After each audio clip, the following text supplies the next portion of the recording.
Chapter 327. Ezramia, sober up.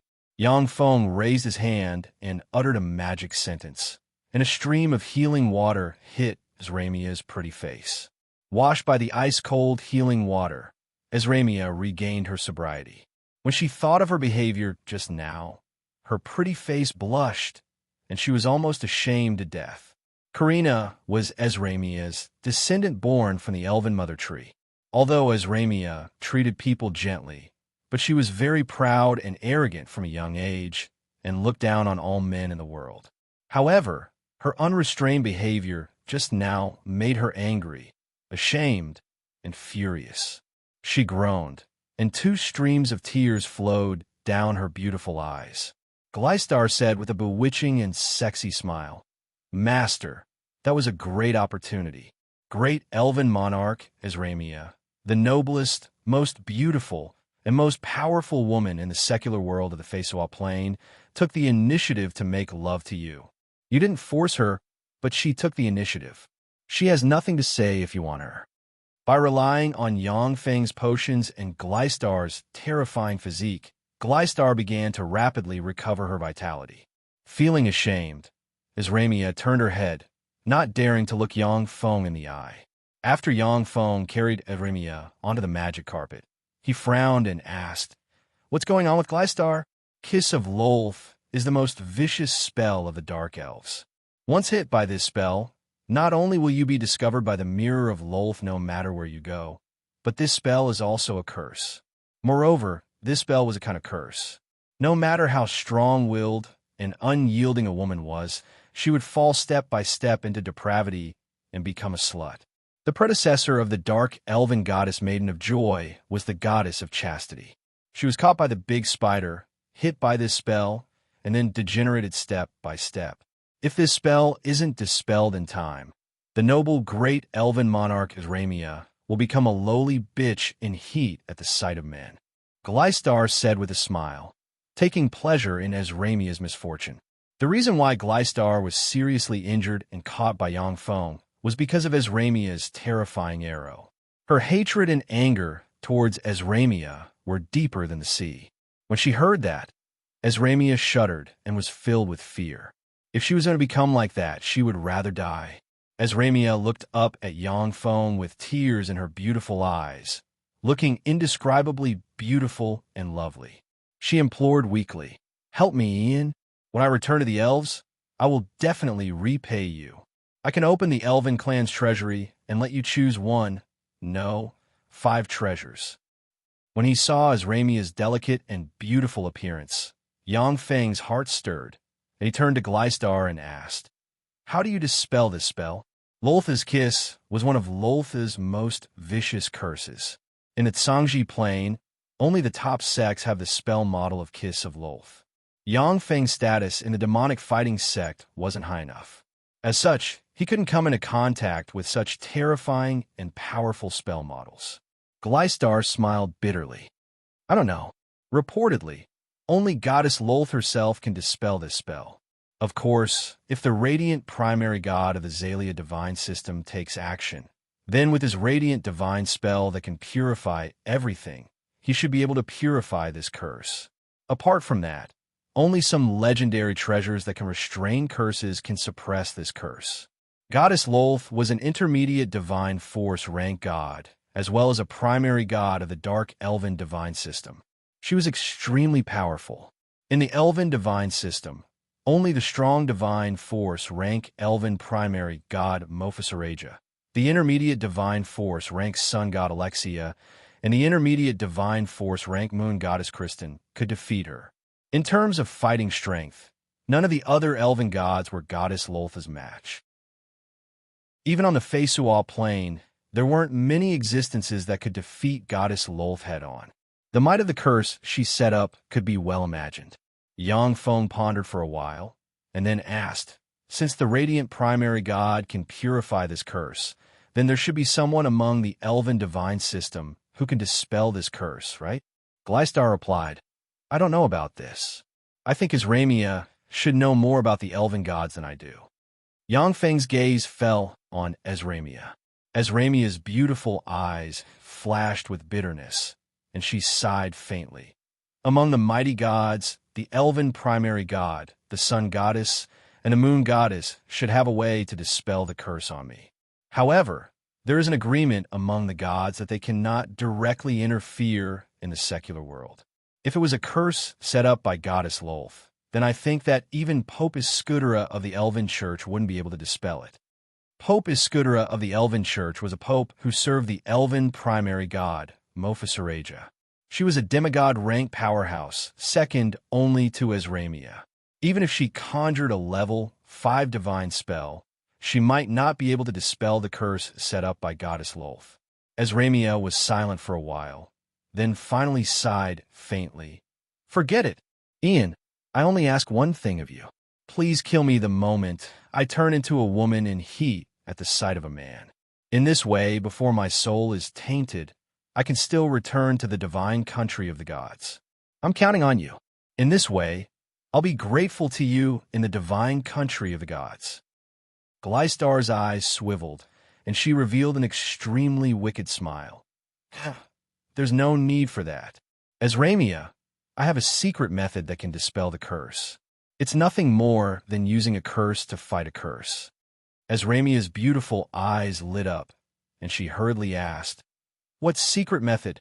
Glistar showed a bewitching smile, cast the secret method, and told Ezramia about it in a low voice. Ezramia's pretty face suddenly welled up with crimson.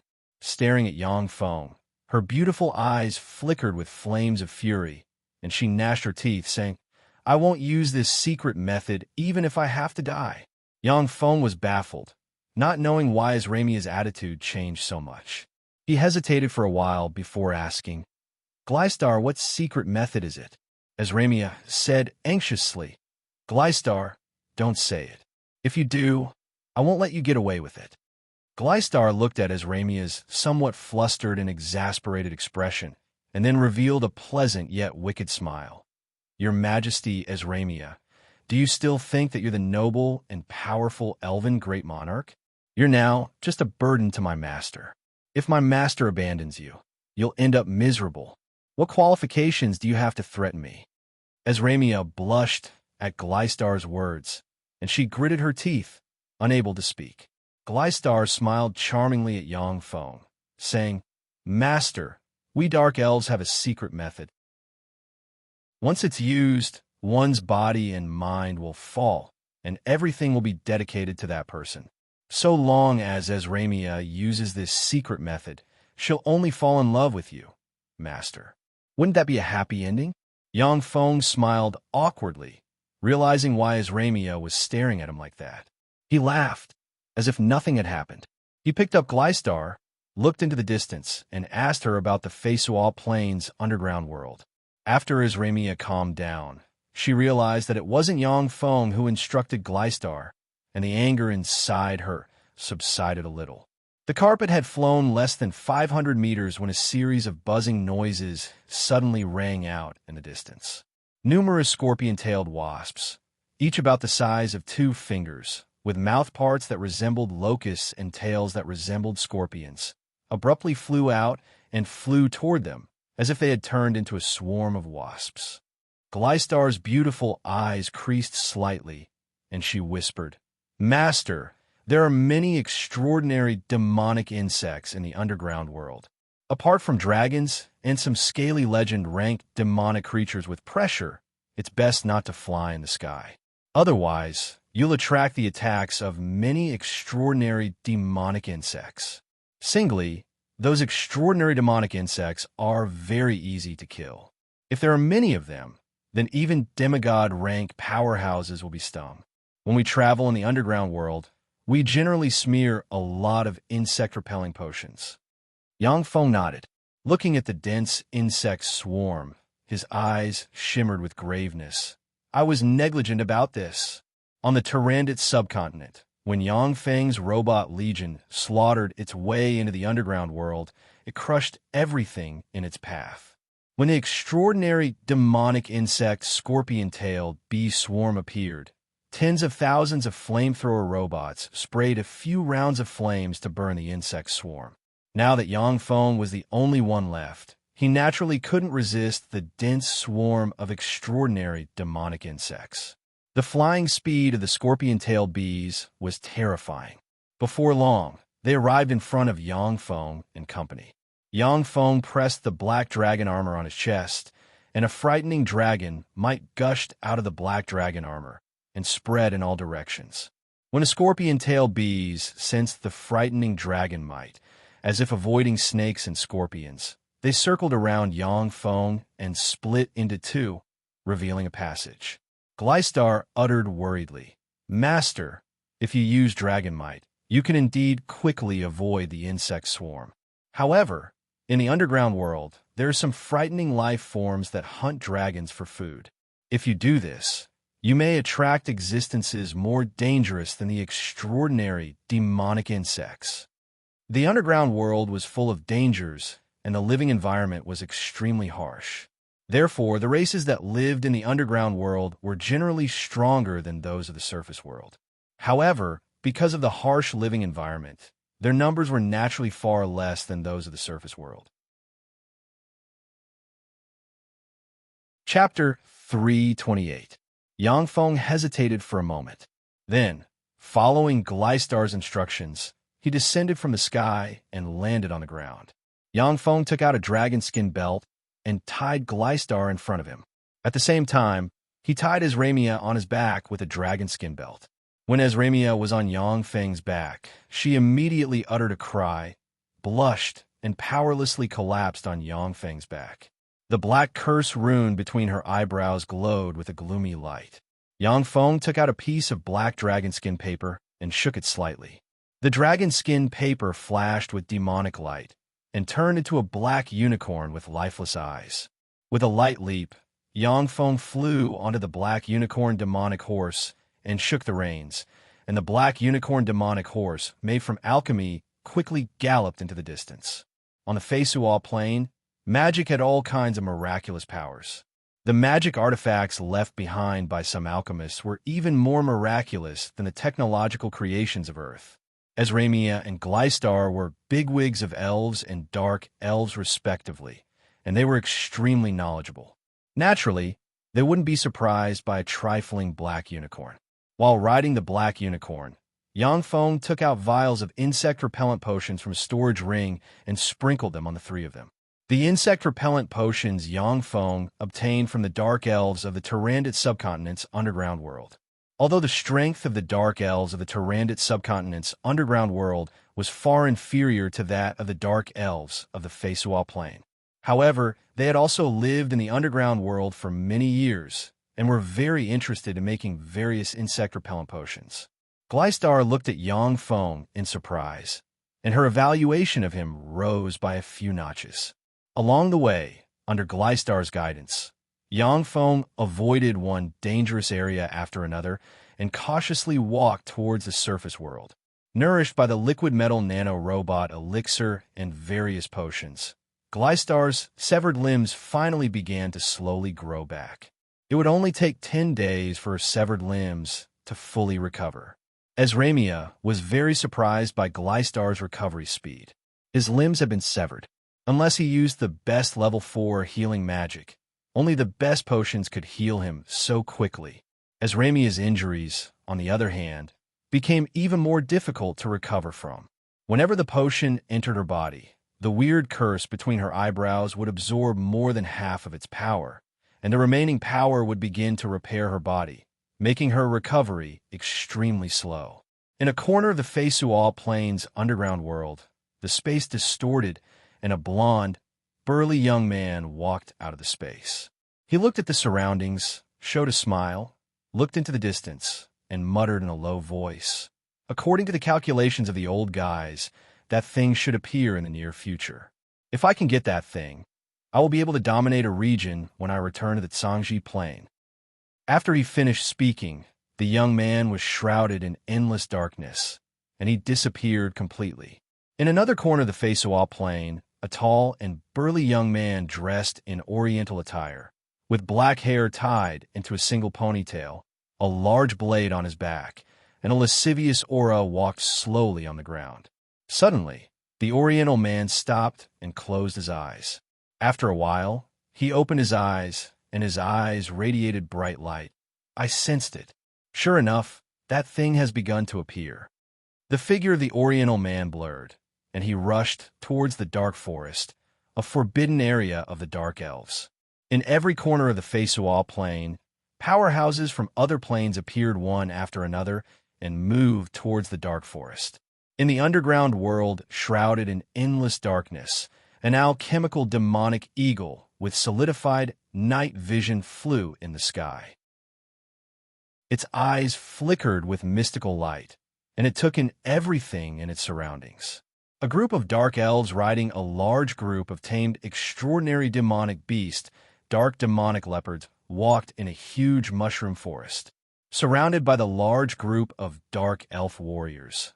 A dark elf powerhouse with blonde hair, plump buttocks, and a sexy and hot figure, with only some pitch-black leaf armor covering her vital parts, exposed large areas of her smooth skin, suddenly looked up.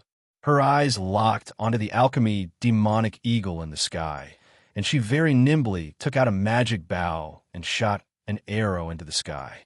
With a flash of pitch-black light, the arrow pierced through the alchemical demonic eagle, flying in the sky like a meteor. With a loud boom, the alchemical demonic eagle was blown to pieces by a terrifying force and turned into countless fragments that scattered on the ground. In a huge mushroom forest in the distance, Yang Feng frowned slightly, and his eyes flashed with worry, saying slowly, "The scout eagle was destroyed. The dark elves came so quickly."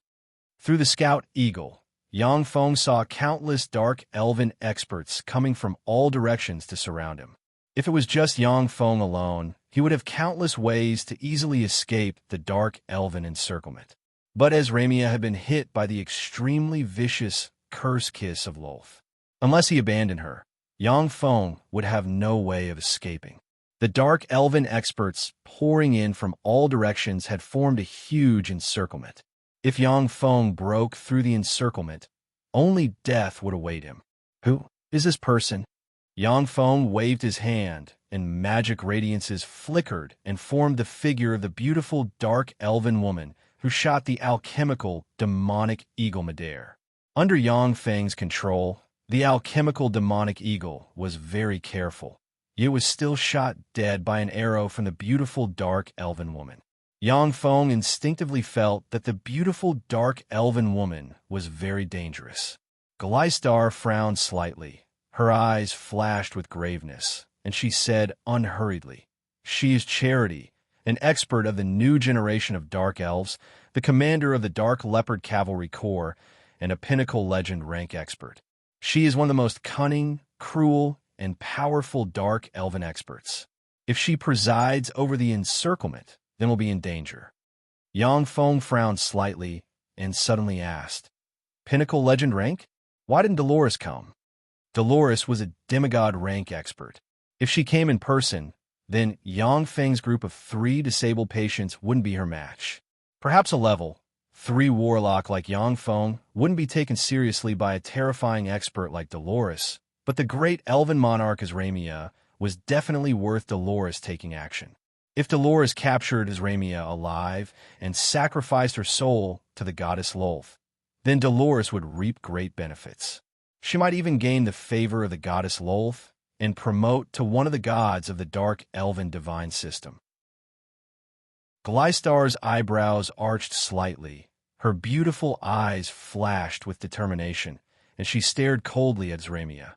"We entered the Moonlight Tree through a teleportation portal opened by an abyssal fiend in the surface world. With Dolores' speed, it would take at least 5 days to return here from that place. Master, in our current state, we won't be able to escape Dolores' pursuit with the burden of Azramia. Please make up your mind to kill her. Whether it's for her or for us, this is the best choice. After she dies, the elven gods will naturally help her eliminate the curse of the goddess Lolth." Azramia shrank back slightly. Her pretty face changed several times, and finally, her beautiful eyes flashed with a touch of unswerving determination. She sighed faintly. "Ian," as Gleistar said, You won't be able to escape the pursuit of the dark elves with me. Kill me now. This is the best choice for both you and me." The curse of the kiss of Lolth turned Esramia into a big light bulb. No matter where she fled, she wouldn't be able to escape the pursuit of the dark elven powerhouses. Once the advanced demigod rank expert Dolores returned, Yang Feng's group of 3 would have no leeway to fight back. Haha, we have to try to know. We still haven't reached the end of the line yet. Yang Feng smiled confidently, pulled the reins, turned the horse around, and galloped towards the dark forest. There were traces of dark elves in all directions. He could only move towards the dark forest to see if he could borrow the power of the forbidden area to block the dark elves and buy more time. They're escaping. They're escaping in the direction of the dark forest. Charity carefully looked at the mirror of Lolth in her hand for a while. Then her eyes flashed with a decisive glint. She took out a communications crystal and ordered coldly, "Hannah, Polly, you two immediately take people to cut off the path of retreat of the blasphemers to the dark forest." "Yes." 2 delicate shouts brimming with heroic spirit came from the communications crystal. Charity whistled, and a 7-meter-tall legend, ranked demonic beast, flying scorpion lion with a lion's head, a scorpion's tail, and a pair of wings on its ribs flew over from the sky, exuding a fierce and ferocious aura. Charity leaped lightly and immediately jumped onto the legend, ranked demonic beast, flying scorpion lion. The flying scorpion lion flapped its wings and quickly flew towards Yang Feng's party, along with a gust of wind. As a legend-ranked demonic beast, the flying scorpion lion was extremely fast. In less than an hour, it caught up with Yang Feng's party. Chapter 329. Meteor-like black arrows dropped from the sky and shot towards Yang Feng. Superior warping force field. Yang Feng pointed with a finger, and a fearsome warping force field suddenly appeared and blocked midair. When the black arrows hit the warping force field, they were ricocheted, fell to the ground, and exploded like missiles, blasting open holes in the ground. A gust of wind blew, and the legend-ranked demonic beast flying scorpion lion dropped from the sky and blocked Yang Feng and company's escape route to the dark forest. Charity glanced at Yang Feng's group of 3 and revealed a smile. A human archwizard, the great elven monarch Esramia, and the former Pope Gleistar. "Hello, I am Charity. Please stay here and wait for a while." Gleistar's beautiful eyes shimmered with graveness, and she said solemnly, "Charity, for the sake of me taking care of you in the past, will you please step aside?" Charity's eyes flashed fiercely and viciously, and she uttered with a seductive smile, "Gleistar, you traitor. You betrayed the great goddess Lolth and were abandoned by her. What qualifications do you have to talk to me? After I catch you, I'll torture you. After you've suffered enough, I'll offer you as a living sacrifice to the great goddess Lolth. The goddess will definitely be very happy." The gods of the darkness divine system dominated their believers with terror, massacre, bloodshed, and fear, forcing believers to fear and worship them. At the same time, blood sacrifices, live sacrifices, and other sacrificial methods emerged endlessly in the darkness divine system. This was why they were rejected by the other gods of the Feisual plane. If it wasn't for the fact that the gods of the darkness divine system weren't weak, the gods of the darkness divine system would have already been wiped out by the gods of other divine systems. Even so, once the believers of the darkness divine system appeared in the surface world, they would be besieged by the believers of other gods. Charity stuck out her pink tongue and licked her lips seductively. She said seductively, "As for you, Ian, as long as you hand over those 2 women, I'll let you have some fun. I have 30,000 dark elven beauties under my command. As long as you hand over those 2 women to me, you can play with those 30,000 beauties. I guarantee that you will taste the bliss of the world." Yang Feng pressed his chest. The dragon leather belt on his chest rolled up, and Gleistar, who was in front of him, was turned behind him and pressed against Esramia. When Esramia smelled Gleistar's enchanting fragrance that could kill both men and women, The black rune between her eyebrows blossomed with extremely wicked light, causing her tender body to tremble and her pretty face to flush. She could only resist the waves of heat inside her with her great willpower. Yang Feng willed. In the black dragon armor, he wore released black light and promoted his cultivation base until it reached the great warlock realm. Are you going to fight me, Ian? Why bother? My job is to stall you. This mission doesn't require a battle to complete. Charity smiled and pressed down on the flying scorpion lion beneath her. The flying scorpion lion flapped its wings and flew into the sky along with a gust of wind. What a cunning fellow! Yang Feng was startled. As long as Charity flew into the sky and fired continuously, he would be forced to use the black dragon armor to maintain his great warlock rank battle prowess to deal with her. With Yang Feng's current physique, even if he used the black dragon armor, he could only maintain his great warlock rank battle prowess for about an hour at most. After an hour, if Yang Feng didn't use the various battle robots inside the dimensional badge, only death would await him. His thoughts revolved lightning fast, and Yang Feng pressed the dimensional badge on his chest. A 10-meter-long mechanical aurora lightning python covered in pure white scales, with a pair of wings on its ribs, a horn on its head, and a lightning rune engraved on its forehead, suddenly appeared. Esramia was startled when she saw the mechanical aurora lightning python that suddenly appeared, and her beautiful eyes shimmered with astonishment. That's a legend-ranked demonic beast. What kind of treasure is that? It can actually contain living beings? Legend-ranked demonic beasts were very rare on the Feisual Plain. Only major races like elves and dark elves would rear a few in captivity. Yang Feng, who was just an archwizard, actually possessed an aurora lightning python, a legend-ranked demonic beast that was practically extinct on the Feisual Plain. This was simply terrifying. Moreover, treasures that could contain living beings were very rare on the Feisual Plain. In the entire elven race, there were no more than 3 such treasures. As expected, a master, he's really unfathomable. He has so many trump cards. Gleistar's beautiful eyes flashed with excitement. Dark elves respected the strong.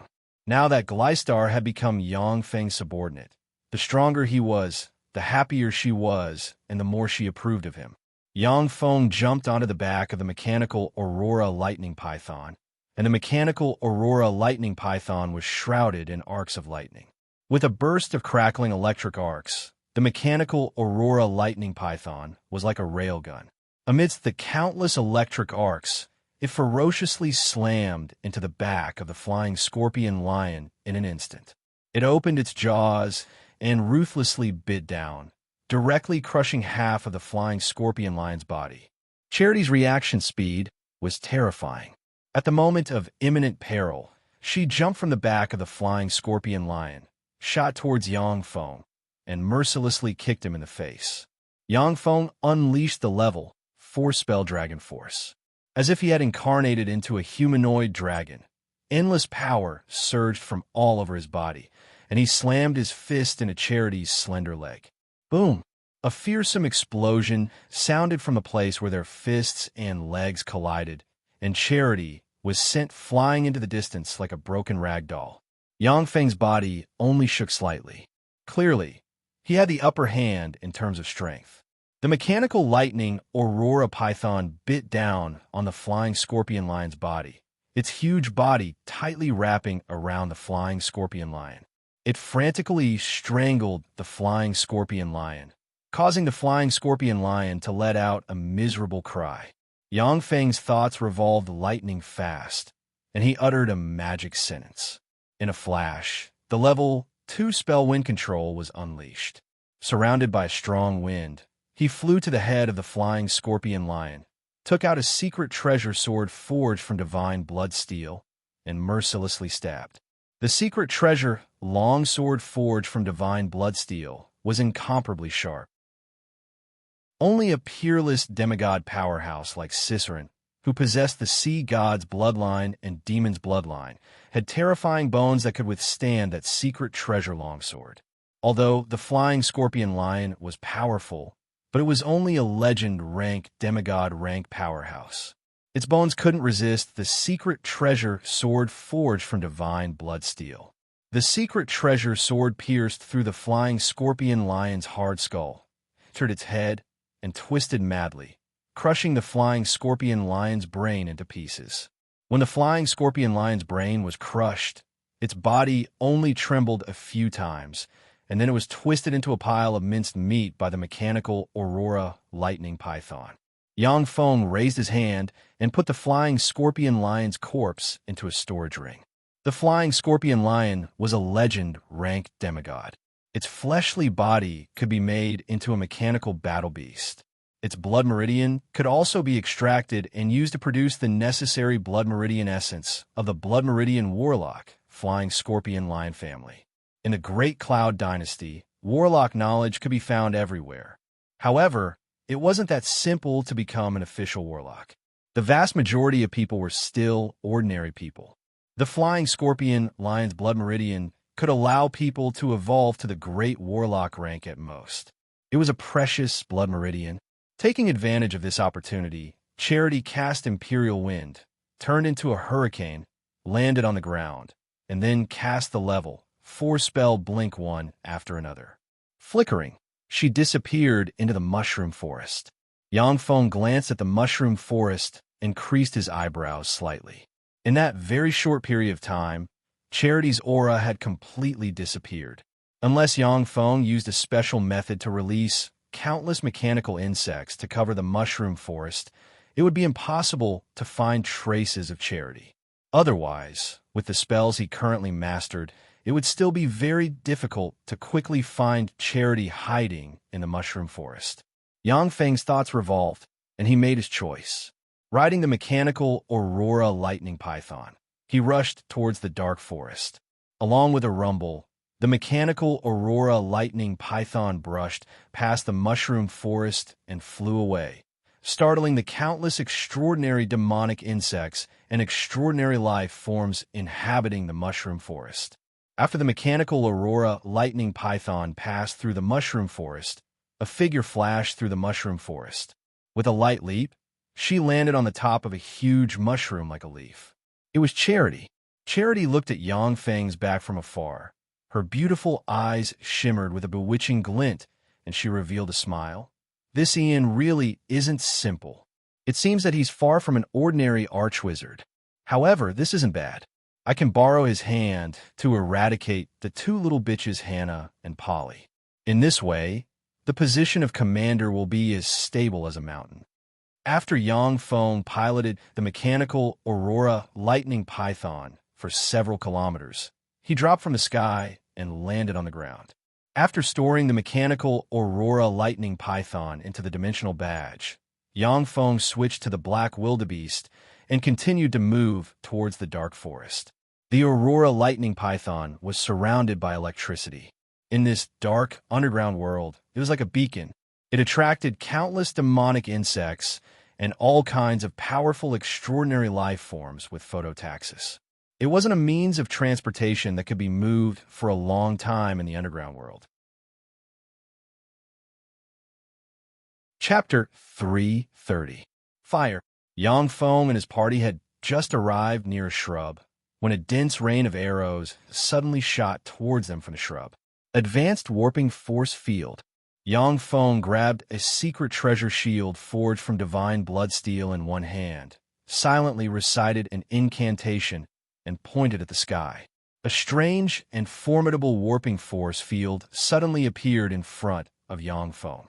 More than 99% of the arrows shot from the shrub were twisted and ricocheted aside. Only one arrow containing terrifying legend-rank power hit the secret treasure shield in Yang Feng's hand. Boom! Along with a blare, the secret treasure shield in Yang Feng's hand shook, and a terrifying force transmitted from the shield into the black wildebeest below him.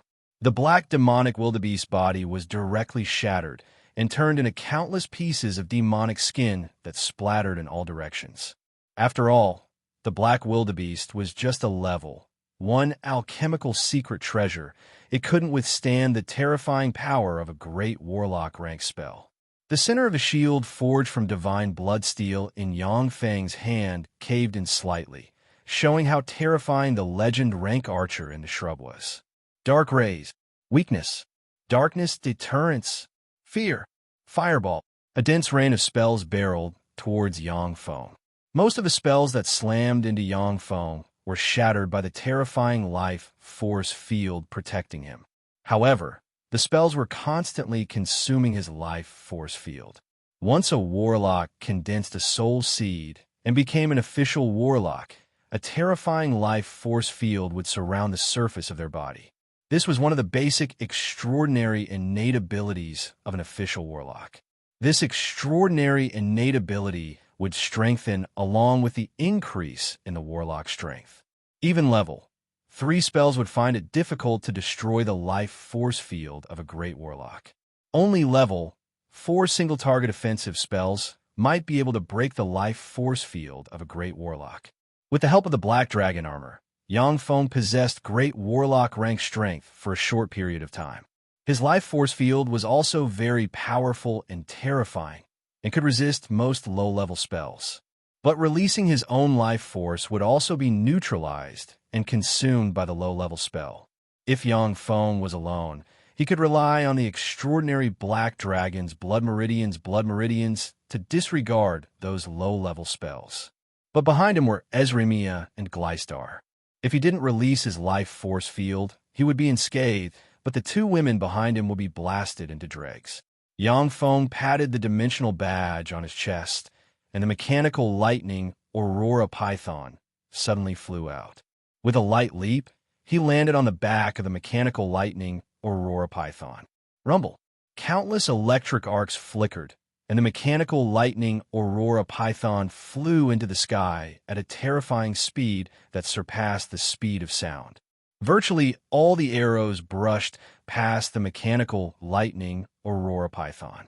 Only a black arrow containing legend rank power pierced through the void, stabbed the force field surrounding the mechanical lightning Aurora Python, and stabbed the abdomen of the mechanical lightning Aurora Python, penetrated its scales, and sank into the superalloy deck forged from divine blood steel.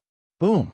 The black arrow exploded, and the frightening power caused the mechanical lightning Aurora Python to shake slightly. Dark Exploding Arrow was one of the most powerful secret archery arts of the Dark Elves. The arrow contained dark force. Once it pierced an object, it would detonate, and its might was extremely frightening. If Yang Feng hadn't used divine bloodsteel to comprehensively strengthen the mechanical lightning Aurora Python, this arrow would have seriously injured it. It's impolite not to reciprocate. I'll let you have a taste of my power. A fierce glint flashed past Yang Feng's eyes, and a vast dragon might spread from him. He opened his mouth and belched a black dragon breath that shot towards the direction from which the dark arrow came from lightning fast. The black dragon breath flew at an astonishing speed. Practically in an instant, it arrived in the mushroom forest and barreled towards a beautiful dark elven beauty with a sexy figure. The pretty face of the dark elven beauty with legend rank cultivation base flickered, and she reached out and grabbed a dark elven beauty beside her to block the black dragon's breath. The dark elven beauty with level 3 warlock rank strength, who was used as a shield, was engulfed by the black dragon's dragon breath. She uttered extremely mournful screams, and then abruptly stopped as she was burned to ashes. The dark elven beauty with legend rank cultivation base rolled on the ground and dodged the terrifying black dragon breath. But her reaction was still a bit slow, and her right hand was grazed by the black dragon breath. As if maggots on a bone, the black dragon breath spread along her right hand and devoured her flesh. The dark elven beauty spun the sword in her hand and decisively cut off the flesh on her right hand that was corroded by the black dragon breath. Blood flowed, revealing ghastly white bones. The dark elven beauty swept her right hand that was corroded by the black dragon breath, and her beautiful eyes flickered with an enigmatic light, as expected of an expert who made the great matriarch eat a loss. Sure enough, this Ian isn't an ordinary archwizard. The might of that dragon breath isn't inferior to that of an adult black dragon. Charity had me and Polly intercept him. It seems that she wants to kill him with a borrowed knife. Framing and killing each other had never stopped among the dark elven race. What the goddess Lolth liked the most was to watch dark elven geniuses kill each other. On the one hand, it was because she was cruel by nature. On the other hand, when dark elven geniuses killed each other, their souls would return to her divine country and become her toys, servants, slaves, and troops. In addition, fratricide could also enhance the strength of dark elves. At the same time, it would cause internal strife, making it impossible for them to unite and contend against her rule. Henna only blocked it for a moment.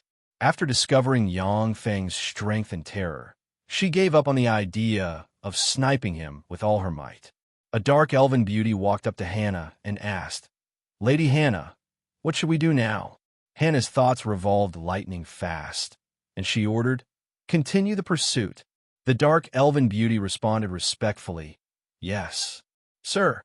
The 5,000 dark elven warriors riding dark leopards ran out of the mushroom forest and chased after Yangfeng from afar. Hannah, riding a dark leopard, moved unhurriedly among the crowd, showing no intention of pursuing Yangfeng by herself. She was well aware that following a large group was the safest choice. After breaking through Hannah's interception, Yangfeng landed on the ground, switched to another black wildebeest, and rushed towards the entrance of the dark forest day and night. The dark forest was located in the deepest part of the 9th floor of the Feisual Plains underground world. The dark forest was shrouded in a black fog all year round. Shrouded by the black fog, even dark elves with innate night vision could hardly see more than 10 meters away. Moreover, the black fog restrained all kinds of spells. Without the two powerful weapons, archery and magic, dark elves felt as if their hands had been chopped off in the dark forest. There were also countless terrifying demonic plants in the dark forest. Even many legend-rank dark elves who entered the dark forest died. There were even demigod-rank dark elven heroes who entered the dark forest, never to return. In the end, under the divine decree, the dark forest became a forbidden area for dark elves. No dark elves were allowed to enter. After breaking through the obstruction of Hannah and her party, Yangfeng and his party quickly arrived at the real entrance to the dark forest. Yangfeng looked at the dark forest, frowned slightly, and his eyes flashed with a touch of graveness. This is the dark forest. There were countless huge, ancient trees growing in the dark forest. The huge, ancient trees seemed to run through heaven and earth, piercing through the 9th floor of the underground world and growing towards the 8th floor of the underground world. Needles, sawtooth-like leaves, weird tree vines, huge man-eating flowers, and all kinds of branches brimming with dangerous auras and characteristics of dangerous, extraordinary plants extended from the huge, ancient trees. With his keen eyesight, Yangfeng could vaguely see eerie and strange skeletons hanging on the branches of the ancient tree. By relying on the keen intuition of a level 3 warlock, Yangfeng could feel the waves of dangerous aura coming from the dark forest. Even someone as powerful as him could die in the dark forest if he wasn't careful. Gleistar took a look at the dark forest, frowned slightly, and said solemnly, "Master, kill Ezramia." The dark forest was too dangerous. The dark forest was said to be the dwelling place of an existence of the Tsangji Plain, which was even more terrifying than devils and fiends. Even gods were not its opponent. Even deities who entered the dark forest could fall. This is a forbidden area. It's too dangerous for us to enter.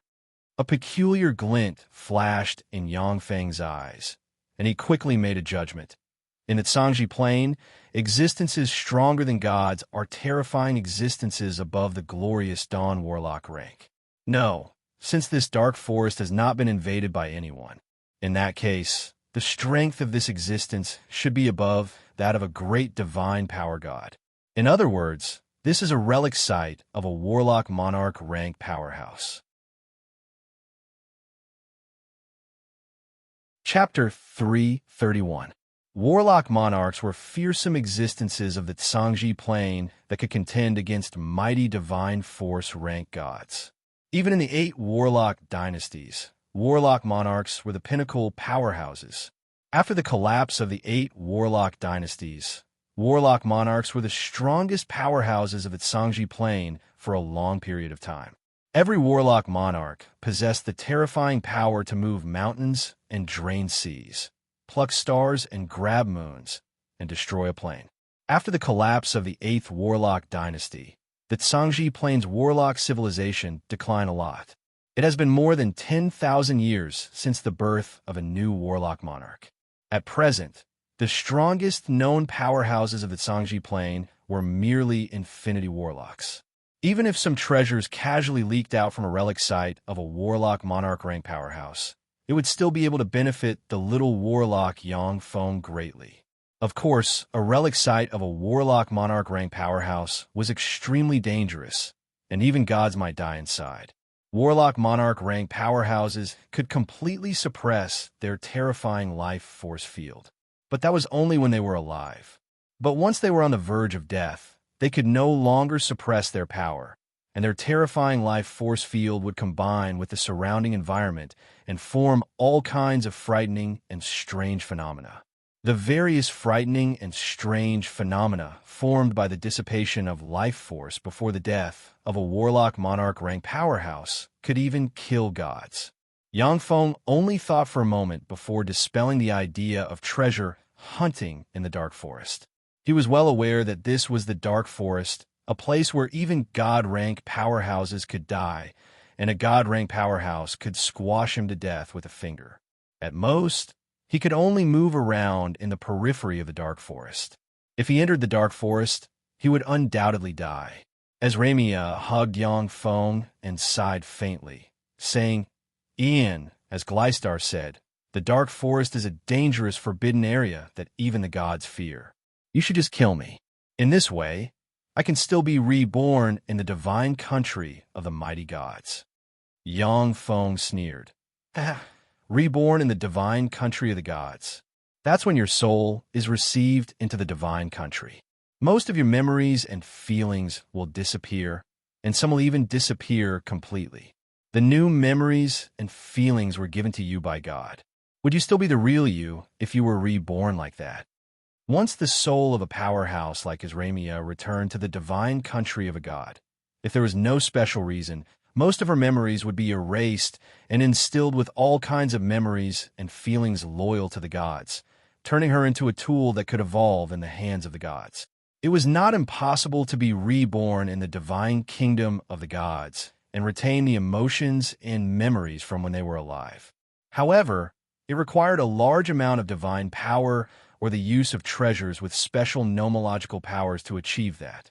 Unless there was a special reason, the gods wouldn't do that. Slightly startled, Ramia exclaimed, "How do you know this secret?" This secret was only circulated in a small circle of powerhouses, and Ramia learned of it by chance. She didn't know how Yang Feng knew this secret that could shake the foundation of the gods. Yang Feng smiled and said nothing. This was a secret for the people of the Feisuo Plain, but for the Sangji Plain's demonic fighting sect and the other 9 great sects, it was just common sense. This was the huge difference in information between the two planes. "Let's go." Yang Feng hesitated for a moment, then clenched his teeth and stepped into the dark forest with Ramia and Glystar on his back. As soon as Yang Feng stepped into the entrance of the dark forest, strange ripples rose in the space there, and a twisted black face suddenly appeared in the void, revealing a strange smile. The backs of Yang Feng and his party disappeared. The path leading to the inside of the dark forest covered in rotten leaves was empty, as if no one had entered. Shortly after Yang Feng and his party entered the dark forest, a 5,000-strong dark elven army riding dark leopards, led by a beautiful dark elf with a curvy waist, stopped in front of the entrance of the dark forest. A beautiful dark elven warrior came to the side of the dazzling dark elven powerhouse and respectfully asked, "Lady Polly, what should we do now?" Polly took a deep look at the depths of the dark forest, and her gaze fell on the path full of fallen leaves and exuding the smell of decay, yet devoid of footprints. Her beautiful eyes shimmered with apprehension, and she said solemnly, Let's wait outside for them to come out." Another beautiful dark elven warrior frowned and said solemnly, "Madam Polly, Commander Charity ordered us to chase after Ian. Ian has escaped inside. We should chase after him." Polly's beautiful eyes flashed with an incomparably cold, murderous intent, but she said with a smile, "That makes sense. In that case, Diana, take your group of people and immediately go inside to track Ian's traces. This is an order. Don't disobey." Diana's pretty complexion changed, and her beautiful eyes shimmered with fear. "Madam Polly, this." The dark forest was a terrifying and perilous place where even divine spirit experts would fall if they entered its depths. Diana only possessed level 3 warlock rank strength. Once she entered the dark forest, she would most likely die. Polly smiled gloomily. Her beautiful eyes shimmered with killing intent, and she uttered while stressing each syllable, "Diana, this is an order. Do you want to disobey it?" Diana was a spy planted by Charity in Polly's side, and Polly had been looking for an opportunity to eradicate her for a long time. Now that she got such a good opportunity, Polly naturally wouldn't let her go. Polly's confidants and personal guards surrounded Diana, and their beautiful eyes shimmered with frigid, killing intent. Diana gritted her teeth and said with a look of helplessness and hatred, "Yes, Madam Polly. I'll take my men inside." Polly said coldly, "Don't dawdle. Go inside at once." "Yes, Madam Polly." Under Polly's urging, Diana quickly gathered her troops and entered the dark forest one by one. The dark elven warriors saw strange ripples set off in space, and then Diana and the other dark elven warriors disappeared into the ripples. As if they were swallowed by something, they didn't appear on the other side. When the dark elven warriors saw this scene, a chill welled up in their hearts, and no one proposed to enter the dark forest again. Hannah came from a rear with 5,000 dark elven warriors. When she saw Polly, she asked, "Polly, why didn't you take anyone inside?" Polly said with a sweet smile, "I already sent people inside to track Ian and them." "Hannah, since you're here, then I'll give you the credit for hunting down Ian." Hannah took a deep look at the dark forest, and her beautiful eyes shimmered with apprehension. She instinctively felt the great terror lurking inside the dark forest. Hannah suddenly said with a smile, "In that case, I'll stay here and help you, Polly." Polly also smiled slightly. "Okay." The nearly 10,000 dark elven warriors immediately surrounded the entrance to the dark forest, and no one dared to rashly enter the dark forest. "What are you two doing? Didn't I order you to pursue Ian in them? Why are you still here?" Commanding the main force of the Dark Leopard Corps, Charity came from the rear. When she found Hannah and Polly, she berated them sternly. Polly immediately reported, "Great Commander, I've sent people into the dark forest to track Ian and them. As long as there's news of them, I'll send people inside to support them." Charity frowned and said coldly, "This is a divine decree from the great goddess Lolth. Ian and the other two must be captured at all costs. I order you two to enter the dark forest and continue to pursue Ian." A cold glint flashed in Hannah's eyes, and she said with a cold smile, "Yes, great commander. However, the dark forest is too dangerous. The two of us and our subordinates are a little understaffed. Great commander, please enter the dark forest with us." Polly also said with a cold smile, "That's right.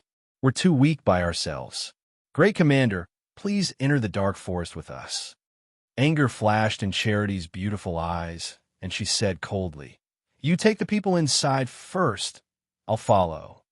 A cold glint flashed in Polly's eyes, and she said aggressively, "That won't do. Even if it's you, great commander, if you violate the divine decree, won't you end up badly? Let's go in together, great commander. No need to argue. Let's all go in together." Accompanied by a cold yet alluring voice, the charming and coquettish Dolores slowly walked in, a fragrance wafting from her. "Greetings, great matriarch." When Charity and the other two saw Dolores, their pretty faces changed, and they lowered their heads and said respectfully, Dolores was a frightening advanced demigod rank powerhouse. In the era when God stood high above the stars, she was one of the most powerful people in the Feisual Plains secular world. After Poke Lystar was declared a traitor, she grasped practically all the power of the Dark Elves. Dolores said in a cold voice, "Have all your subordinates go in. You come with me. This time, we must capture Ian and them. No, whether dead or alive, Esramia must not be allowed to leave the underground world alive. Otherwise, you'll all be made into evil spirit dolls." When they heard that, Charity and the other two stiffened, and their beautiful eyes filled with fear. The evil spirit puppet dolls were monsters made from living dark elves using all kinds of evil secret methods. The method used to make the evil spirit puppet dolls was cruel, bloody, and terrifying to the extreme. It was one of the most vicious punishments of the dark elven race. Chapter 332. Charity's eyes flashed with unswerving determination, and she said resolutely, "Yes, Great Matriarch, we'll do our best to prevent Esramia from leaving the underground world alive." Charity would rather die than be made into an evil spirit puppet doll. If she died, she could be reborn in Goddess Loltha's divine country. But once she was made into an evil spirit puppet doll, she would live a life worse than death, living in endless pain and torture. That was the cruelest thing. Hannah's group of two also said resolutely, "Great Matriarch, we won't let Esramia leave the underground world alive at all costs."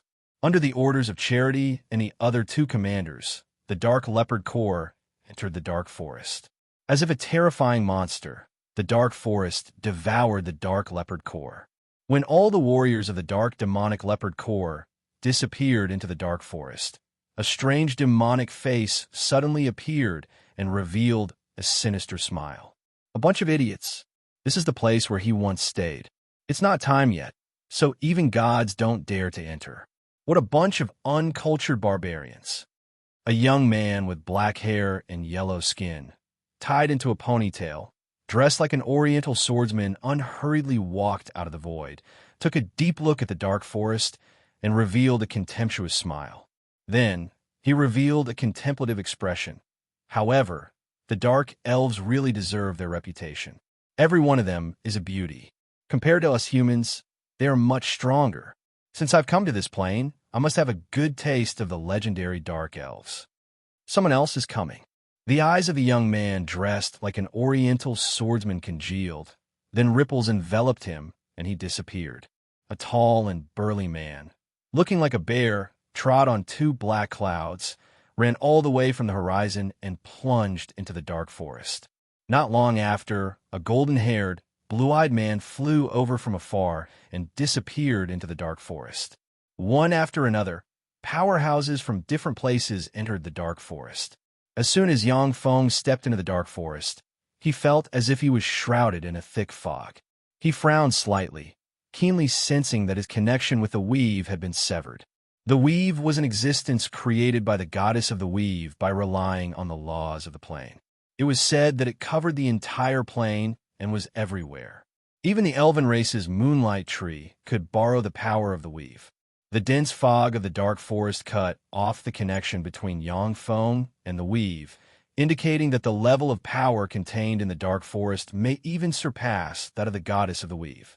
Fortunately, I'm not a wizard of the Feisual plane, or else I wouldn't be able to use spells. But even so, the power of many spells cast here will be pitifully weak. Yang Feng silently recited an incantation and cast the level 0 spell Mage Hand. Shortly after the transparent Mage Hand took shape, it collapsed and disappeared. This phenomenon made Yang Feng crease his eyebrows slightly. Logia and elemental spells used the caster's spirit force as the source of power and the spell model as the core to communicate with the mysterious laws of the plane and mobilize the vigor of heaven and earth to produce all kinds of powerful and miraculous phenomena. It was with the help of the power of heaven and earth that the spells of wizards and warlocks were so powerful that they could easily insta-kill body-tempering martial artists of the same rank. However, in places with abnormal plane laws and abnormal vigor of heaven and earth, the strength of wizards would be weakened to a pitiful extent. Warlocks, on the other hand, had extremely tyrannical, fleshly bodies after continuous evolution. They could quickly adapt to any environment, which was one of the strongest aspects of human warlocks. Hee. I am Yangfeng from the Tsangji Plain. I came to the Feisuo Plain to hunt demigods. All of a sudden, the faces of babies appeared on a large tree. Strange laughter came from the faces of the babies. How could this be? Yang Feng's heart shook, his body trembled slightly, and fear and killing intent welled up inside him. Entering the Feisuo Plain from the Tsangji Plain was one of Yang Feng's greatest secrets. No one on the Feisuo Plain knew about this secret. Once it was known that Yang Feng came from the Tsangji Plain, everything he had on the Feisuo Plain would be destroyed. Gleistar had betrayed her faith and lost all her power. At the same time, Goddess Lolth could no longer see or hear anything through her. Esramia, on the other hand, was a believer of the elven gods. As long as the primary god she believed and looked at her, he would know everything about her with a thought. Only by killing Esramia before the gaze of the primary god she believed and fell on her, and then destroying the memories of her soul, would Yang Feng have a chance at survival. I am Yang Feng. I came from Earth. My greatest reliance is the technology one inherited from the Shizu. The faces of the babies on the trees were grinning and their mouths were constantly opening and closing, revealing the secrets hidden in the depths of Yang Feng's heart that he was most afraid of being discovered by others. Don't say any more. You freaks. Eyes bloodshot. A fierce glint flashed past Yang Feng's eyes, and a bloodthirsty glint shrouded his eyes. He issued a fearsome roar and wanted to rush over and smash the faces of the babies growing on the trees one by one. The host is being eroded by negative spirit force. Activating stimulation therapy. A sharp pain suddenly came from Yang Feng's sea of knowledge, making him, who was on the verge of erupting, hold his head in pain and gasp for breath. There were no sound fluctuations detected in the surroundings. It was just an illusion, the host. Just now, you were hit by an illusion, which was comparable to a level 5 spell. Because the spirit spell was too strange, the black dragon bloodline inside you could not completely offset the influence of the illusion. A line of information flashed in front of Yang Feng's eyes. Yang Feng was slightly alarmed, and cold sweat flowed down his back. So I was hit by an illusion. How strange. My black dragon bloodline didn't react. This illusion is really terrifying. Ancient black dragons were immune to the vast majority of spirit spells, and Yang Feng, who possessed the ancient black dragon bloodline, was immune to most spirit spells as well. Now, he was actually being eroded by that spiritual spell. The might of that spiritual spell was so strong, and its rank was so high that it was simply shocking. When Yang Feng took a closer look at the tree, full of baby faces, he saw a thick layer of bones under the tree, full of baby faces. Countless skulls piled up on top of the decaying leaves, forming a strange and terrifying scene. Tree vines full of sharp thorns were scattered around the large tree. Once ordinary experts got close to the strange tree, they would be instantly pierced through by the tree vines full of sharp teeth. Yang Feng's complexion became very unsightly. He recognized the origin of the strange tree at a glance. This is a level 5 extraordinary plant baby face evil tree. The spirit spells released by the baby face evil tree can even unwittingly confuse gods. I'm sorry. I didn't want to. I really had no choice. I wanted to live. Jenna. Behind Yang Feng, Gleistar sobbed uncontrollably. Tears streamed down her face, her body trembled, and she screamed miserably. Esramia also trembled and struggled behind Yang Feng, a look of pain and fear on her face. If it wasn't for the fact that she was seriously injured and couldn't muster any strength, she would have already seriously injured Yang Feng. With a thought, Yang Feng cast the innate level 4-spell Dragon Breath and belched a fearsome dragon breath that slammed into the strange baby face evil tree in a flash. When the terrifying dragon breath landed on the baby-faced evil tree, Raging flames engulfed the baby-faced evil tree. The baby-faced evil tree issued mournful cries, and countless tree vines buried in the ground surged and stabbed towards Yang Feng. Yang Feng brandished the sword in his hand, and sword rays shone and turned into sword after-images that shot towards the tree vines. The vines of the baby-faced evil tree were severed, and a copious amount of blood-like sap shot out from the severed parts and scattered on the ground. Almost at the same time, a series of blood-curdling screams from the baby-faced ghost tree rang out from within the black demonic mist. The mournful screams of the baby-faced evil trees resounded according to a certain rhythm, forming a strange sound wave that bombarded Yang Feng, as well as Gleistar and Ezramia on his back. Yang Feng felt a stifling sensation in his chest, a fishy taste in his throat, and a mouthful of blood spewed out of his mouth. His complexion turned extremely pale. Blood with a slightly fishy smell flowed down Yang Feng's back and dripped on him. Clearly, Ezramia and Gleistar were seriously injured. Yang Feng gritted his teeth and raised his hand, and a 5x5 black magic tent suddenly appeared. He drilled into the magic tent. As soon as he entered the magic tent, the ear-piercing screams of the babies subsided by a lot. Yang Feng went to a corner of the magic tent and kept adding magic stones to it. Only with sufficient magic stones could the magic tent withstand the baby-faced ghost tree's soundless mental attack and strange whistling sound. The baby-faced ghost tree that was hit by the dragon breath screamed in pain and struggled. In the end, it was completely devoured by the dragon breath and turned into ashes. The spirit attacks of the baby-faced evil tree were silent and impossible to guard against. Even God-rank powerhouses could be hit by them if they were careless. However, the baby-faced evil tree feared fire the most, and a dragon breath could burn it to ashes. Chapter 333. Many extraordinary life forms had weaknesses. Some transcendent creatures were powerful but stupid. Some transcendent creatures were afraid of fire. Some transcendent creatures were afraid of sunlight. Some transcendent creatures were afraid of water. By finding the weaknesses of those extraordinary life forms, it would be easy for the weak to defeat the strong. The reason why the Tsangji Plains human warlocks conquered countless plains was because the human warlocks absorbed the knowledge of the countless plains and formed a unique warlock cultivation system. No matter what kind of harsh environment they were in, they wouldn't lose their fighting strength. In some special plains, where the vigor of heaven and earth was in disorder, wizards or life forms specializing in magic were extremely weak. However, warlocks could still possess a powerful physique comparable to that of extraordinary life forms. In this fog, the vigor of heaven and earth was blocked by a mysterious force, making it nearly impossible to cast spells. If it was an elemental warlock, they would find it difficult to cast spells and could only rely on their tyrannical physique to fight. However, for a bloodline warlock like Yang Feng, he could stimulate the power of his bloodline and cast various innate spells.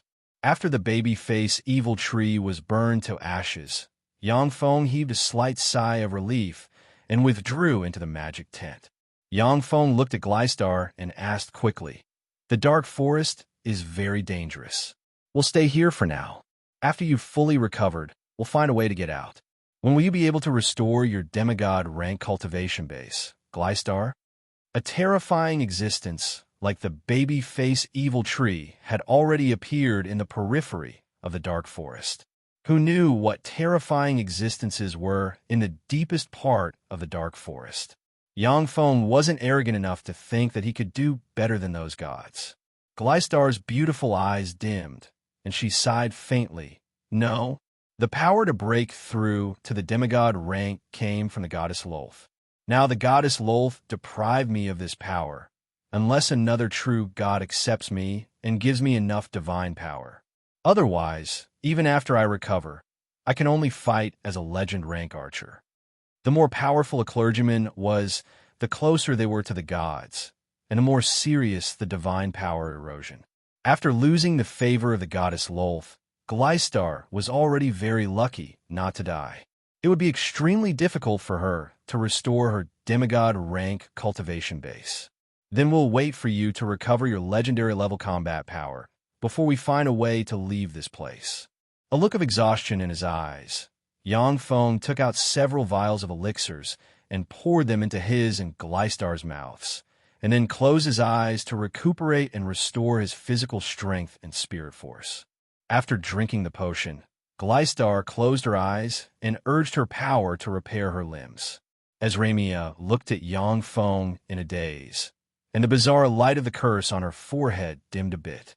Clearly, the demonic fog had a strong suppressive effect on her curse. Time elapsed. 2 days passed in the blink of an eye. Yang Feng's group of 3 were holed up inside the small magic tent, as if stones, motionless. On the 3rd day, Yang Feng suddenly opened his eyes and pressed with his hand, and the magic dragon leather ribbons wrapped around Esramia and Gleistar and flew onto his back. The magic tent also became transparent, allowing people to see the scene outside from inside the tent. Esramia and Gleistar were smart women. When they saw that Yang Feng looked as if he was facing a great enemy, they remained motionless and vaguely guessed the truth of the matter. Big Sister Esramia, you're actually hiding here. It really took me a lot of effort to find you. A charming, alluring, and enchanting voice came from the side, and the extremely enchanting and sexy dark elven great matriarch Dolores walked over with a smile on her face. Next to Dolores were 3 extremely beautiful dark elves. They were Charity, Hannah, and Polly. Dolores was untainted by even a speck of dust. It was as if she was taking a leisurely stroll in the dangerous dark forest. Charity and the other 2 were in tatters and riddled with scars. Their injuries were not light. The tens of thousands of dark elven warriors of the Dark Leopard Corps had already disappeared.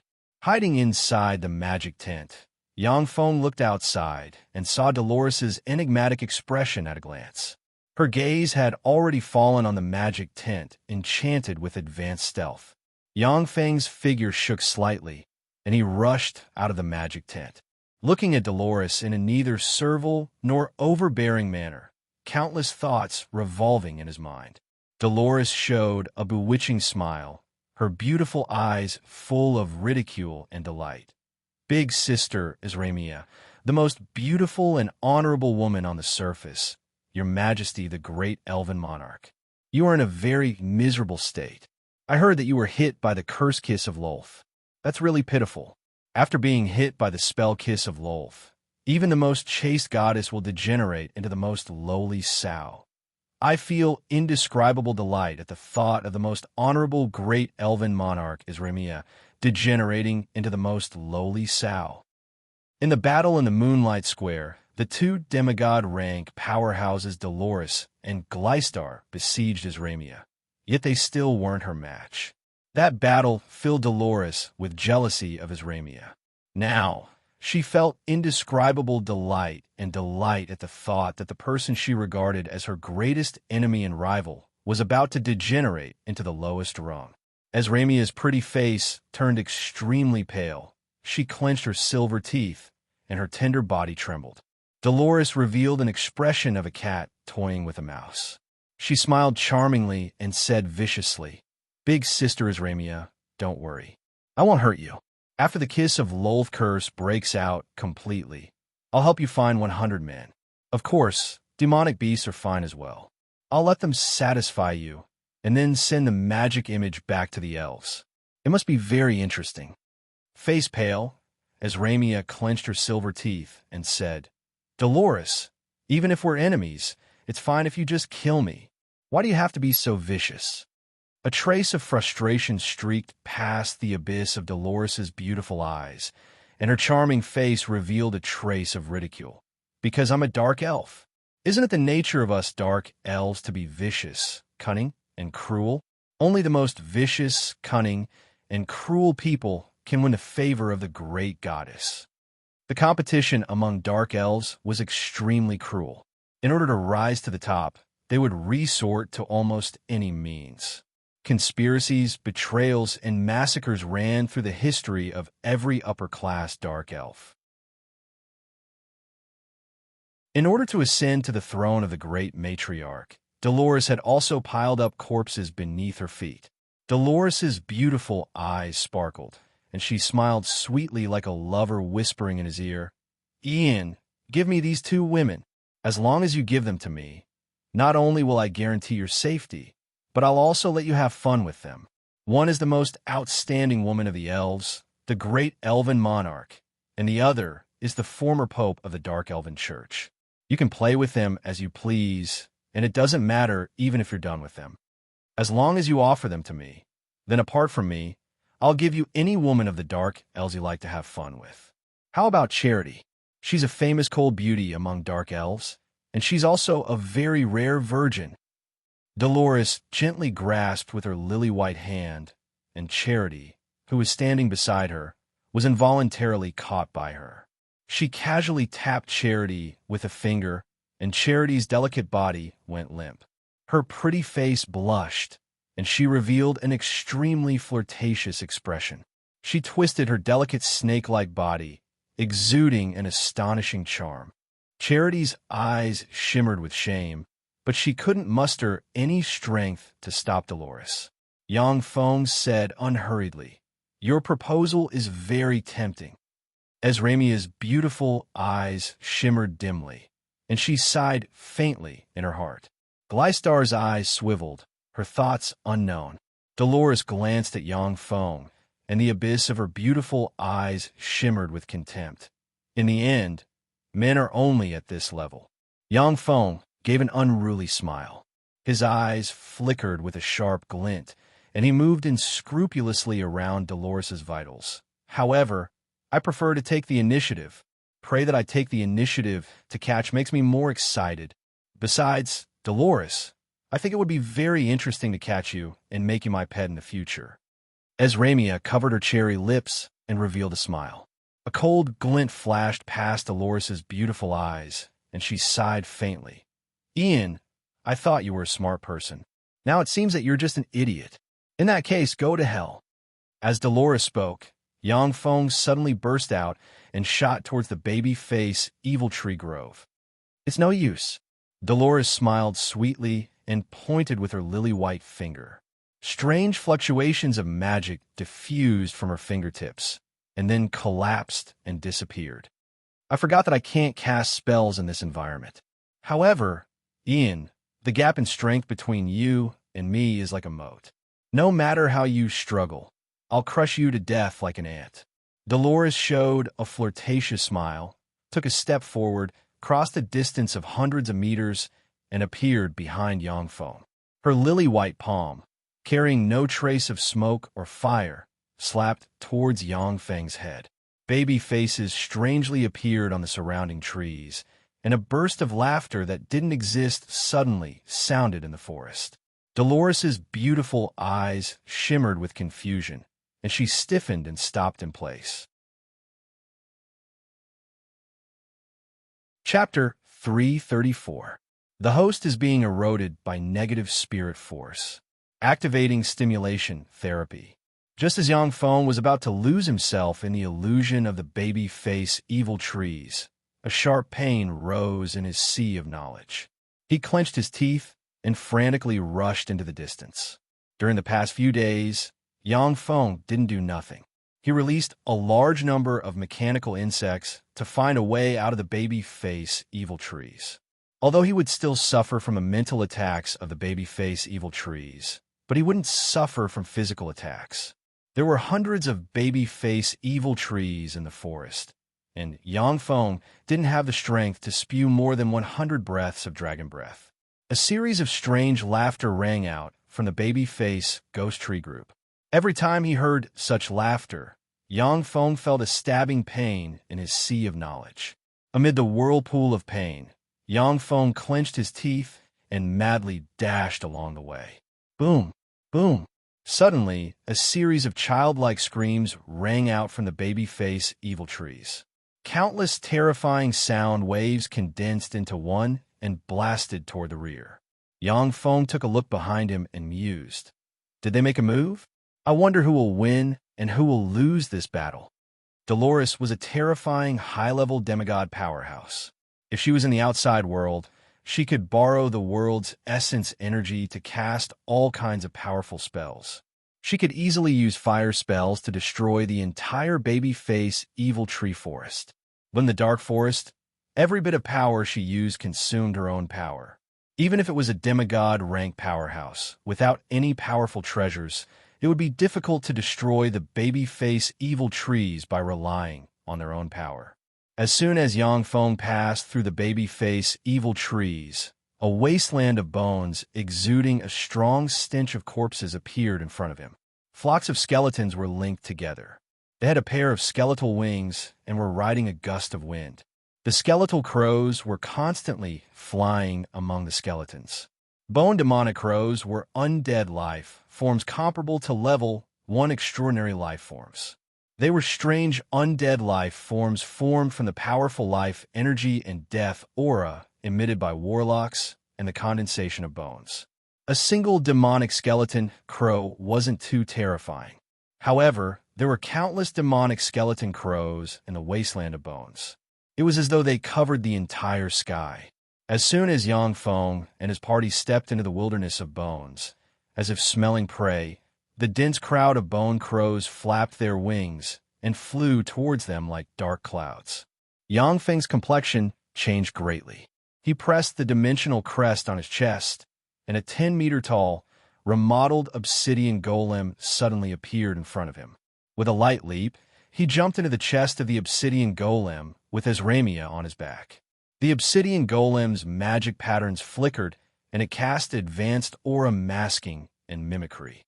The aura of Yang Feng's group of 3 was completely concealed, and the obsidian golem's external appearance changed into a huge giant skeleton. The dense crowd of bone crows lost their target, and then circled around the obsidian golem, transformed into a giant skeleton. Many bone crows landed on the obsidian golem, transformed into a giant skeleton, looking like they were resting. The place where Yang Feng's group of 3 previously stood was occupied by countless bone crows. Looking outside through the obsidian golem, Yang Feng's group of 3 could see countless bone crows occupying the surroundings. The dense crowd of bone crows could scare people with trypophobia half to death. When she saw the countless bone crows, Azramia's scalp couldn't help but turn numb. Even if she was at her peak, she would have no choice but to retreat when she encountered the terrifying flock of skeletal demonic crows. If she went all out and fought to the death, then even someone as tyrannical as her would eventually die of exhaustion. The wasteland of bones suddenly trembled violently. A skeletal demonic crow that was dozens of meters long with a body made of dragon bones and a skull of a giant on top of its head suddenly flew out from the endless skeletons. It was a skeletal demonic crow with a white jade-like luster. The huge bone crow exuded frightening starry sky, warlock rank might. The frightening fluctuations of power emitted by the bone crow were even several times stronger than Azramia's. When Yang Feng's group of 3 hiding inside the obsidian golem saw the frightening bone crow, their countenances suddenly changed dramatically, and they fell silent. In a wilderness of bones, even if Azramia came here at her peak, she might not be the opponent of the starry sky warlock rank bone crow. Yang Feng looked at the starry sky warlock rank bone crow with a dignified glint in his eyes. What a fearsome fellow! How powerful was the former master of the dark forest? Just a trace of his life force fluctuations reached the periphery, yet such a fearsome monster was born. Squawk! The starry sky warlock rankbone crow suddenly opened its maw, dark soul flames flickered in its skull like eye sockets, and it issued a strange shriek. Squawk! Squawk! Squawk! All of a sudden, the dense flock of skeletal devil crows began to cry out. The cries of countless bone crows reverberated in the wilderness of bones. Combining with the cries of the starry sky warlock rankbone crow, they formed a strange soul sound wave that reverberated in the area. When Yang Feng heard the strange cries, his heart suddenly throbbed strangely, his body trembled uncontrollably, and the soul seed in his sea of knowledge shook slightly. The host's soul is shaken. According to the current strength analysis, The host's soul seed will shatter after 10 minutes, and the host soul will leave the body and die. Immediately cut off the sound transmission. The inside of the obsidian golem quickly formed a vacuum layer, which cut off the soul trill. When the strange sound disappeared completely, Yang Feng felt that he could control his body. A wet feeling came from his face. Yang Feng wiped it with his hand, and his palm was covered in blood. Yang Feng looked at the blood in his hand, frowned, and his eyes shimmered with apprehension. How dangerous! I almost died. Furthermore, I died in an unclear manner, without the power to fight back. The dark forest is really dangerous. The wilderness of bones was still the outermost part of the dark forest, yet the starry sky warlock Rankbone Crow was actually proficient in the level 5 spell Soul Shock Soundwave. This greatly exceeded Yang Feng's expectations.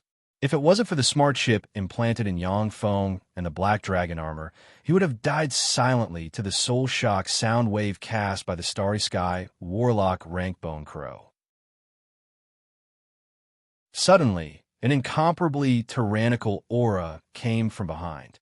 Dolores, covered in wounds, forcibly rushed out of the baby-face evil tree forest. Dolores had just rushed out of the baby-face evil tree grove when the strange sound wave that could shock people's souls slammed into her. Her soul shook wildly, and she stood in place, a look of pain on her pretty face. Wisps of dark force pervaded her body. On the Feisual plane, the powers that ordinary humans cultivated were called qi and magic, while experts of other races cultivated different secret methods. The power that dark elves cultivated was called dark force. The power that kindred cultivated was called blood energy, and the power that dragons cultivated was called dragon force. The power that Sangji Plains human warlocks cultivated was called life force. As time passed, blood slowly flowed out from the 7 orifices on Dolores' face. Traces of bright red blood flowed down her beautiful face, making her look like an extremely beautiful female ghost. Her beauty was mixed with great terror. Boom! Boom! Suddenly, the earth shook, and a vast and boundless pressure gushed out from the deepest part of the dark forest. The Starry Sky Warlock Rankbone Crow suddenly issued a mournful cry and plunged into the pile of bones. Countless bone crows suddenly flew up, pounced on the Starry Sky Warlock Rankbone Crow, and formed a pile of bones on it. A mysterious gray aura slowly blew out from the dark forest.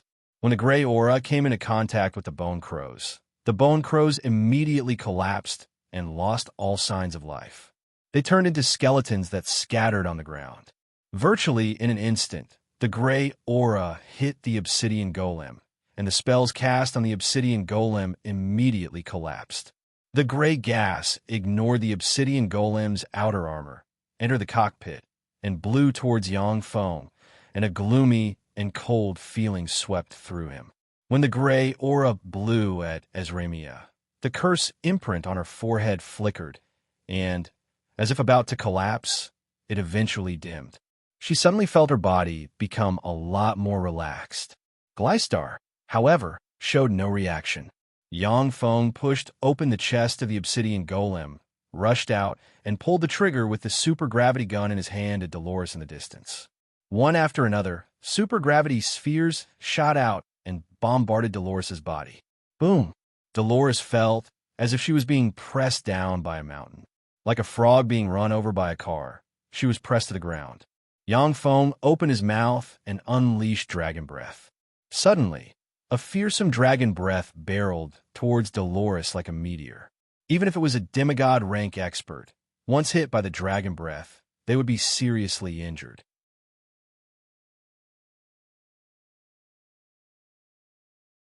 Chapter 335. Dolores chanted a magic sentence, and spatial power surged out and enveloped her. She activated Blink, instantly disappearing from where she stood and retreating 100 meters away.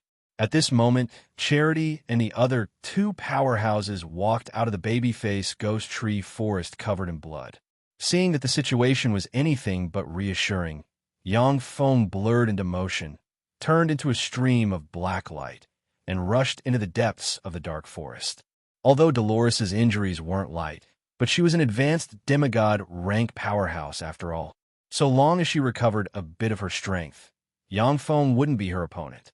Dolores's beautiful eyes flashed with resentment, and she uttered while stressing each syllable, "Ian, how dare you attack me? I'll capture you alive and let you have a good taste of our Dark Elven clan's 1365 kinds of punishments." In Dolores's eyes, Yangfeng, who only had a level 3 warlock rank cultivation base, was like an ant. The fact that such an ant, who she didn't care about at all, injured her made her feel offended and enraged. Although Dolores was furious, but she still didn't take any risks. She took out a few vials of elixirs and poured them down her throat, operated dark force, and enveloped herself in a layer of black light, restoring her body and the power she consumed. Dolores had always been very cautious, which was one of the reasons why she defeated countless competitors and ascended to the throne of the great matriarch of the Dark Elves. The dark forest was full of dangers. Dolores almost died to the sound wave attack of the bone crows. The depths of the dark forest contained great dangers that could even kill gods. Naturally, Dolores wouldn't enter it while she was in a poor state. After passing through the wasteland of bones, a dense forest without a single passageway appeared in front of Yangfeng and company. All the trees in the forest had strange heads, including dragon heads, human heads, devil heads, and multi-armed trolls' heads. Countless tentacle-like vines extended from the trees, giving people a gloomy, strange, and terrifying feeling. These are extraordinary plants, headhunter trees. These are level 6 extraordinary plants. If they're not careful, even deities will be beheaded by these headhunter magic trees, and their divine power will be sucked dry. When Yangfeng saw the strange trees full of different heads, his scalp turned numb and his eyes flashed with shock and fear. A level 6 transcendent plant like the headhunter devil tree was an extremely dangerous and terrifying devil tree. They were not like ordinary transcendent plants that waited for their prey to take the bait. Once they hunted their prey, they would extract their prey's blood, essence, and strength, leaving only their heads, which were embedded in the tree trunk. Once the headhunter magic tree had a head, it would gain the ability to move. Furthermore, it would possess a portion of the bloodline power of the prey it devoured. According to legend, the Warlock Emperor of the Second Warlock Dynasty, the Taboo Lord, had studied the evolution system of Blood Meridian Warlocks step by step with reference to this characteristic of the headhunter magic tree. The only weakness of headhunter trees was that they were afraid of fire. However, there were hundreds of headhunter trees forming a demonic tree forest. Yangfeng was afraid that he would be devoured by the headhunter trees as soon as he spat out a dragon breath. That's not right. These headhunter demonic trees don't have any life fluctuations. Is it because of the gray aura? Yangfeng's heart suddenly stirred, and he thought of the skeletal crows that collapsed due to the mysterious gray aura.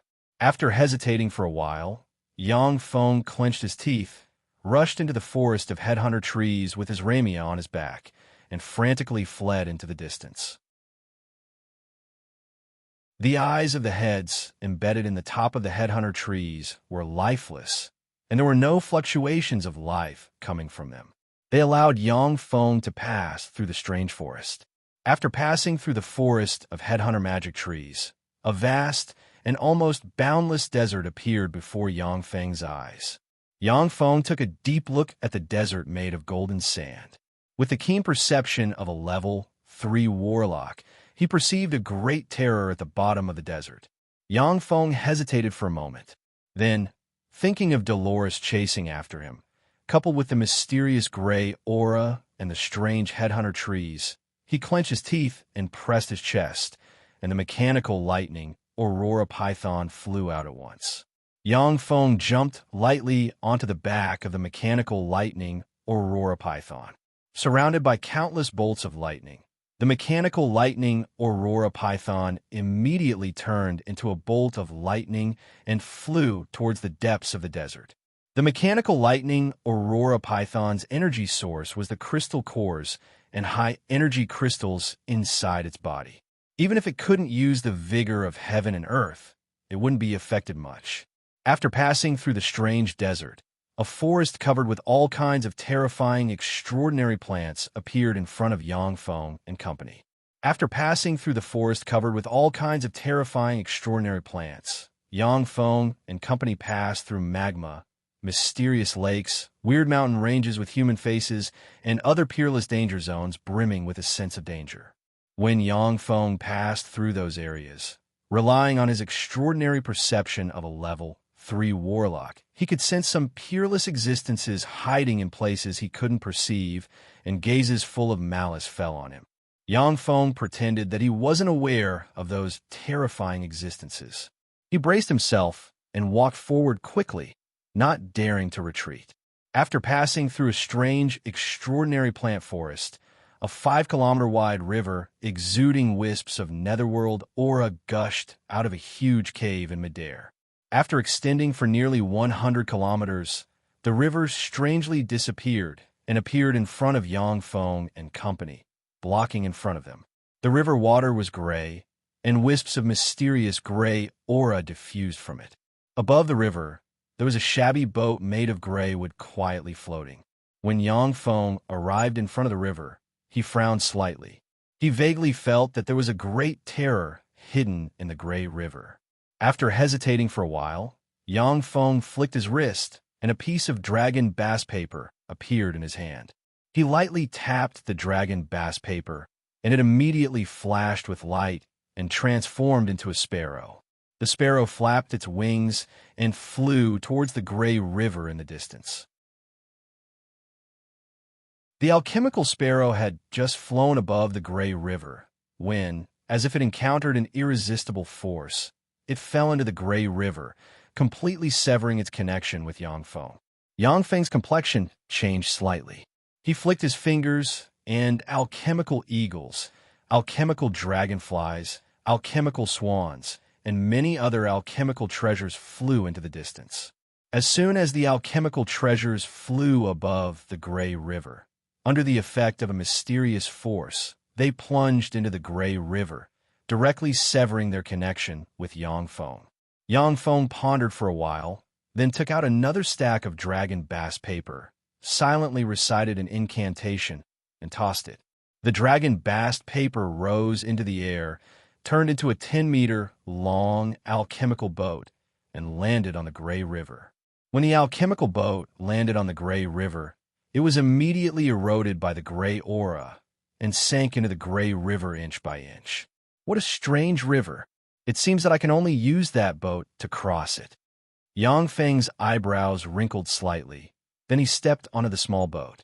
After carrying Yang Feng's group of 3, the dilapidated gray boat, which looked like it would fall apart at any moment, still floated on the water, showing no signs of sinking. When Yang Feng saw this, he heaved a sigh of relief, then picked up the wooden oar and started rowing. When the oar rowed, the gray boat moved, and a strange and terrifying life force slowly spread from the depths of the gray river. When Yang Feng sensed the terrifying life force, his body immediately became extremely tense. Under the terrifying pressure, he was practically unable to budge. The terrifying existence hidden in the depths of the gray river was a terrifying freak above ordinary gods. When the fierce and terrifying life force was released, the gray wooden or released gray light and pressed down, and the fierce and terrifying life force disappeared. This thing, I didn't expect it to be a treasure. Yang Feng wiped the cold sweat from his back.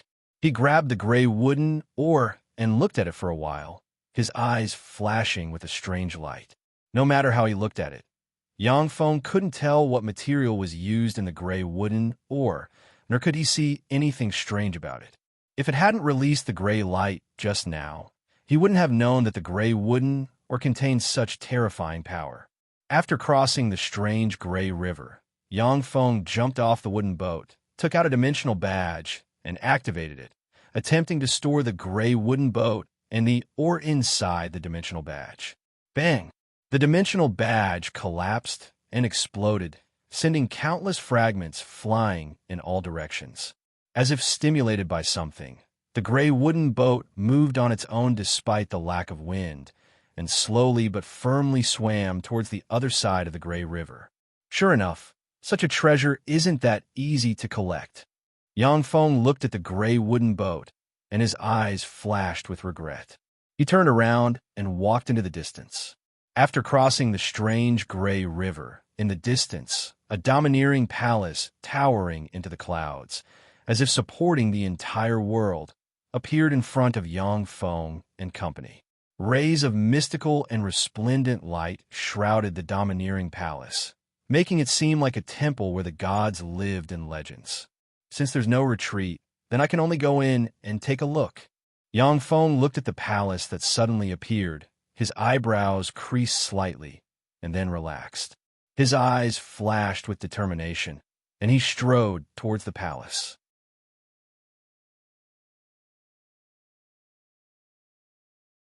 Chapter 336. When he arrived in front of the gate of the palace, Yangfeng looked at the palace with shock in his eyes.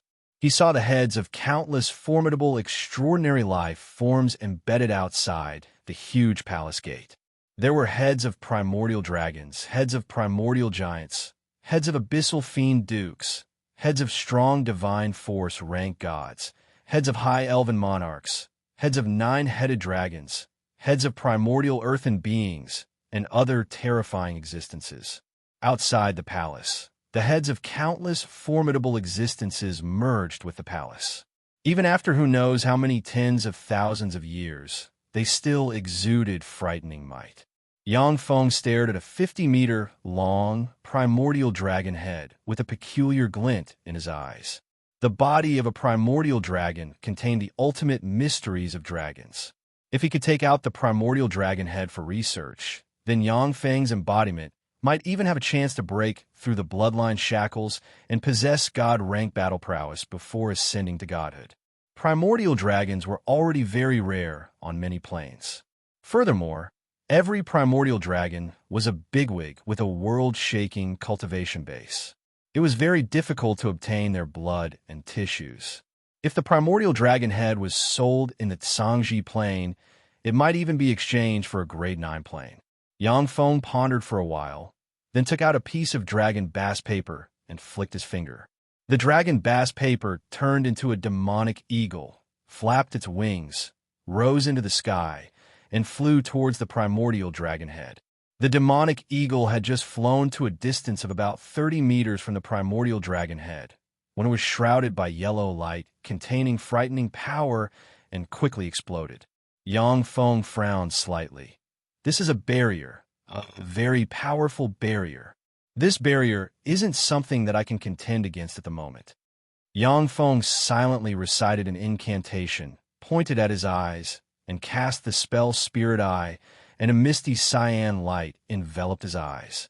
Yangfeng looked at the huge palace with wide eyes, only to see that the palace was surrounded by a frightening barrier.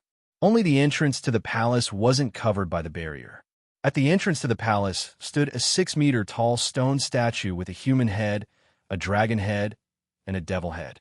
The lower half of the statue was humanoid, and it held a trident in its hand. We've finally arrived. This is the legendary palace where the Tsangji Plains Taboo Lord once lived. With a sigh, a burly, hairy, middle-aged man with strange demonic runes on his face walked over. He looked at the palace with excitement in his eyes. Taboo Lord, the second Warlock Dynasty's Warlock Emperor. Yangfeng's heart shook greatly. Looking at the palace, tempestuous waves set off in his heart. The Taboo Lord was one of the strongest warlocks in the history of the Tsangji Plain. During his lifetime, all the plains around the Tsangji Plain were his territories. No one dared to resist his order. The Bloodline Warlock path was opened by the Taboo Lord, and it was still one of the 2 righteous paths leading to the pinnacle of power in the Tsangji Plain. My luck is pretty good. Before entering the Taboo Lord's palace, he would encounter 3 more prey. These 2 prey were the most beautiful elves I had ever seen in my life. How lucky! The gaze of the middle-aged man covered in long hair, looking like a bear, shifted and fell on Yangfeng and company, and his eyes flashed with excitement. The eyes of the bear-like middle-aged man flashed with a fierce glint. The demonic runes on his face lit up, and frightening great warlock rank might spread from him. He suddenly swelled and turned into a 4-meter-tall bear-like man with 1-meter-long claws. Lowly human, when you get to the netherworld, remember that the one who killed you is the black radiant plains Antonia. The eyes of the terrifying bear-like man suddenly flashed with a fierce and sinister glint, and he swung his claws at Yang Feng. Idiot, you'll be the one to die. A cold glint flashed past Yang Feng's eyes.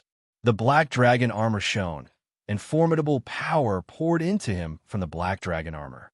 He unleashed the level 4 spell dragon force. As if the embodiment of a frightening humanoid dragon, he suddenly burst out and slammed his fist into the terrifying bear-like claw.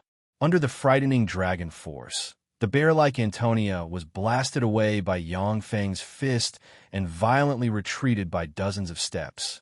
Suddenly, as if the embodiment of a black bolt of lightning, Yang Feng rushed to in front of Adonia, stabbed his claws into Adonia's chest, and tore open a huge hole. Yang Feng opened his mouth, and a dragon breath sprayed on Adonia's body, setting him ablaze. Antonia struggled frantically in the dragon breath. After a while, he turned into a pile of ashes and disappeared. As Ramia's beautiful eyes shimmered with disgust, and she said unhurriedly, "Really, these guests from other planes are really savage." Yang Feng smiled faintly and didn't say much. Powerhouses capable of planar travel were at least great warlock rank powerhouses. These powerhouses didn't come from a higher plane like the Zhangji plane, but rather from a lower plane. After countless fights, they stepped into the pinnacle of power. When such powerhouses went to other planes, they didn't regard the intelligent life forms of other planes as beings of the same level as themselves. In front of great warlock rank powerhouses, Yang Feng's trifling level 3 warlock rank strength wasn't enough. This meant that Yang Feng didn't have the qualifications to be taken seriously by them. Interesting, Ian, you're using the power of a dragon. In other words, you're from the country of dragons. No wonder you can practice magic and martial dual cultivation. A burly, domineering middle-aged man with a Tiger King tattoo on his forehead and a thick golden tail wrapped around his waist walked out from the side, stared at Yang Feng, and uttered with a faint smile. As Ramia's beautiful eyes flashed with astonishment, and she uttered unhurriedly, "You're the guardian of the tiger men in the secular world, Golden Tiger Monarch." Golden Tiger Monarch swept as Ramia with a glance. A look of disappointment flashed past the abyss of his eyes, and he sighed slowly. "As Ramia, this is the first time we've met. However, I've seen you many times in magic images. You're really in a sorry state now, needing the protection of a human with dirty black dragon bloodline flowing through his veins. I'm really disappointed. I thought that in the entire Feisuo Plains secular world, only you had the qualifications to be my woman. What a disappointment. I'm really disappointed." As Ramio warned, "Ian, Golden Tiger Monarch is the guardian of the tiger men in the secular world, one of the 2 royal families of the Beastman Empire. He possesses demigod rank strength, and is one of the strongest lords in the Feisuo Plains secular world. Demigod rank powerhouses were the most powerful existences in the Feisuo Plains secular world. The entire Dark Elven race originally only had 2 demigod rank powerhouses, Dolores and Gleistar. Ian, give me Ramia, and then get the hell out of here. I can give you 2 a chance to live. Otherwise, this will be your burial ground. You might be the bloodline descendant of some old dragon in the country of dragons, but that's not important to me." Golden Tiger Monarch stared coldly at Yang Feng. Shortly after, demigod rank might spread from him and swept towards Yang Feng. The advanced demigod rank might have pressed Yang Feng to the point of suffocation. "Golden Tiger Monarch, I'm very sorry. As Ramia is my prey. Please let me have her, okay? Of course, I'll offer you the former Pope of the Dark Elven Church, Gleistar, as well as 100 beautiful Dark Elven virgins." Amidst the waves of enchanting and sweet sounds, Dolores wore a flirtatious smile on her face as she swayed with every step she took. Bursts of exotic fragrance drifted from her body along with the wind. When Golden Tiger Monarch saw the enchanting Dolores, his eyes flashed with an intoxicating glint, and he said with a hearty smile, "So beautiful! What a beautiful and coquettish woman!" As expected of the great matriarch of the Dark Elves. "If you're willing to play with me for a few days, then I promise to give Azramia to you after I'm tired of playing with her. In any case, you're going to sacrifice her to the gods, so it doesn't matter if I play with her for a few days." Dolores threw Golden Tiger Monarch a coquettish look and said with an enchanting smile, "All right, Golden Tiger Monarch, it's a deal." Yang Feng swept Dolores and Golden Tiger Monarch with a glance, and his eyes shimmered with determination. His figure blurred, and he rushed towards the entrance of the huge palace. Normally, Yang Feng wouldn't be so reckless as to rush towards the entrance of the palace. But with the two advanced demigod-rank powerhouses Dolores and Golden Tiger Monarch joining hands, he had no chance of winning. Dolores and Golden Tiger Monarch just looked at Yang Feng with ridicule in their eyes. Then, they glanced at the stone statue guarding the entrance of the palace, and their eyes shimmered with apprehension. They used Yang Feng as a test prop. When Yang Feng was only 10 meters away from the stone statue, a bloody light descended from the palace and shone on the stone statue. Crack! Crack! As a series of crisp cracking sounds rang out, the stone on the surface of the stone statue peeled off inch by inch, revealing a monster with 3 heads: a human head, a dragon head, and a devil head. The lower half of its body was humanoid, and it held a trident in its hand. It was 6 meters tall and exuded a terrifying pressure that surpassed that of a god. As soon as the freak within the stone statue woke up, its scarlet eyes flashed with a touch of killing intent, and 2 blood-colored beams of light shot out from its eyes and shone on Yang Feng.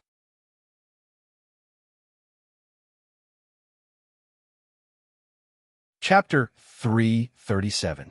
Yang Feng was brushed by the 2 scarlet radiances practically without any resistance. Under the suppression of a terrifying and peerless power, he was unable to move his body in the slightest. It was as if time had stopped for him, with only his thoughts remaining. Even the connection between Yang Feng and the smart chip implanted in his brain was severed. Like a statue, he stood quietly in place. When Dolores and Golden Tiger Monarch sensed the fluctuations of power emitted by the freak, they spat out a mouthful of blood and suffered minor injuries. Dolores's beautiful eyes were filled with shock and fear. What a terrifying freak. I'm afraid it's even stronger than Goddess Lolth.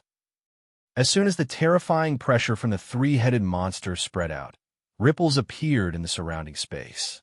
The powerhouses from different planes hiding in various corners were forced to reveal themselves. In this vast plane, there were more than 30 powerhouses from different planes. There was no change in Dolores's pretty face.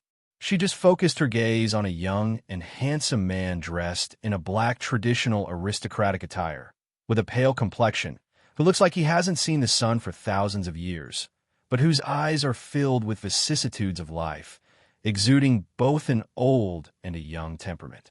The Golden Tiger King's gaze fell on an ugly and ferocious-looking man with a horn carved with strange runes on his head. He was tall and sturdy, and his eyes were crimson as he drooled. Among the more than 30 powerhouses from different planes, only the 2 powerhouses gave Dolores and Golden Tiger Monarch a very dangerous feeling. Amazing, as expected of a gatekeeper of the Taboo Lord. The Asian man with a ponytail and a long saber on his back was also forced to come out of his invisible space. At this time, his appearance had completely changed into that of a Westerner. Looking at the 3-headed monster, his eyes flashed with a touch of admiration. "You have Master's aura on you. Please come in."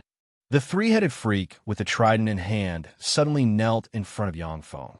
The 3 heads didn't speak, but a voice reverberated in Yang Feng's sea of knowledge. A trace of shock flashed in Dolores's beautiful eyes. Her mind was shaken, and her beautiful eyes flashed with disbelief. "What's going on?" Why would that monster kneel to him? Isn't he an ordinary magic shooter? The Golden Tiger King was also dumbfounded and murmured, "Isn't he just an ordinary dragon? What was going on?" Even if he was the illegitimate son of the dragon god, it was impossible for him to make the gatekeeper of the taboo Lord kneel.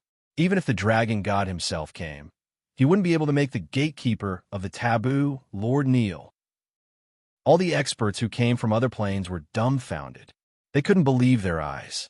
The experts who had gathered here all had a rough understanding of this place. They naturally knew how terrifying and powerful the master of this palace was. They had expected the gatekeeper chosen by the master of the palace to be powerful, but for such a powerful gatekeeper to kneel in front of Yang Feng was simply appalling. Crack! Crack! The golden gate behind the three-headed monster slowly opened, and a majestic palace slowly emerged. Beams of incomparably powerful treasure light shot out from the palace gate, captivating people's hearts. TSK, TSK. Get in, you ant. The one-horned and sinister-looking demigod rank expert smiled malevolently, then strangely appeared behind a great warlock rank expert from another plane and extended his hand. A black incantation shot out from his right hand and, as if chains, locked the great warlock rank expert from another plane and then threw him away. The locked great warlock rank powerhouse turned into a black ray of light and flew towards the gold gate. The black incantation sealed the great warlock rank powerhouse completely, leaving him unable to budge. He could only powerlessly fly towards the gold gate. A scarlet ray ejected from the gatekeeper's trident kneeling on the ground and landed on the great warlock rank powerhouse. The great warlock rank powerhouse from another plane issued a miserable scream and then turned into ashes that scattered in the air. Those who attempt to blaspheme master will die. Among the gatekeeper's three heads, the devil head raised its head and stared at the one-horned demigod powerhouse from another plane. Two rays of red light shot out of its eyes.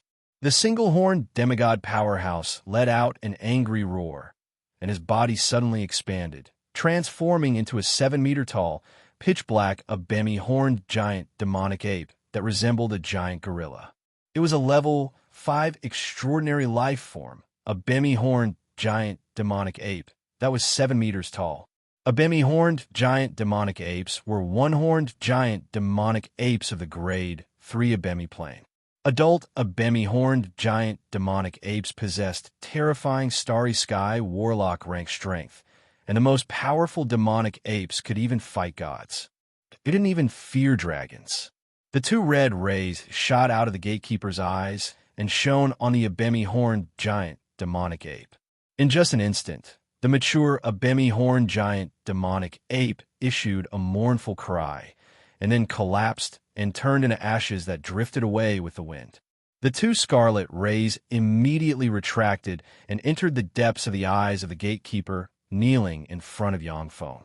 Seeing this scene, the complexions of everyone in the vast plain changed dramatically, and their eyes shimmered with fear and shock.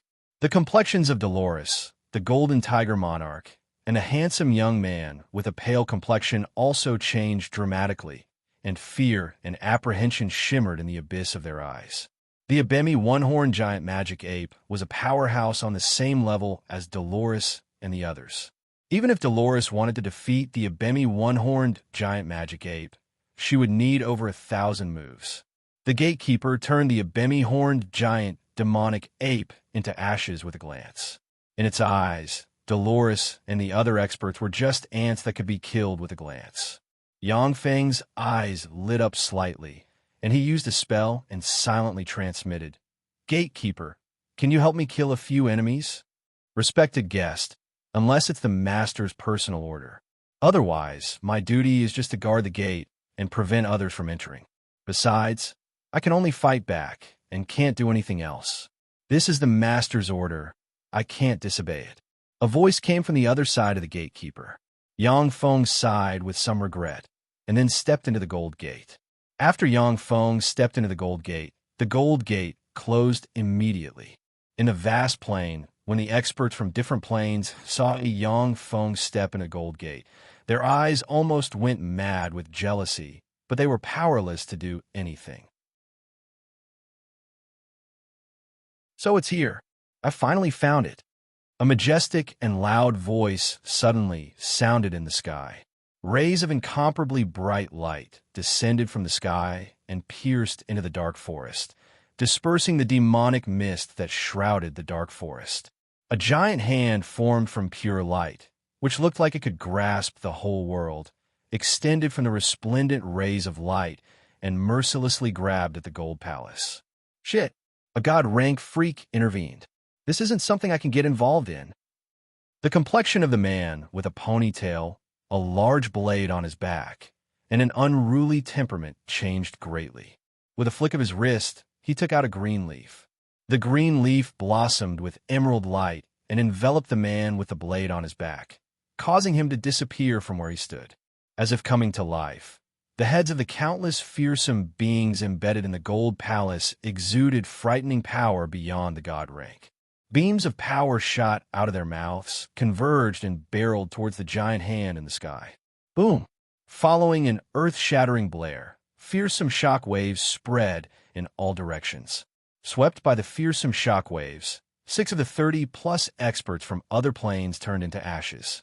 Dolores, the golden tiger monarch, and the pale man retreated briskly, quickly distancing themselves from the gold palace. Under the attack of the fearsome beam of power, large chunks of blood fell from the sky, scattered on the ground, and then were devoured by the gold palace. The fearsome voice echoed in the area.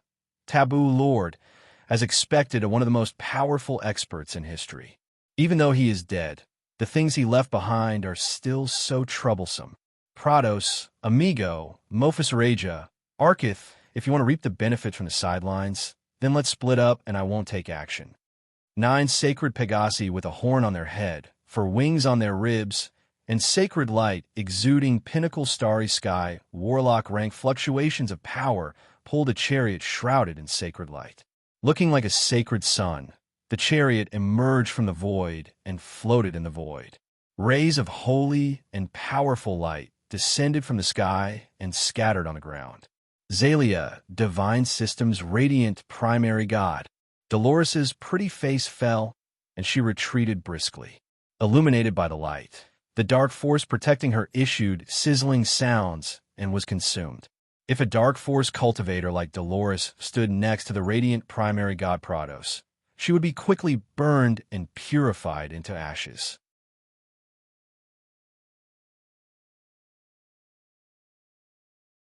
Chapter 338.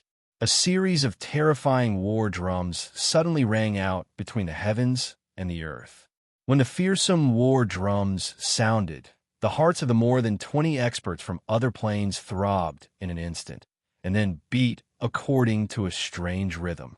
No matter what secret methods they used, the more than 20 legend rank experts couldn't control their hearts, and their blood unconsciously boiled according to a strange rhythm. A 50-meter-long, 9-headed hydra engraved with strange runes and exuding moonlight warlock rank fluctuations of power pulled a bone chariot forged from countless god bones through the void. The bone chariot was shrouded in a bloody aura of war, making it impossible to see what was inside the bone chariot.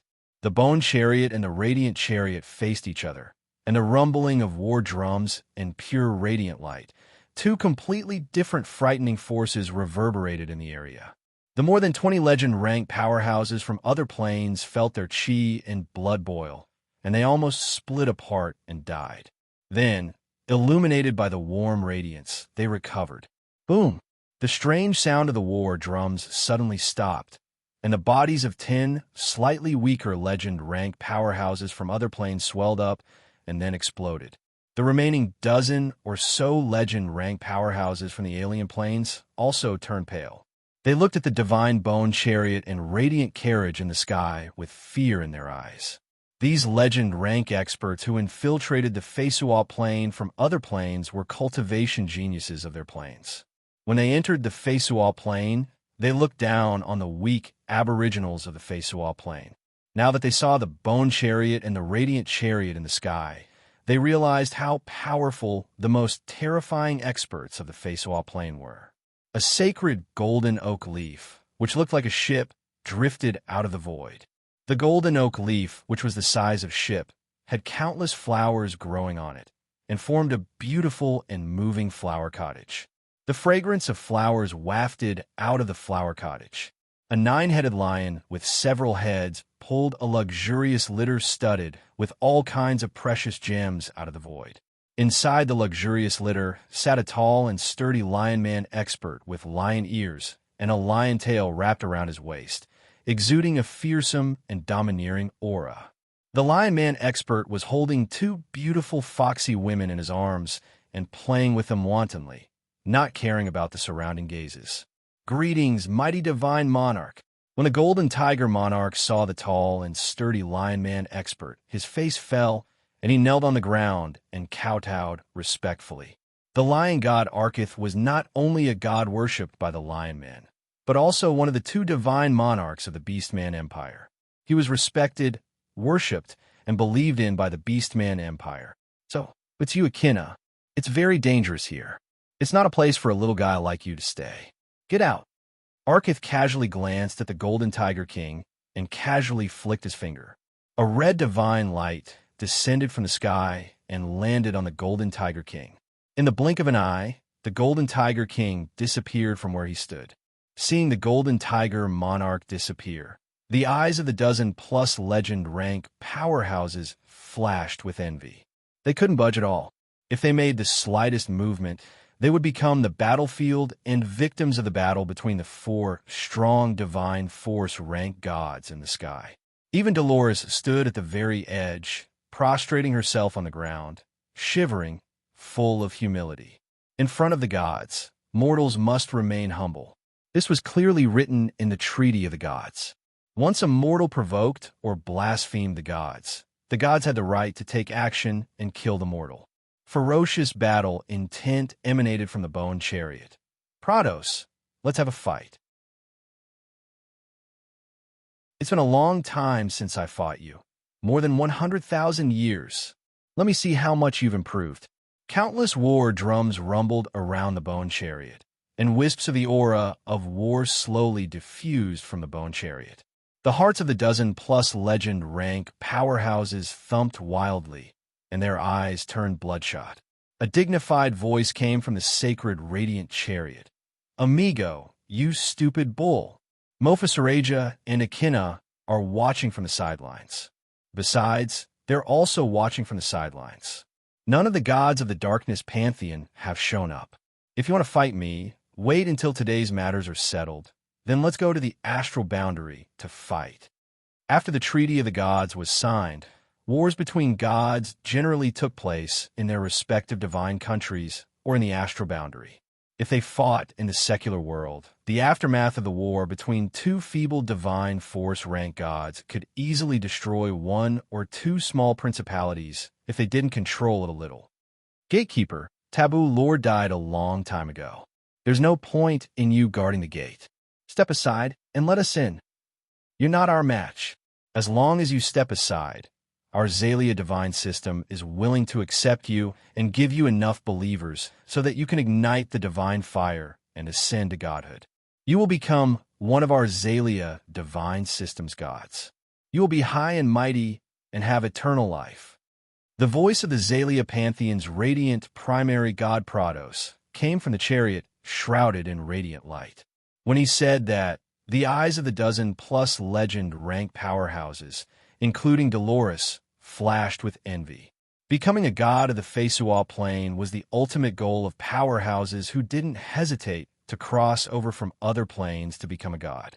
Once you ascended to godhood, even if it was a human, your life essence would undergo a tremendous transformation, surpass countless extraordinary life forms in one fell swoop, and have a lifespan of millions of years at the very least.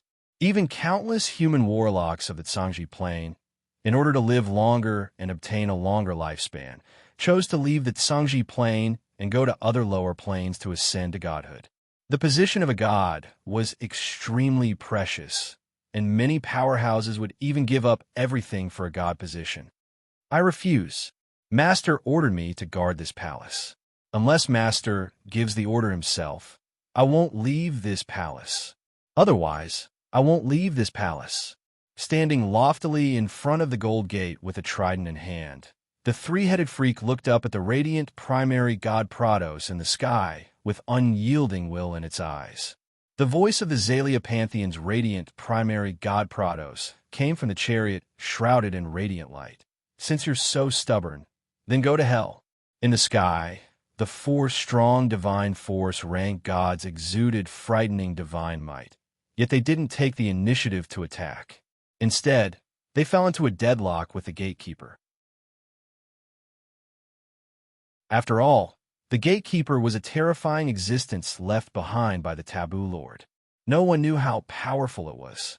The relationship between the four strong divine force rank gods was extremely complicated. No one was willing to take the initiative and let the others take advantage of it. I'll go first, the four of you follow. If you're not willing to attack, then I won't. The mysterious voice sighed slightly, and another giant hand descended from the sky and mercilessly grabbed at the gold palace. In front of that terrifying giant hand, the majestic golden palace was like a toy, as if it could be grabbed by that terrifying giant hand at any time. How dare you?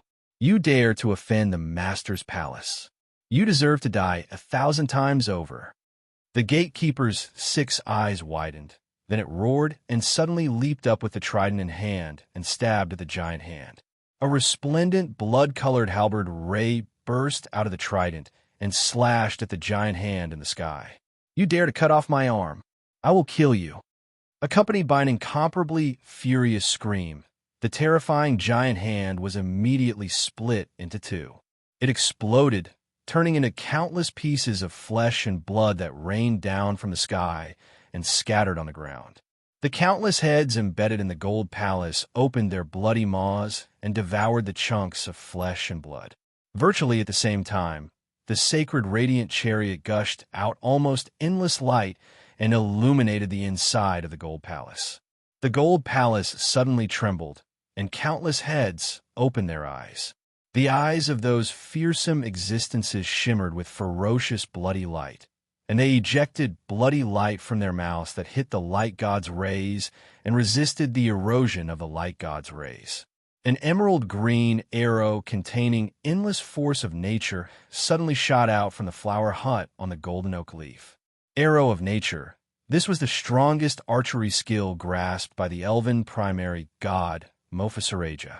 It was by relying on the unpredictable arrow of nature that the elves, who only had the protection of a strong divine force rank god, could become one of the Fesual Plains' 4 empires. No powerhouse of the same rank was willing to face Mophisareja's arrow of nature head-on. Virtually without a sound, the gatekeeper's chest was pierced, and a large hole appeared. A copious amount of force of nature reverberated in his chest. Strange tree vines grew frantically along his body, and 2 tendrils stabbed at his eyes like flood dragons. Oh! The gatekeeper coughed out a mouthful of blood and let out an earth-shattering roar. A blood-red power suddenly erupted from his body, and the vines on his body withered. The remaining dozen or so legendary powerhouses had their heads explode one by one, and only 6 of them barely survived. The gold palace ejected blood-colored rays that entered the gatekeeper's body, causing his power to rise steadily. The gatekeeper's 6 eyes turned and locked on the elven primary god, Mophisareja, hiding inside the flower hut.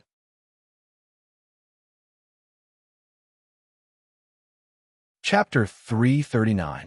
Bloody light enveloped the gatekeeper, and he instantly disappeared, reappeared in front of the golden oak leaf, and brandished the bloody trident to stab at the golden oak leaf. Gatekeeper, your opponent is me. Arkith suddenly shot out of the litter and unleashed the god-grade martial skill Lion God's Claw he created. Containing the fearsome might to tear the sky apart, his claw shot towards the gatekeeper. The gatekeeper's devilish head turned 180 degrees, and 2 scarlet rays suddenly shot out, hit Arkith's Lion God's Claw, and blocked it. At that moment, the blood-colored trident pierced into the golden oak leaf. A large amount of golden blood sprinkled on the ground from the golden oak leaf. A peerless beauty with long emerald green hair, a curvaceous waist, twin peaks nearly bursting out of her clothes, skin as translucent as jade, a peerless countenance, and a noble temperament, dressed in an exquisite and luxurious green leaf armor, flew out of the golden oak leaf. There was a huge bloody hole in her abdomen, and a large amount of golden blood sprinkled on the ground from the bloody hole in her abdomen. After seriously injuring the elven primary god, Mophisareja, with this strike, the gatekeeper weakened slightly. Arkitha's lion god's claw grabbed the gatekeeper's right shoulder and tore a large part of the gatekeeper's right shoulder. With a silver sword in hand, Amigo strangely appeared behind the gatekeeper and chopped the gatekeeper's left arm in two. The gatekeeper roared, and fearsome bloody light erupted from him. In an instant, he turned into a 50-meter-long archaic gold dragon covered in golden scales and with 9 dragon heads. Vast and fearsome might came from the archaic gold dragon, and the 9 dragon heads belched 9 archaic dragon breaths barreling towards the 4 powerhouses. Radiant divine light radiated from the holy radiant chariot and swept towards the archaic dragon breath. Purified by the radiant divine light, the archaic dragon breath collapsed and disappeared before it could touch the holy radiant chariot. When Arkitha's lion god's claw slammed into the archaic dragon breath, it tore through space and banished the archaic dragon breath into a spatial rift. Amigo slashed at the primordial dragon breath with the silver war god's sword, shattering it in one strike. The remaining 6 archaic dragon breaths barreled towards Mophisareja like shooting stars. Mophisareja's pretty face flickered. She clenched her teeth and waved her lily-white hand, and a green jade plate suddenly appeared in her hand. A stream of green water of nature flew out of the god armament jade plate and swept towards the 6 archaic dragon breaths. When the archaic dragon breaths, which even magic water could not extinguish, were sprinkled by the green water of nature, they issued sizzling sounds and collapsed and dissipated. The bloody trident pierced through the green water of nature and pierced through Mophisareja's body like a bolt of lightning, nailing her to the ground. Traces of blood-red corrosive power quickly spread towards Mophisareja. Mophisareja's face flickered, and she pointed upwards. In the void, a huge hole suddenly split open, revealing a lush and verdant divine country of nature filled with the aura of nature and countless beautiful elves. Green divine power of nature gushed out of the divine country of nature like a sea and entered Mophisareja. The bloody trident stabbed into Mophisareja's abdomen was sent flying by the frightening divine power of nature. As if sensing something, the countless beautiful elves inside the divine country of nature knelt on the ground and recited prayers. Streams of ocean-like divine power poured into Mophisareja and quickly healed her injuries. The reason why gods were virtually invincible in one-on-one fights against those of the same rank was that they could use the endless divine power of their divine country and the ability to fight a protracted battle. Few existences could compare to god-rank powerhouses. Fool, this is the residence of Taboo Lord. How dare you open a divine country here and draw support from its power? How foolish!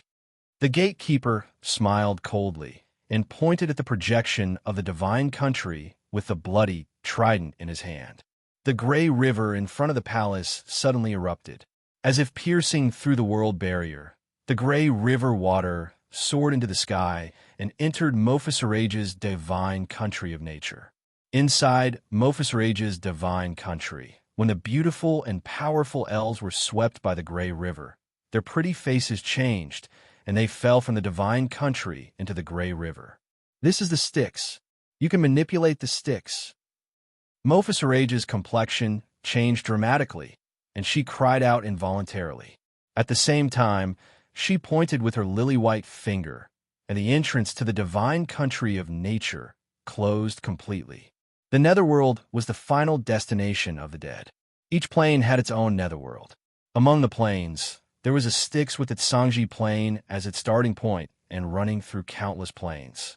Unless the souls of believers of gods were received into the divine country, the souls of the dead would enter the netherworld through the laws of the nether, and then have their memories washed away by the Styx.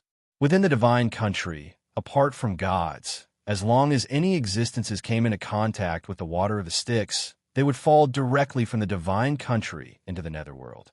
Mophisareja was a strong divine power rank god.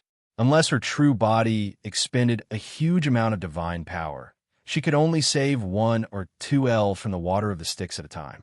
Once the water of the Styx entered Mophisareja's divine country of nature, the souls of her believers in the divine country would fall into the netherworld. The Styx can only be controlled by the nether gods of each plane who have mastered the laws of the netherworld, or by mighty existences like Master. However, with Master's power, I can control the Styx a bit. The gatekeeper's eyes flashed fiercely, and it slammed its huge dragon claws into Mophisareja, causing her to spit out another mouthful of golden blood. A copious amount of radiant divine light suddenly converged from the chariot filled with sacred light and formed a 30-meter-long sword filled with radiant divine power, and fearsome might condensed on the sword. Radiant Blade of Judgment was one of the most frightening, offensive divine spells of the radiant primary god Prados. As soon as the Radiant Blade of Judgment took shape, it entered the void, appeared in front of the gatekeeper in the next moment, and slashed down. A huge golden dragon head fell, and a large amount of red blood spilled from the severed head of the gatekeeper. The gatekeeper's huge dragon claw once again ruthlessly slapped great elven monarch Mophisareja's delicate body, causing her internal organs to rupture and causing her to spit out a mouthful of golden blood. The gatekeeper that is transformed into 8 golden dragon heads spat out balls of primordial dragon breath that blasted towards the 4 powerhouses. 3 archaic dragon breaths were blocked by Prados and the other 2 powerhouses, while the other 5 dragon breaths slammed into Mophisareja and burned her frantically, causing her to scream miserably. In the dark forest, Mophisareja suffered too many restrictions, making her unable to exert her most powerful battle strength. She could not resist the crazy attack of the gatekeeper. The bloody trident pointed at Mophisareja, and gray water of the Styx suddenly flew out and poured towards Mophisareja. Mophisareja's pretty face flickered, and she clenched her teeth and silently recited an incantation. Countless green tree vines suddenly ejected from her leaf armor and bounced off the 8 golden dragon claws. Her figure blurred, and she fled into the distance. Mophisareja was aware of the gatekeeper's strategy, which was to seriously injure or even kill her. Although the gatekeeper was only one of her avatars that descended into the secular world, but it was extremely important. She spent countless divine power and precious treasures to create it. It was more precious than many god armaments. She couldn't let it fall here. A radiant blade of judgment descended from the sky and chopped off another head of the 9-headed golden dragon. Arkatha's lion god's claw slammed into one of the 9 golden dragon's heads. Wherever the might of the lion god's claw reached, the golden dragon's head exploded and blood splashed everywhere. Amigo slashed down with the sword of the god of war and beheaded another head of the 9 golden dragon in an instant. The gatekeeper's 4 dragon heads were chopped off, but he didn't seem to care at all. He flipped his claws and slammed them onto Amigo's body. Amigo fell from the sky and was pressed onto the ground. The blood trident slashed through the gatekeeper's claws and stabbed into Amigo's body. A stream of Styx water fell from the sky, and under the guidance of the blood trident, it turned into a whirlpool and stabbed into Amigo's body. Amigo's avatar screamed miserably, and wisps of gray gas pervaded his body. Styx's water was highly toxic to any living intelligent life form. Even avatars of gods would be seriously injured if they came into contact with Styx's water. The Radiant Blade of Judgment slashed down again and beheaded one of the gatekeeper's heads. Arkatha's lion god's claw smashed the other head of the gatekeeper. The gatekeeper didn't care. Its huge claws stabbed into Amigo's embodiment and tore it apart. Amigo's embodiment, eroded by the water of the Styx River, was torn to pieces.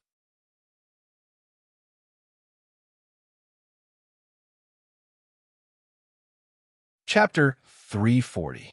Seeing Amigo perish. Archith and Prados were shocked, and their countenances flickered. Although the fallen Amigo was only an avatar, but it was one of his strongest avatars. Now that he died at the hands of the gatekeeper, and the avatar's soul was polluted by the water of the Styx, even Amigo's true body would suffer a lot of damage. At this time, the gatekeeper's avatar of the archaic nine-headed gold dragon only had 3 heads left. An overbearing aura still pervaded his body, and drops of blood slowly dripped from the broken parts of his 6 heads, showing no signs of recovery. The archaic nine-headed gold dragon had a fearsome regenerative ability. However, Archith and Prados attacks, which contained the power of law, completely severed the regenerative ability of the gatekeeper's avatar of the archaic nine-headed gold dragon, making it impossible for him to heal himself. Prados' majestic voice came from the chariot shrouded in endless light. Gatekeeper, you only have 3 heads left. If you continue to fight, you will die.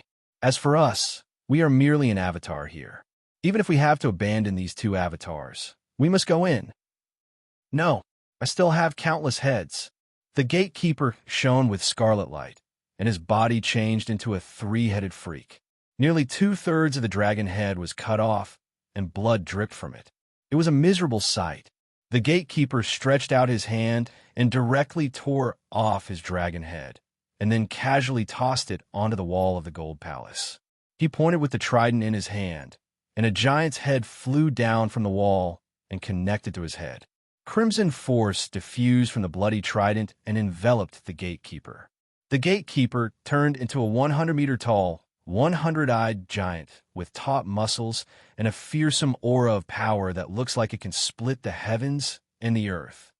As expected of the gatekeeper chosen by the Taboo Lord. Unfortunately, my true body isn't here, or I would really like to fight you. The sigh came from the chariot shrouded in endless light, and the 9 sacred Pegasi faced upwards and neighed, treading on sacred light. They pulled the chariot into the void and disappeared. As expected of the gatekeeper chosen by the Taboo Lord, you're really powerful. It's a pity that my true body can't get away. Otherwise, I would really like to fight you. Archith shone, and he appeared in the luxurious litter in an instant.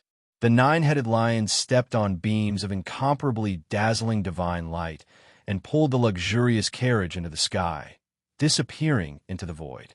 The gatekeeper suddenly looked up at the area shrouded in dazzling light in the sky. A bunch of good-for-nothings. A faint sigh came from the dazzling divine light. The dazzling divine light collapsed one by one and disappeared. Scarlet light flickered on the gatekeeper's body, and he returned to his 3-headed freak form. Clenching the bloody trident in his hand, he slowly walked back to in front of the gold gate. Pieces of stones flew up from all directions and entered the gatekeeper's body, turning him into a stone statue again.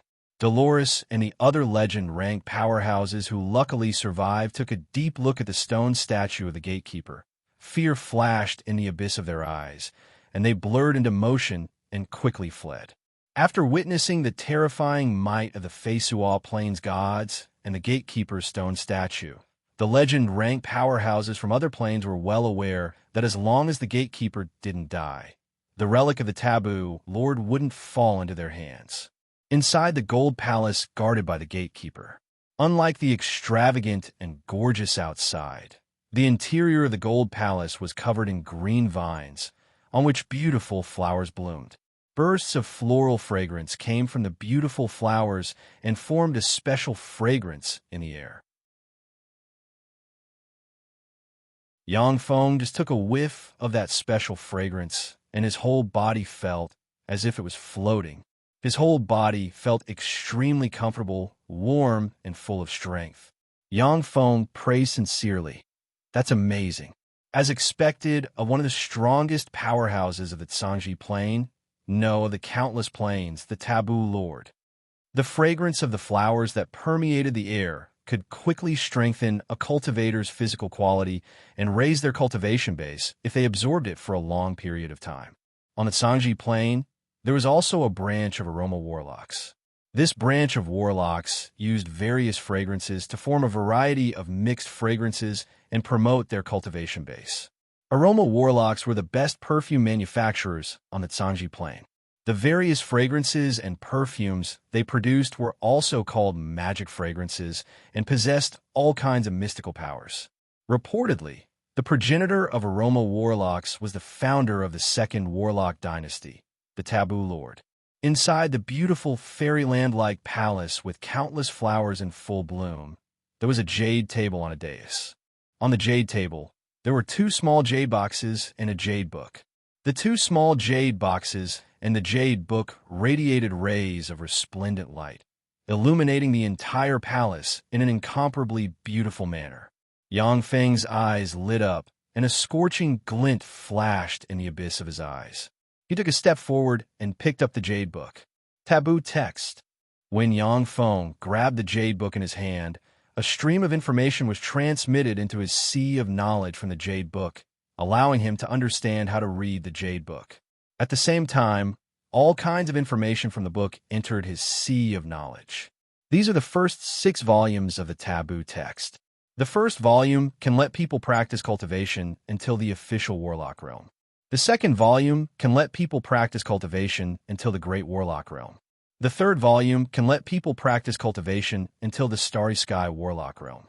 The fourth volume can let people practice cultivation until the moonlight warlock realm. The fifth volume can let people practice cultivation until the glorious dawn warlock realm. The sixth volume can let people practice cultivation until the bright world warlock realm. In addition to the original 6 volumes of the taboo text, there is also a secret method he deduced in his later years, the cultivation method of the primal chaos imperishable body. It needs to be used together with the primal chaos bead he made in order to practice cultivation. There's a primal chaos bead in here. Yang Feng grabbed the 2 small jade boxes, and a scorching glint flashed in his eyes. Inside the 2 small jade boxes there were 2 beads. One of the beads was called the primal chaos bead, which was needed to cultivate the primal chaos imperishable body. The other jade box contained the taboo magic bead, which was needed to cultivate the original version of the taboo text. The time text, the taboo text, the transcendent text, the star text, the death text, the golem text, and the magic note text were known as the 7 strongest texts created by the humans of the Sangji Plain. These 7 texts condense the life's blood, sweat, and tears of the 7 strongest warlock emperors of the Sangji Plain. In that long period of time, because the difficulty of cultivating the 7 great grimoires was too harsh, many of them had already been lost. Only bits and pieces of the grimoires were left, and they had all been changed into simplified versions for the benefit of the later generations. For example, the taboo text, a peerless secret method created by the taboo emperor, could not be cultivated without a taboo magic bead. As for the time text, only freakish geniuses who possessed the time body and had an innate affinity with time force were qualified to cultivate it.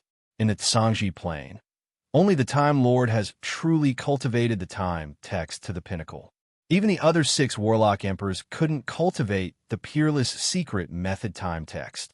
Yang Feng put away the treasures and then looked around. In addition to the dais, there were 2 passageways. From the taboo text, Yang Feng learned that one of the 2 passageways led outside the dark forest, and the other led to the taboo lord's room. After hesitating for a while, Yang Feng walked towards the taboo lord's room.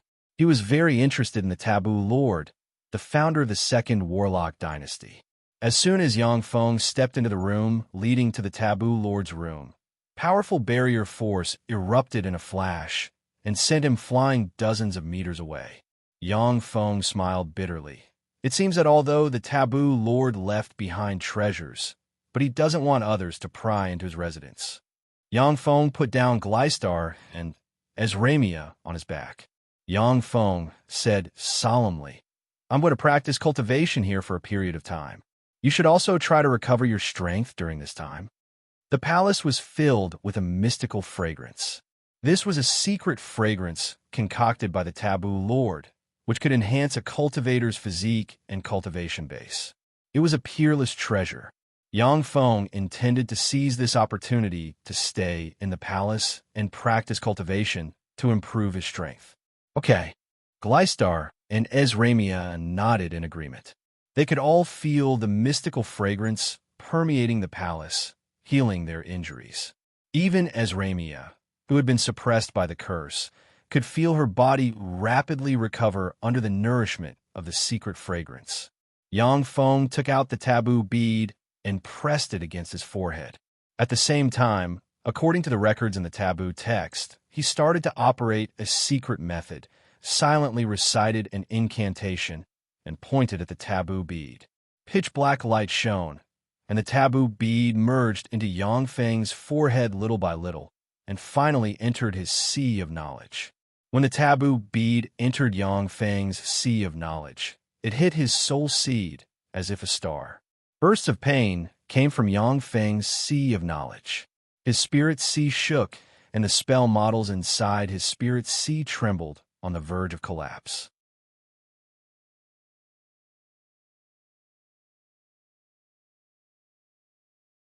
Chapter 341. Inch by inch, the taboo magic bead merged with Yang Feng's soul seed. A vast and boundless force diffused from the taboo bead and frantically absorbed the spell models inside Yang Feng's spirit sea and poured them into the taboo bead.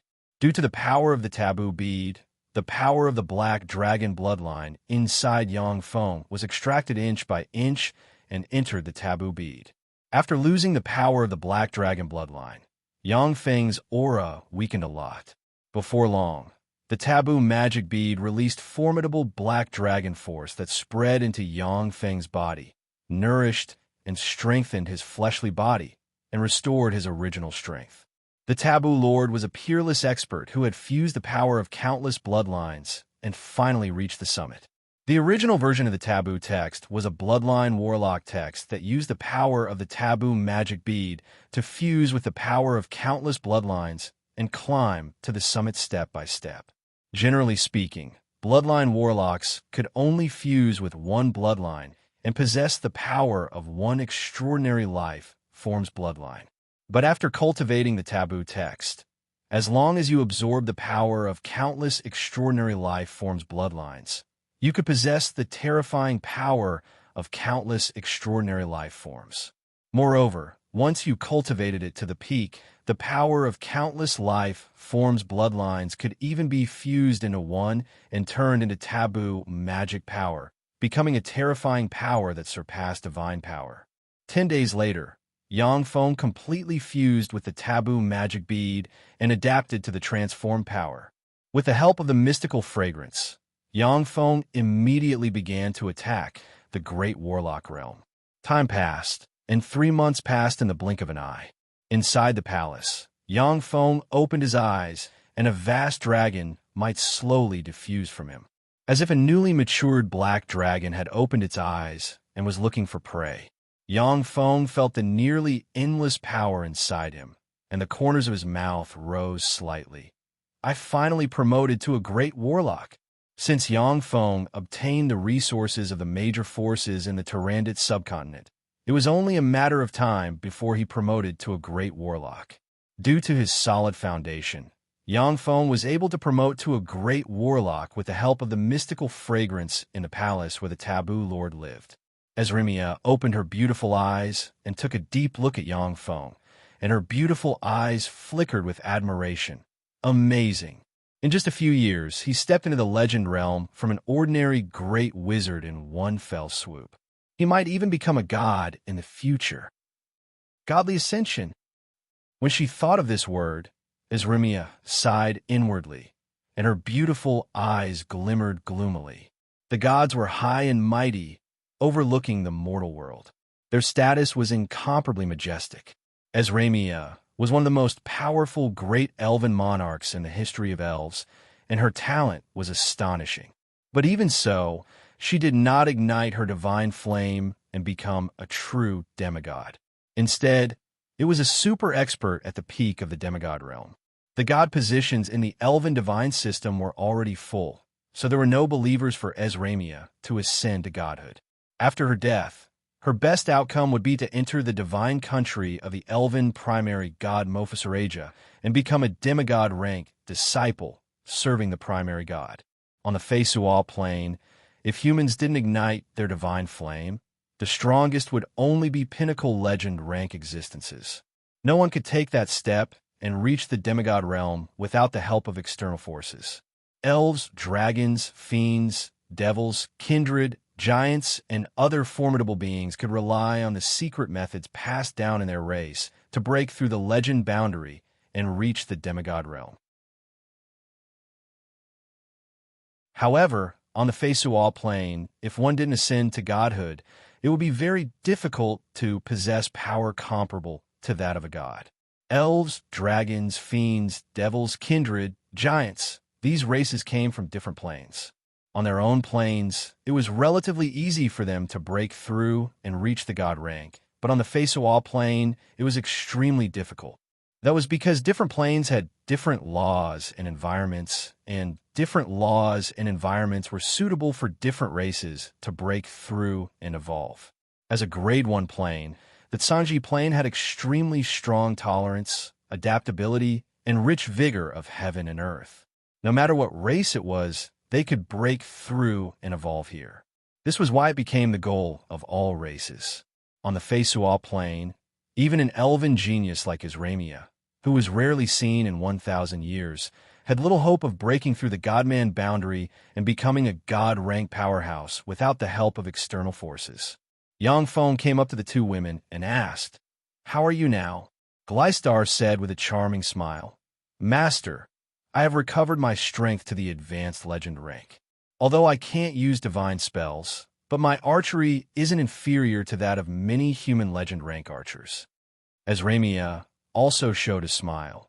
"The fragrance in the palace can suppress the curse of Kiss of Lolth. I have also recovered my strength to the junior legend rank." Yang Feng said, "All right, let's go. It's time to leave." When Yang Feng stepped into the passageway leading to the outside world, a feeling of spatial distortion welled up inside him. His vision blurred, and he appeared on a bright and resplendent land.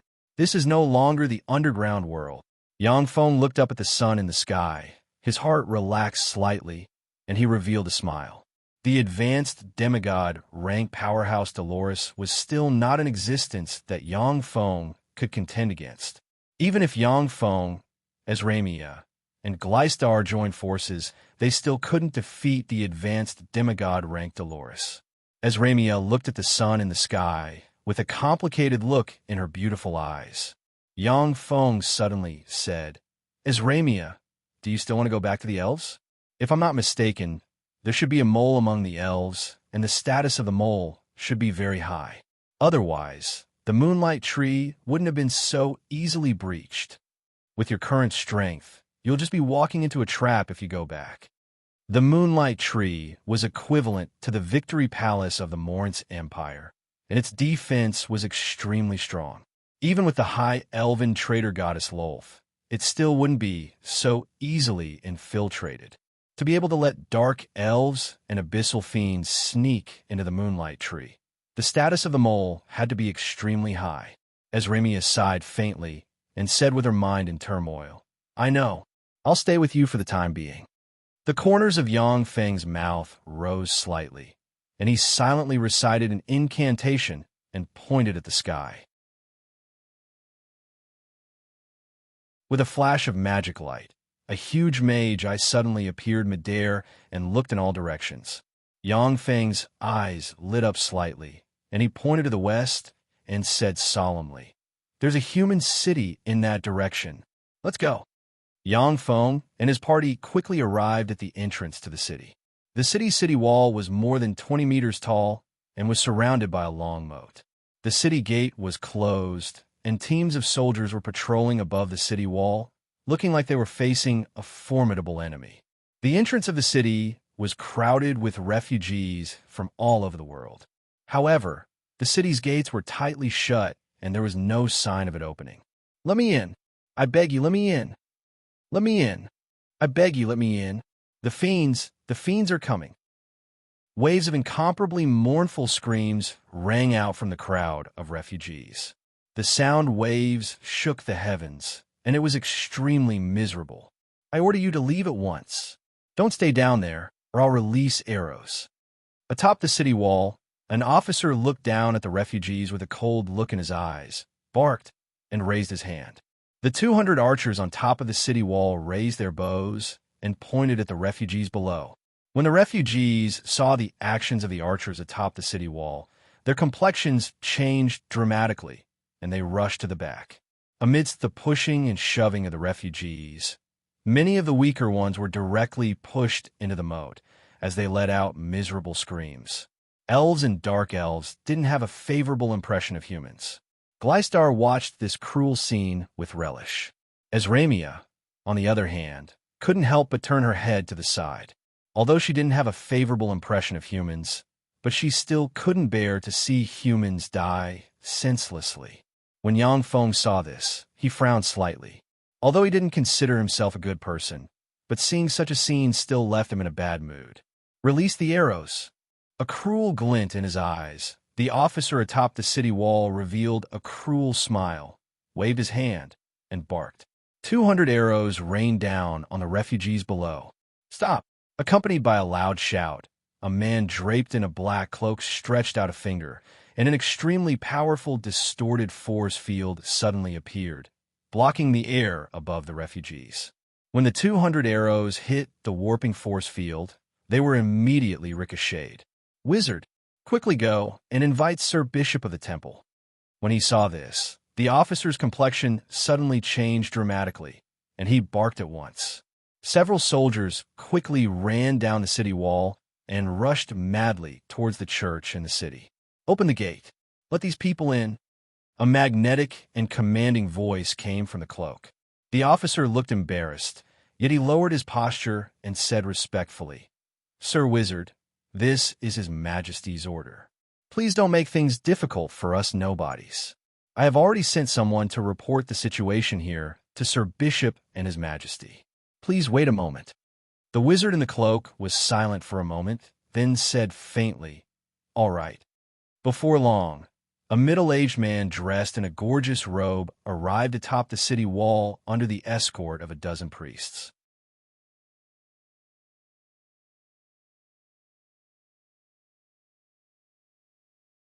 Chapter 342. The man dressed in a gorgeous robe stared at the wizard wrapped in a cloak and said unhurriedly, "I am Pope Pavon of the Great Church of the God of the Mohican River." "Respected wizard, may I ask who you are?" On the Feisual plain, there were many regional gods. The god of the Mohican River was a regional god. The scope of his faith was limited to the places where the Mohican River passed. Most of the regional gods were feeble gods, and they barely became gods. They might not even have their own divine country, and were among the weakest among gods. Regional gods didn't dare to expand their domain at will. If the god of the Mohican River dared to exceed his domain and change his name to the god of rivers, he would be hostile and attacked by the gods of rivers of all divine systems. Many powerhouses who did not have any backing or background would usually only become some regional gods after they became gods. Only gods with a divine system as their backer could use a god name that could cover the entire Feisual plain. "I am Princess Chrissy of the Amon Principality." The cloaked person tore off the cloak covering his body, revealing the figure beneath the cloak. Under the cloak was a woman with long, sky-blue hair and beautiful eyes that looked like top-notch sapphires. She was tall and sexy, and her skin sparkled like jade. Her facial features were exquisite, and there was a golden rune engraved on her forehead that looked like a golden beauty mark. She gave off a valiant aura and was incredibly beautiful. Yang Feng was a little surprised when he heard that. He looked at the beautiful woman, Princess Chrissy of the Amon Principality. The Amon Principality was a small principality that was destroyed by Duke Iser using his private troops a few years ago. Countless people in the principality were reduced to slaves and sold by Duke Iser. Reportedly, The fuse of that war was the elder princess of the Amon Principality, Princess Chrissy. After Duke Iser refused to marry Princess Chrissy of the Amon Principality, he flew into a rage out of humiliation. Using this as an excuse, he annexed the Amon Principality and took the opportunity to expand the power of the Hanson family. Princess Chrissy's whereabouts were unknown during that war. Yang Feng didn't expect to see the princess of a fallen principality here. Yang Feng's gaze fell on the gold imprint on Princess Chrissy's forehead, and his eyes flashed with a peculiar glint. That's a divine mark.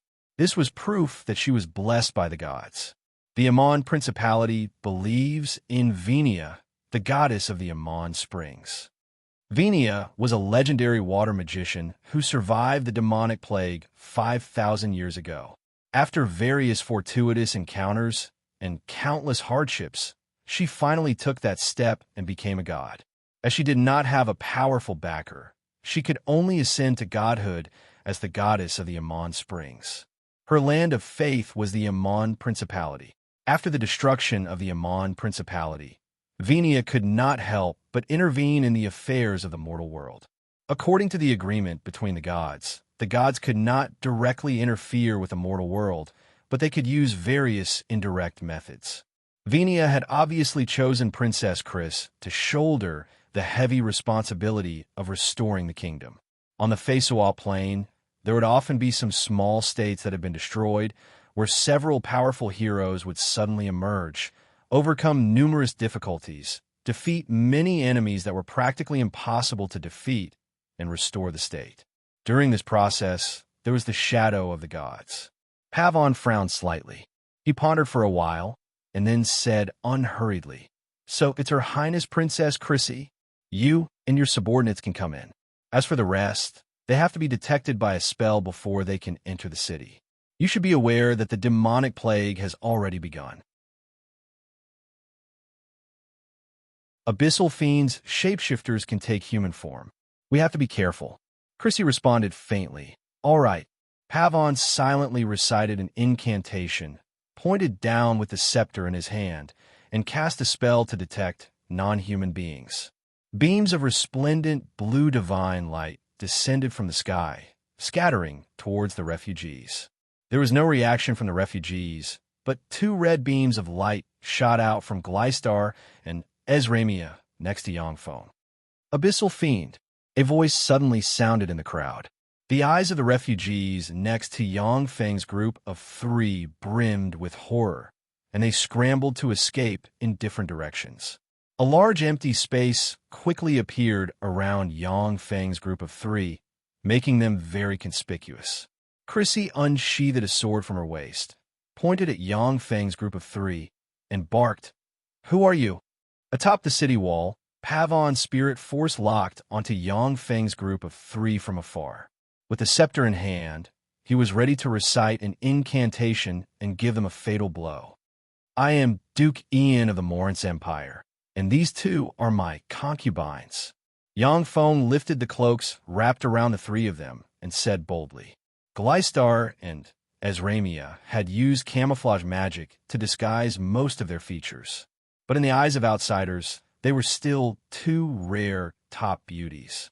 When Ezramia heard Yangfeng say that she was his concubine, she felt slightly embarrassed and annoyed.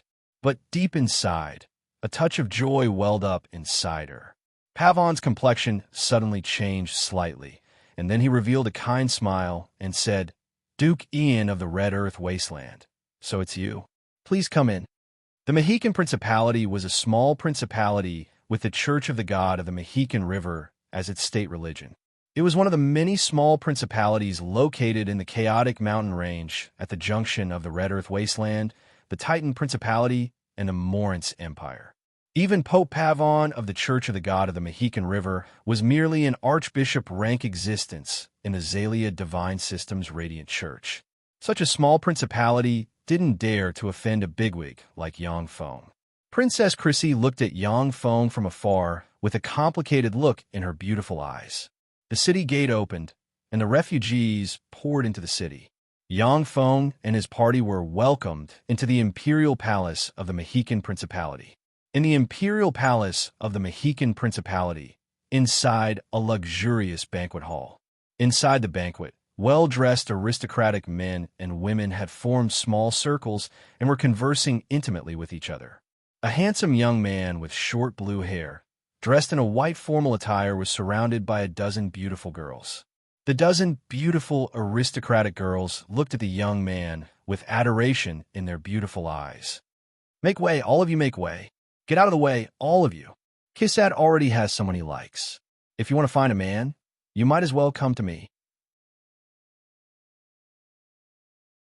A young man with an ordinary appearance and a dissolute temperament in a black formal attire squeezed to the side of the young man and revealed a dissolute and unrestrained smile to the dozen beautiful aristocratic girls. The dozen beautiful aristocratic girls could only smile helplessly, stared at the young man, and turned to leave. Beside the handsome young man, there was only the young man with a dissolute aura and a tall, tanned, and very capable beauty. The young man with a dissolute temperament swept the handsome young man with a glance, and his eyes shimmered with envy, saying, "Kissad, you're a god's darling for a reason. Not only are you handsome, but you're also a legend-ranked powerhouse at a young age. Coupled with the fact that you're popular with women, it's really enviable. I really want to exchange with you." Kissad smiled, and his eyes filled with enthusiasm. "Gages, you don't have to envy me. Your talent in swordsmanship is 1 in a million. Few people in the Mexican Principality can defeat you. It's only a matter of time before you become a sacred swordsman. When the time comes, we two brothers will join forces and make the Mexican Principality even stronger." Gages shook his head, then picked up a glass of red wine, drank it in one gulp, and smiled faintly. "Really? You're really a guy that people can't be envious of." Just then, there was a sudden uproar at the entrance of the reception hall. A beautiful woman with long blue hair, snow-white skin, a tall and sensual figure, an oval face, an extraordinary temperament, and an enchanting charm in a blue-bearing evening dress stepped into the palace with a smile on her face. As soon as the beautiful woman stepped into the palace, she suppressed the brilliance of the other beauties in the palace. The beautiful girls in the palace seemed to have been reduced to green leaves that set off her beauty. Kissad's eyes lit up, he revealed a smile, and he took the initiative to greet the beautiful woman.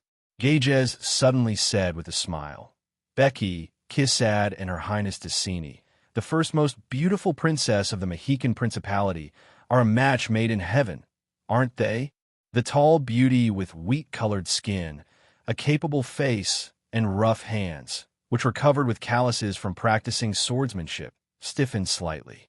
Her beautiful eyes dimmed as she said with great difficulty, "Yes, they are indeed a match made in heaven." At this moment, Yang Feng took Ezramia and Gleistar into the palace. Immediately after, gazes fell on Ezramia and Gleistar. Although they used spells to conceal their true appearances, but they were still extremely beautiful. Besides, as they held high positions in the past, they naturally had a condescending, dignified, and elegant temperament. In particular, Gleistar's every move carried endless charm, causing the men in the banquet to stare at her beautiful and delicate body, unable to shift their eyes away. On the Feisual plain, apart from succubi, dark elves are the second most adept at seducing men. As the Pope of Dark Elves, Gleistar was proficient in countless secret spells. Her every move carried endless charm, causing people's imaginations to run wild.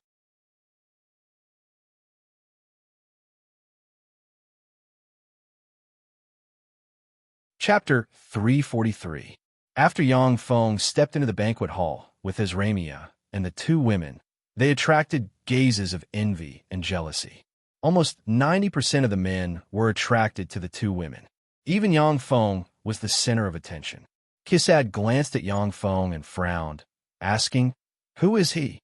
Ticini's beautiful eyes flickered with a peculiar splendor, and she replied with a sweet smile, "He is Duke Ian of the Morance Empire." Gage's eyes flashed with a dignified glint, and he uttered solemnly, "Duke Ian of the Red Earth Empire? That's a ruthless character. It is said that he only has an archwizard rank cultivation base, but even many legend-ranked powerhouses have fallen at his hands. Even the great Prince Andrei of the Morince Empire was defeated by him. The great Prince Andrei of the Morince Empire was one of the most feared marshals of the Morince Empire. Under Andrei's command, the southern army of the Morince Empire had more victories than defeats and beat the Desert Empire into a sorry state, suffering heavy casualties. The Desert Empire, on the other hand, beat the Mexican Principality and the other small principalities into a sorry state, forcing them to pay tribute year after year. Kisad was originally a commoner. It was during the fierce battles with the Desert Empire that he stood out. Furthermore, with the temple's nurturing, he was able to quickly climb to the aristocratic class. Kisad stared at Yang Feng with a dignified look in his eyes. That's right. Although this guy is a little weak, but he's indeed a ruthless character. The aristocrats at the banquet whispered to each other and discussed Yang Feng's origins. After hearing about Yang Feng's origins, the aristocrats who originally coveted Gleistar disappeared. If Yang Feng was a commoner, the aristocrats would have framed him. But Yang Feng was a hereditary peer duke of the Morince Empire, with a population of 10 million people and countless experts under his command. He was an existence that the aristocrats could contend with. His Majesty the Grand Duke has arrived. Under the protection of a dozen guards, a dignified old man with white hair and beard slowly stepped into the hall. As soon as the old man entered the hall, he walked towards Yang Feng and beckoned to Tassini. Tassini gave Kisad an apologetic look and then walked towards the old man with a fragrant wind. Seeing this, Kisad's handsome face changed slightly. A touch of humiliation flashed in the depths of his eyes, and he clenched his fists, blue veins bulging. Gages pressed Kisad's hand and said solemnly, "Don't be impulsive, Kisad. There's nothing we can do about it. You must trust Princess Tassini." Kisad's face was gloomy as he said slowly, "I understand." Holding Tassini's hand, the old man came to in front of Yang Feng and said with a gentle smile, "Duke Ian, I am Grand Duke Pamplian of the Mexican Empire. It's a pleasure to meet you." Yang Feng performed an ordinary aristocratic etiquette courteously and said in a neither servile nor overbearing manner, "Hello, I am Ian. It's a pleasure to meet you." The Grand Duke of Megan, Papillion, smiled meaningfully and said, "Duke Ian, it must have been hard for you to come from afar. Let me introduce you. This is my most precious daughter, the most beautiful pearl of our Megan Principality, Tassini. You are both youngsters, have a good chat." Tassini performed a ladylike etiquette to Yang Feng, smiled flirtatiously, and looked incredibly charming. "Hello, Duke Ian, I am Tassini." Yang Feng responded with a polite smile. "Hello."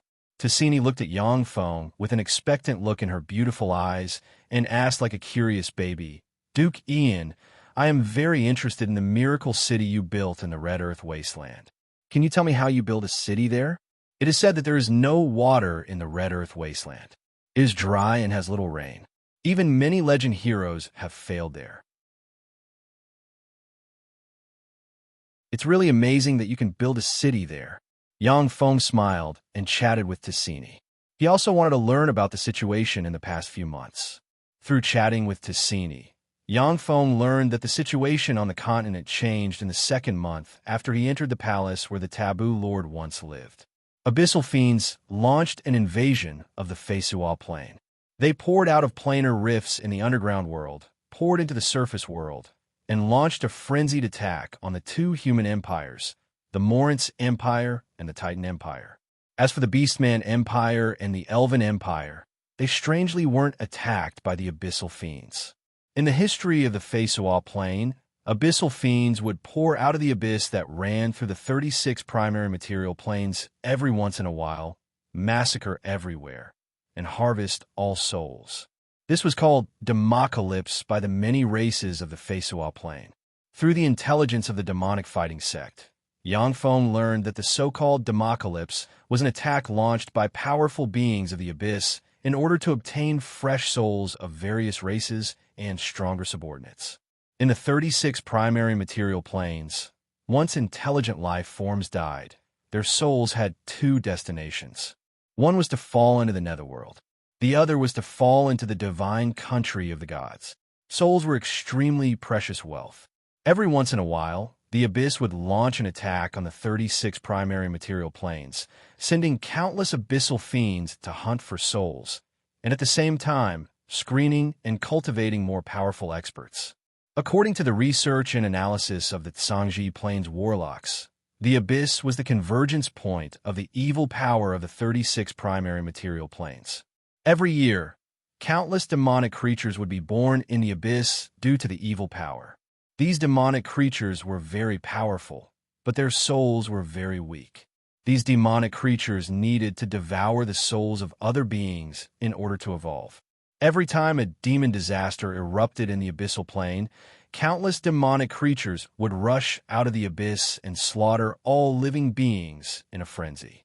They devoured the souls of those living beings in order to evolve to a higher level and obtain greater power. The more powerful the demonic creatures of the abyss were, the more powerful the souls they needed to devour. Therefore, many powerful demonic creatures of the abyss would even take the initiative to attack the powerful beings of the 36 primary material planes. Gods were their favorite food. The soul of gods had a very high degree of evolution, far surpassing that of experts of the same rank. If the powerful demonic creatures of the abyss could devour a god, they would undergo earth-shaking evolution.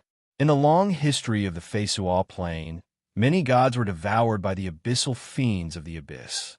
This created one legend after another in the rise of abyssal fiend lords in the abyss.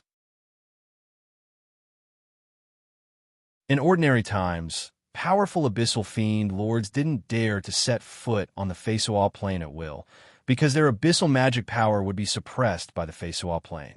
At the same time, abyssal magic power would be restrained by the divine power of gods. In the abyssal plane, an abyssal fiend earl could contend with a weak divine power rank god. But once he came to the Feisual plane, he would be suppressed by the plane and restrained by divine power, and might be killed by a demigod drawing support from the power of gods.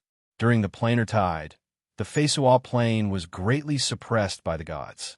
Although the planar tide would also suppress the fiends of the abyss, but it also gave the abyssal lords the best opportunity to hunt gods. The democalypse that broke out now was the vanguard and probe of the abyssal lords about to invade the Feisual plane. The abyss was the convergence point of the evil forces of the 36 primary material planes. Every year, countless demonic creatures would be born in the abyss. In the cruel abyss, only great fiend-ranked demonic creatures had a bit of status, while fiend lords were the aristocrats of the abyss. As for ordinary abyssal fiends, even advanced abyssal fiends with level 3 warlock rank battle prowess were just cannon fodder. As he watched Yang Feng chat with his most beloved woman, Kisad felt as if his heart was bitten by a viper called jealousy. His face turned blue, and endless jealousy and anger flickered in the abyss of his eyes. Gagez frowned slightly, and his eyes shimmered with worry. Kisad, how about we go over and get to know him? Kisad's eyes shimmered with arrogance, and he said proudly, No, I don't want to go over. You should be the one to go over. Kisad was a god's darling. Before the age of 30, he had already practiced cultivation to the legend realm, and he cultivated magic and martial duel. He was a #1 genius of the Mexican Principality. In the Mexican Principality, he was the focus of attention. No matter where he went, he would be the center of attention, and people would take the initiative to make friends with him. This gave birth to an air of arrogance. Gagez frowned slightly, then silently drained the glass of wine in his hand and sighed inside. With the continuous rise of his status, Kisad became more and more arrogant, and was no longer as receptive to the opinions of others as before. Yang Feng and Tassini chatted for a while, and then, at her invitation, danced a few times. After that, he had to deal with the aristocrats who surrounded him. From time to time, the gazes of the aristocrats gathered around Esremia and Gleistar, yet no one dared to invite them to dance. Yang Feng had an illustrious reputation in the Moritz Empire. None of the aristocrats of the Mexican Principality dared to provoke such a terrifying existence at will. After the banquet was over, Yang Feng took Evremia and Gleistar outside the imperial palace. A palace attendant rushed over from the rear, arrived in front of Yang Feng, and said respectfully, "Duke Ian, please wait a moment." Yang Feng asked indifferently, "What's the matter?" The palace attendant replied respectfully, "His Majesty the Archduke has something to ask of you. Please come with me. Go back and have a good rest." Yang Feng looked carefully at the palace attendant. After confirming that it was indeed the palace attendant standing next to the Archduke, he nodded slightly, exhorted Zramia and Gleistar, and then followed the palace attendant towards the imperial palace.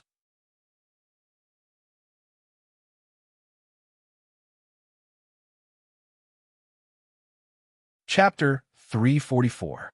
The attendant led Yang Feng to a palace, pushed open the door, and went inside.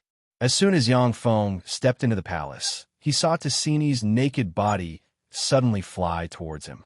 There was a bloody hole where her heart should have been. It was a terrifying sight. "Shit, I fell into a trap."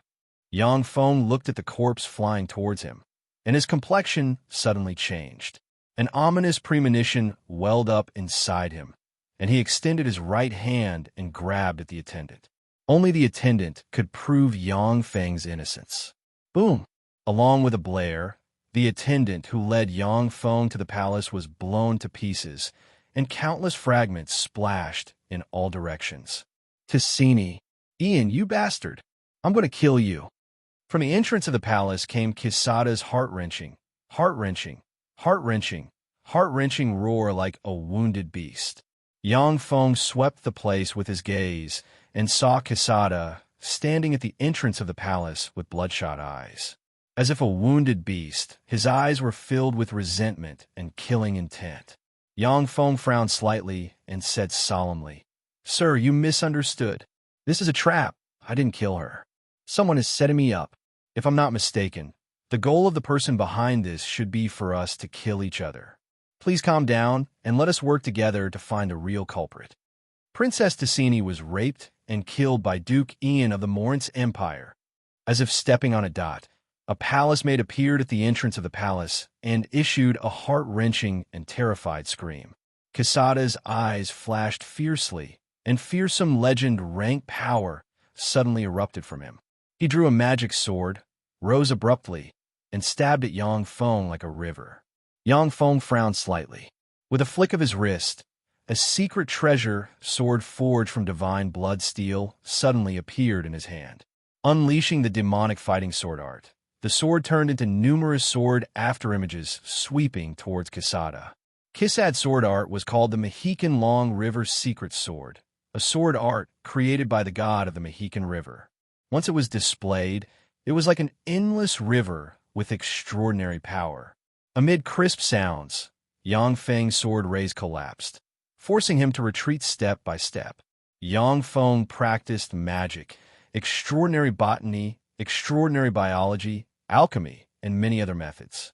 Although he is promoted to a great warlock, but his attainments in swordsmanship were still far behind that of Kisada, who delved into swordsmanship. Yang Feng retreated step by step, the anger in his eyes gradually increased, and his words were slowly shrouded in a layer of frigid, killing intent. "I didn't kill that woman. Don't you understand human language?" The Kisad sword was aimed at Yang Feng's vitals, and each sword strike contained endless killing intent. Clearly, it wouldn't stop until Yang Feng was dead. Yang Feng was forced to give birth to a trace of frigid, killing intent in his heart. Kisad's eyes were bloodshot, flashing with crazy killing intent as he said coldly, "Go to hell. I'm going to tear you to pieces and use your corpse as a sacrifice to Princess Tassini. In that case, then you bastard, go to hell." Killing intent surged in Yang Feng's heart, and his eyes were gradually shrouded in dense killing intent. He silently recited an incantation, pointed with a finger, and suddenly unleashed the level 4 spell legend disintegration. A green magic ray containing endless killing intent, capable of disintegrating great warlock rank powerhouses, shot towards Kisad. Kisad's complexion suddenly changed dramatically, and he blocked in front of him with his sword at the last moment. Crack! With a crisp sound, The magic sword in Kisad's hand that could withstand the strike of a sacred blood steel secret treasure sword collapsed, turning into a cloud of dust and drifting away in the wind. Kisad's complexion changed slightly. A dignified glint flashed past his crazed eyes, and he gritted his teeth and said, "Legend rank spell.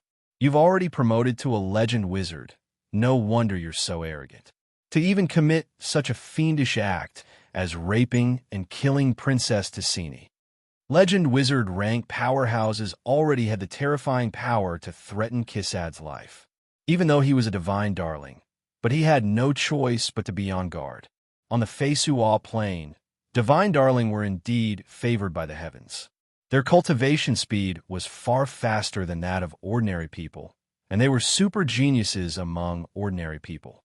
However, legend wizards who could still reach the summit under the suppression of the weave weren't simple characters. Many of the chosen had died tragically in the hands of these legendary mages.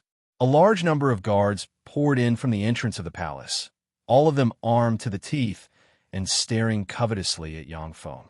Archers have already raised their bows and aimed at Yang Feng, ready to shoot at any time. Grand Duke Mexican walked in amidst the guards of countless experts. As soon as he entered the palace, he saw the naked Ticini lying in a pool of blood. He burst into tears and screamed mournfully, "Ticini, my precious daughter, my treasure! Heavens! Ian, you bastard! Why did you rape and kill my daughter? You're worse than a beast. Why? Why? Kill him! Kill him, you bastard!" Following Archduke Mexican's order, the archers immediately released hundreds of arrows, shooting towards Yang Feng like a rain of arrows, not giving him the slightest chance to explain. Among the hundreds of arrows, there were 2 arrows that contained the terrifying chi of a heavenly knight. Furthermore, they were special demon-breaking arrows that were extremely powerful. Even a legend powerhouse would be severely injured or even killed if they were careless. In that case, it seems that I can only be forced to become that guy's blade. I'll send you all to the netherworld to repent. A fierce glint flashed past Yang Feng's eyes, and he unleashed the level, 4-spell dragon might in a flash. With him as the center, a boundless dragon might spread in all directions. Crushed by the dragon might, Grand Duke Mexican, an ordinary person, knelt on the ground with a look of fear on his face. The complexions of more than 95% of the hundreds of guard around Grand Duke Mexican changed dramatically, and they trembled. Unable to hold their weapons steadily, they knelt on the ground. Only the few Sky Knight rank powerhouses and above urged their chi to stand in place and resist Yang Feng's frightening dragon might with great difficulty. "This is dragon might. Ian, you half-breed giant dragon clan bastard. Go to hell." Kisad's eyes flashed fiercely. He silently recited an incantation, and a mysterious and profound divine rune rose from between his eyebrows.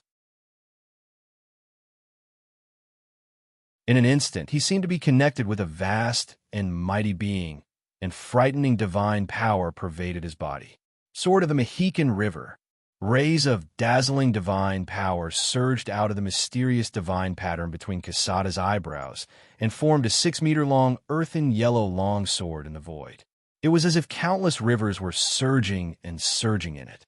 Wisps of frightening divine might diffuse from the earthen yellow sword, as if the power of a god was condensed inside the earthen yellow sword. Black Dragon Morph! Yang Feng's face flickered, and he unleashed the ultimate secret method recorded in Black Dragon Morph. A copious amount of Black Dragon force and the frightening power of Black Dragon's bloodline gushed out of the taboo bead. Boom! In an instant, Yang Feng traced the source of the bloodline power and transformed into a 50-meter-long ancient black dragon, covered in black dragon scales and exuding frightening ancient dragon might. Yang Feng's incarnation of an ancient black dragon opened his maw and belched a fearsome ancient dragon breath barreling towards the earth-yellow sword. After transforming into an ancient black dragon, Yang Feng's strength reached the quasi-starry sky warlock realm. and the might of the dragon breath he belched was more than 4 times that of when he was in his human form. The sword of the Mexican River suddenly turned into an earthen yellow ray that slashed at the black dragon breath in an instant, and forcibly cut it in half. When the black dragon breath that was cut in half fell into the crowd of palace guards, it set off frightening black flames.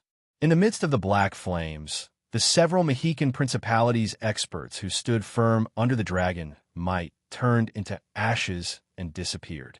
As long as the rest of the palace guard were touched by the dragon breath, they would be burned to ashes. The Archduke of the Mexican Principality was also turned into ashes by the might of the black dragon breath. After the sword of the Mexican River slashed through the black dragon breath, it shrank by size, and its might was reduced by more than half. Yet it still slashed at Yang Feng's incarnation of a black dragon, cut open his black dragon scales, raised a copious amount of flesh, and nearly cut his neck in half. A copious amount of blood sprayed from the neck of Yang Feng's incarnation of an ancient black dragon. Yang Feng extended his claw. The moment before his neck was about to be severed, he grabbed the sword of the Mexican River and crushed it. After crushing the sword of the Mexican River, Yang Feng tore through the void with his claw and mercilessly clawed at Kissad. Kissad's face was pale. He blocked the attack with his sword and quickly retreated backward. The sword of the Mexican River was the strongest sword he grasped, yet he still couldn't kill Yang Feng. His body was at its weakest. Fast to the extreme, Yang Feng grabbed Kissad lightning fast. A fierce glint flashed past his eyes, and he clenched his fist. Violent dragon force erupted in a flash and broke Kissad's bones.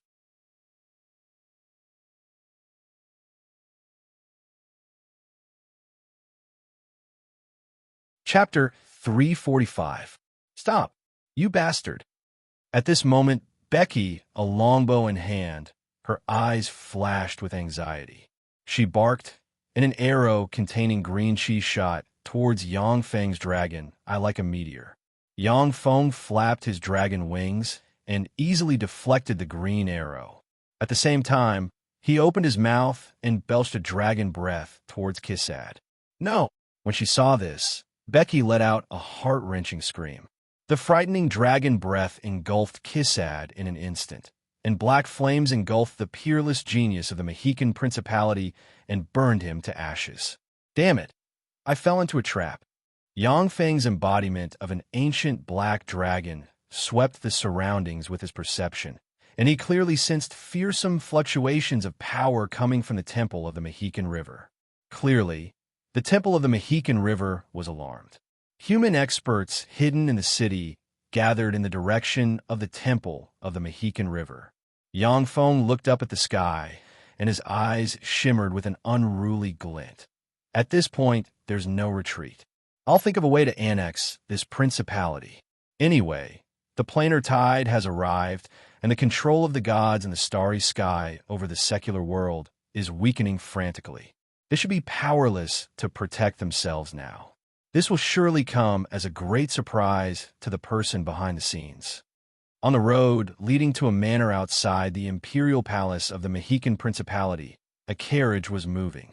Inside the carriage sat 2 beautiful women, Gleistar and Esramia. On both sides of the carriage were 10 cavalrymen, who were the guards assigned to them by Grand Duke Mexican. Stop! Suddenly, a team of heavily armed soldiers emerged from both sides of the road. The leader of the team, who was wearing a magic armor and holding a magic sword, pointed at the coachman and barked. As if they had eyes of their own, the crossbow bolts shot into the 10 cavalrymen, killing them one by one. The coachman pulled on the reins, and the carriage came to a halt. His eyes were filled with fear. The leader, wearing magic armor and holding a magic sword, said in a low voice, "Ladies, please come down." Gleistar and Esramia immediately alighted from the carriage. A deep voice came from the magic armor. "Ladies, please come with us. As long as you're honest, we can guarantee your safety." "Who are you people? Why did you capture us? What do you want?" Gleistar grabbed her skirt with one hand and the evening gown on her chest with the other, her beautiful eyes filled with panic. She looked like a delicate, pitiful, lovable, and delicate beauty who could provoke men to bully her from the bottom of their hearts. Under the moonlight, Glystar looked even more beautiful and lovable. Behind the leader covered in magic armor, the ordinary warriors stared at Glystar's curvaceous and sexy body, their eyes filled with greed. The leader said in a hoarse voice, "You don't need to know what we want to do. You just have to come with us."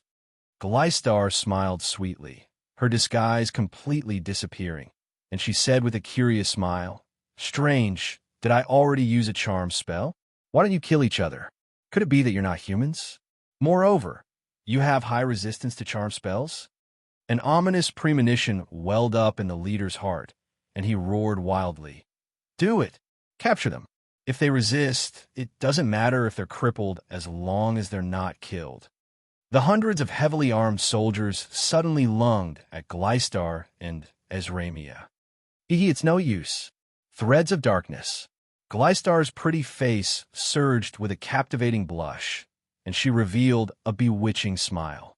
She raised her lily-white hand, and strange dark force spread along the black threads on her lily-white hand in all directions.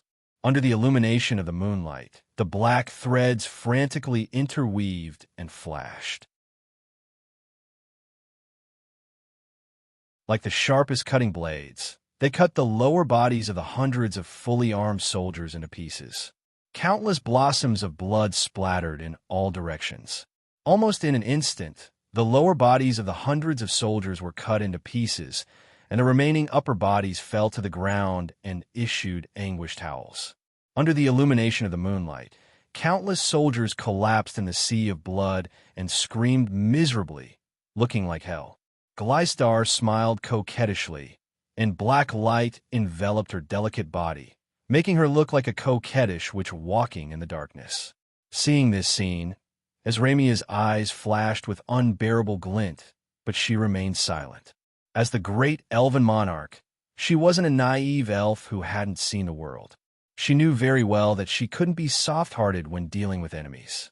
The eyes of the leader in magic armor flashed with a glint of panic, and he suddenly slashed at Glystar lightning fast with his sword. Strangely, Glystar disappeared in an instant, and then appeared behind the leader in magic armor. With a light grasp of her lily-white hand, the magic armor's visor was torn off the leader's face. Under the visor of the magic armor was a handsome, pale face. Glystar grabbed the face by the neck, and it was forced to open its mouth, revealing the vampire fangs unique to Kindred. Glystar grabbed the neck of the Kindred. Her beautiful big eyes revealed a glint of excitement, and she said with a sweet smile, "So, it's a Kindred. You're not one of those dregs of vampires, but an advanced Kindred, level 3 warlock. Interesting. It seems that my master is involved in your plot. How interesting. You guys caught a big whale while fishing." At the same time, a frightening dragon might gushed out of the imperial palace of the Mexican principality, and Glystar sensed it. Glystar sighed regretfully. "It's a pity. I originally planned to let you experience my methods and have a taste of our dark elven punishments. Unfortunately, Master is now in trouble. I can only ask you to die." A black thread, invisible to the naked eye, flashed, and the advanced Kindred's head was cut off by Glystar. Black threads flickered like sharp blades reaping lives, constantly reverberating in that space. The hundreds of struggling vampires were turned into countless fragments by the frightening black threads and scattered on the ground. Glystar's figure blurred, and she flew in the direction of the dragon might. Ezramia's figure flickered, and she followed behind Glystar and flew in that direction. "Ian, what's going on?" As soon as Ezramia arrived at the Imperial Palace, she saw Yang Feng, who had turned into an ancient black dragon, had his neck split open, and was bleeding profusely. She couldn't help but ask. Earth-yellow divine power surged around Yang Feng's neck, hindering the recovery of the wound. A large amount of dragon blood flowed out of his neck and scattered on the ground. Yang Feng replied briefly, "I was set up. The other party framed me and made me a criminal who raped and killed a princess of the Mexican principality. This forced me to fight a thorny legend rank powerhouse of the Mexican Principality. As Ramia frowned slightly and asked, "What do we do now? Leave here immediately?" As Ramia didn't believe that Yang Feng raped and killed a princess of the Mexican Principality. If Yang Feng was really as lecherous as the rumors said, then she and Gleistar wouldn't be able to keep their chastity. Yang Feng's eyes flashed with a cold glint, and he said coldly, "If we just leave like this, wouldn't we be complying with the person behind the scenes? Come with me. We'll first uproot the temple of the god of the Mexican Principality and then annex the Mexican Principality. Anyway, the planar tide has already begun, and the gods have no time to care about these trifles." Originally, Yang Feng didn't have any intention of annexing the Mexican Principality. But now that something like this happened, he didn't mind baring his fangs and annexing the Mexican Principality. After Yang Feng practiced cultivation to the Great Warlock realm, even though he had the taboo text, but on the Feisual plane, due to the suppression of the planar laws, it was very difficult for him to evolve. Ascending to godhood was the right path to evolution. Ascending to godhood, however, required a huge foundation of believers and a vast territory. Without the planar tide, Yang Feng could only slowly manage the Red Earth wasteland and the Funès province. But with the planar tide, it was difficult for the gods in the starry sky to interfere with the secular world. This was his best opportunity. Yang Feng could guess that once the planar tide arrived, all the monsters hidden in the history of the Feisual plane would jump out and do whatever it took to ascend to godhood. Gleistar looked at Yang Feng with a hopeful look in her beautiful eyes. The corners of her mouth raised slightly, and her eyes revealed an intoxicated look. "That's great. That's my master for you." What dark elves like Gleistar admired the most was the strong. Yang Feng could seize every opportunity to develop himself. Such a powerhouse was the one she admired and was willing to follow. As Ramia was slightly surprised and took a deep look at Yang Feng. This was the first time she saw a man who didn't care about the gods, and she couldn't help but feel puzzled. Isn't he a fanatic of the Weave Goddess? Why is he so disdainful of the gods? "Let's go." Yang Feng blurred in emotion and rushed towards the temple of the god of the Mexican River. As long as the temple of the god of the Mexican River was destroyed, no one in the Mexican Principality would be a match for Yang Feng's group of three.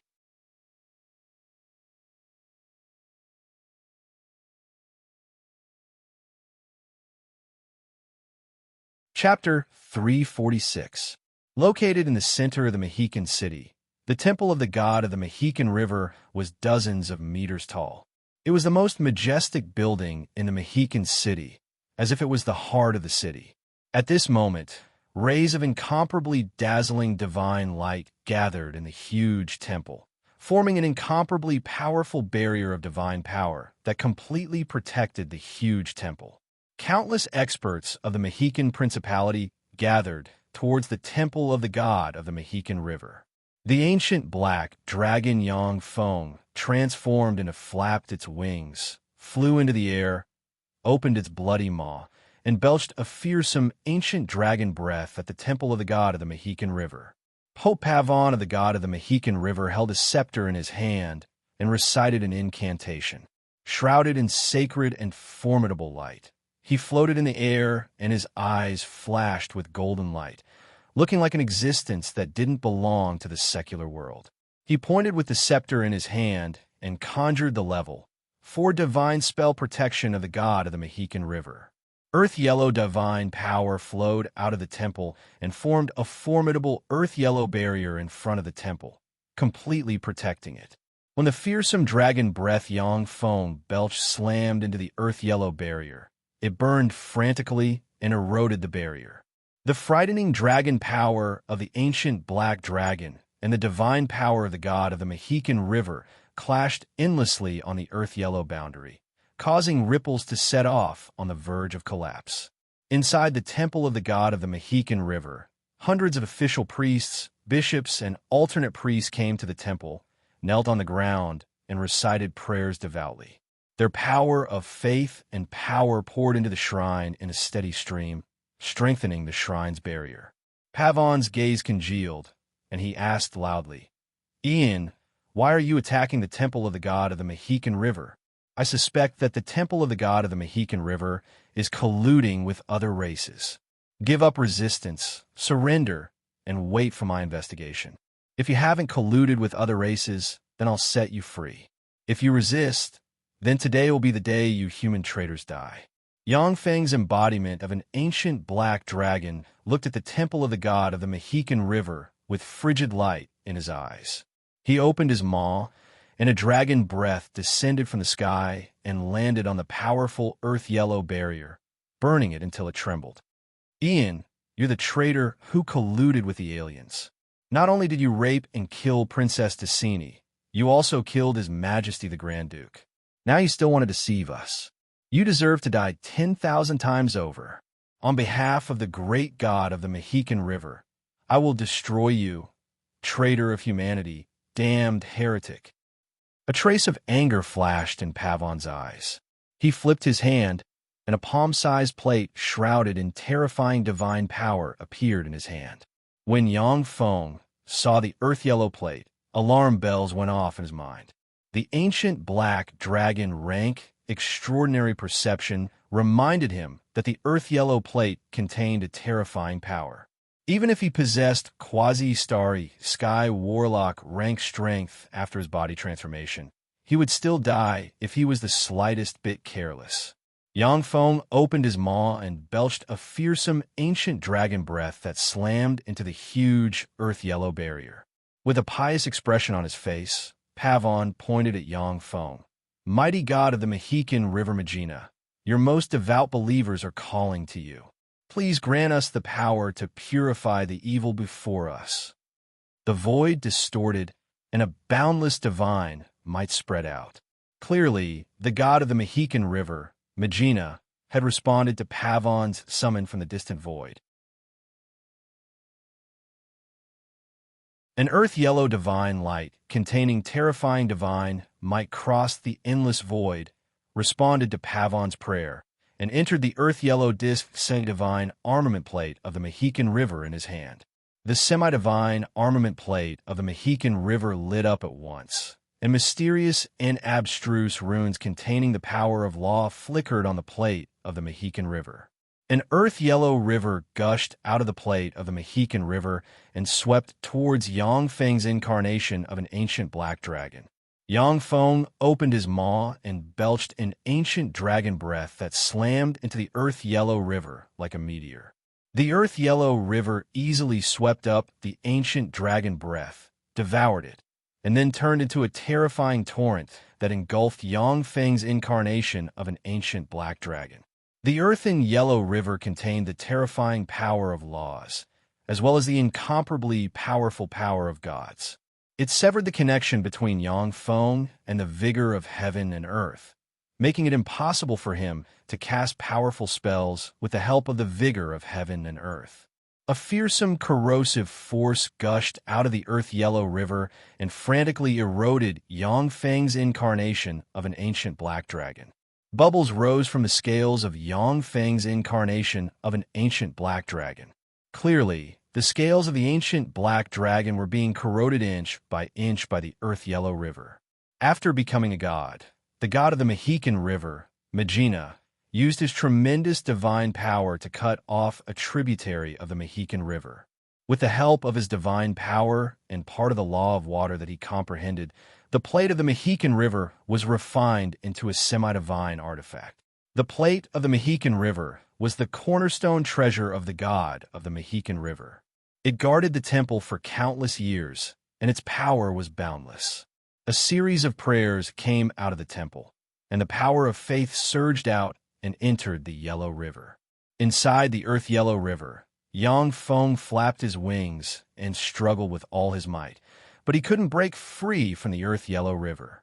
Sharp pain came from his eyes, and the ancient black dragon scales on his body began to slowly corrode by the earth-yellow river. The earth-yellow river was a tributary of the Mexican River and contained the divine power of the god of the Mexican River. It had the miraculous effect of cutting off the connection between experts and the vigor of heaven and earth. Even if it was a demigod rank magic attribute expert, once swept by the earth-yellow river, they would be corroded and devoured in a very short time. The resistance of the ancient black dragon Yangfeng's incarnation was extremely strong, which was why he could barely withstand it. However, if nothing unexpected happened, it would only be a matter of time before he was swallowed by the earth-yellow river, standing quietly on a tree branch. As Ramia swept Yangfeng midair with a complicated look in her beautiful eyes.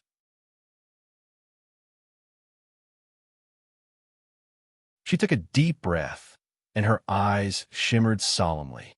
She took out the sun god's bow, aimed at Pope Pavon of the god of the Mexican River, and frantically poured resplendent sun force into the sun god's bow.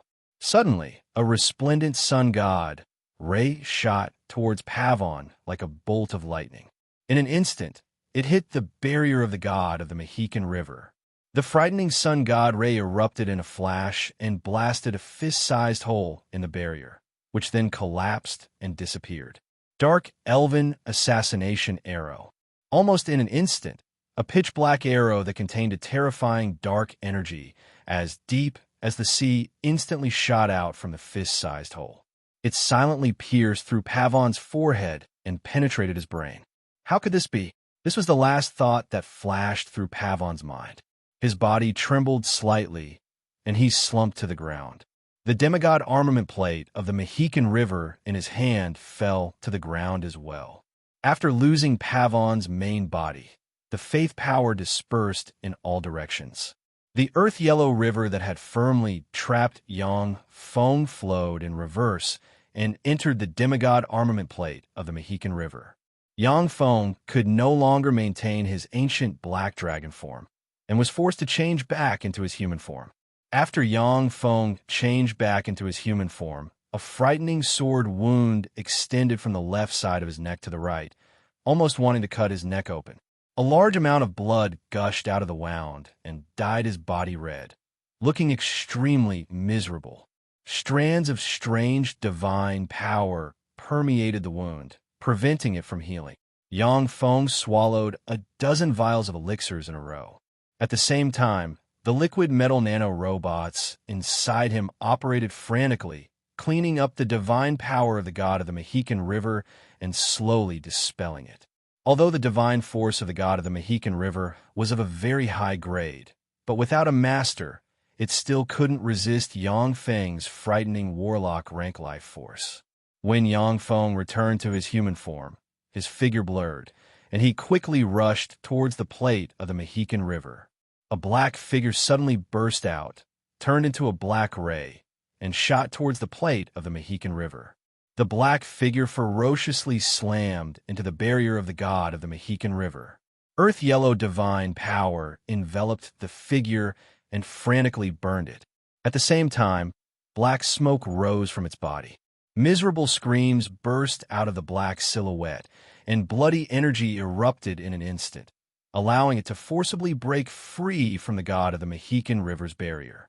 A black arrow fell from the sky, ran through the figure's master, and nailed him to the ground. Dark force pervaded the surroundings and sealed the figure's master, making him unable to budge.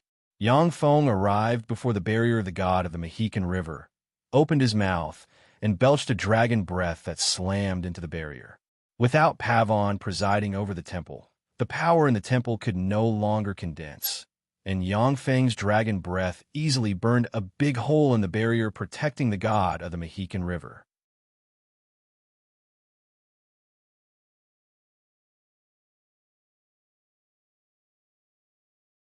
Chapter 347. As soon as Yangfeng stepped into the barrier, he grabbed the demigod armament plate of the Mexican River.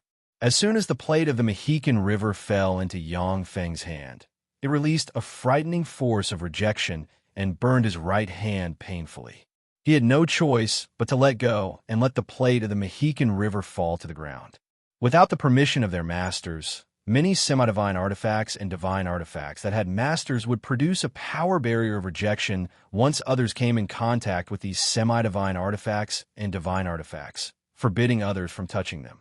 Yang Feng silently recited an incantation and shook his hand, and a piece of dragon bass paper with countless sealing runes written in dragon blood, as if it had a life of its own, swept towards the plate of the Mexican River and sealed it completely. Yang Feng waved his hand, and the dragon bass paper wrapped around the plate of the Mexican River and stored it in a storage ring on his hand. A mage hand grabbed Pavon's scepter and flew into Yang Feng's storage ring. Pavon's scepter was a legend-ranked treasure, and Yang Feng would never complain about having too many of such treasures.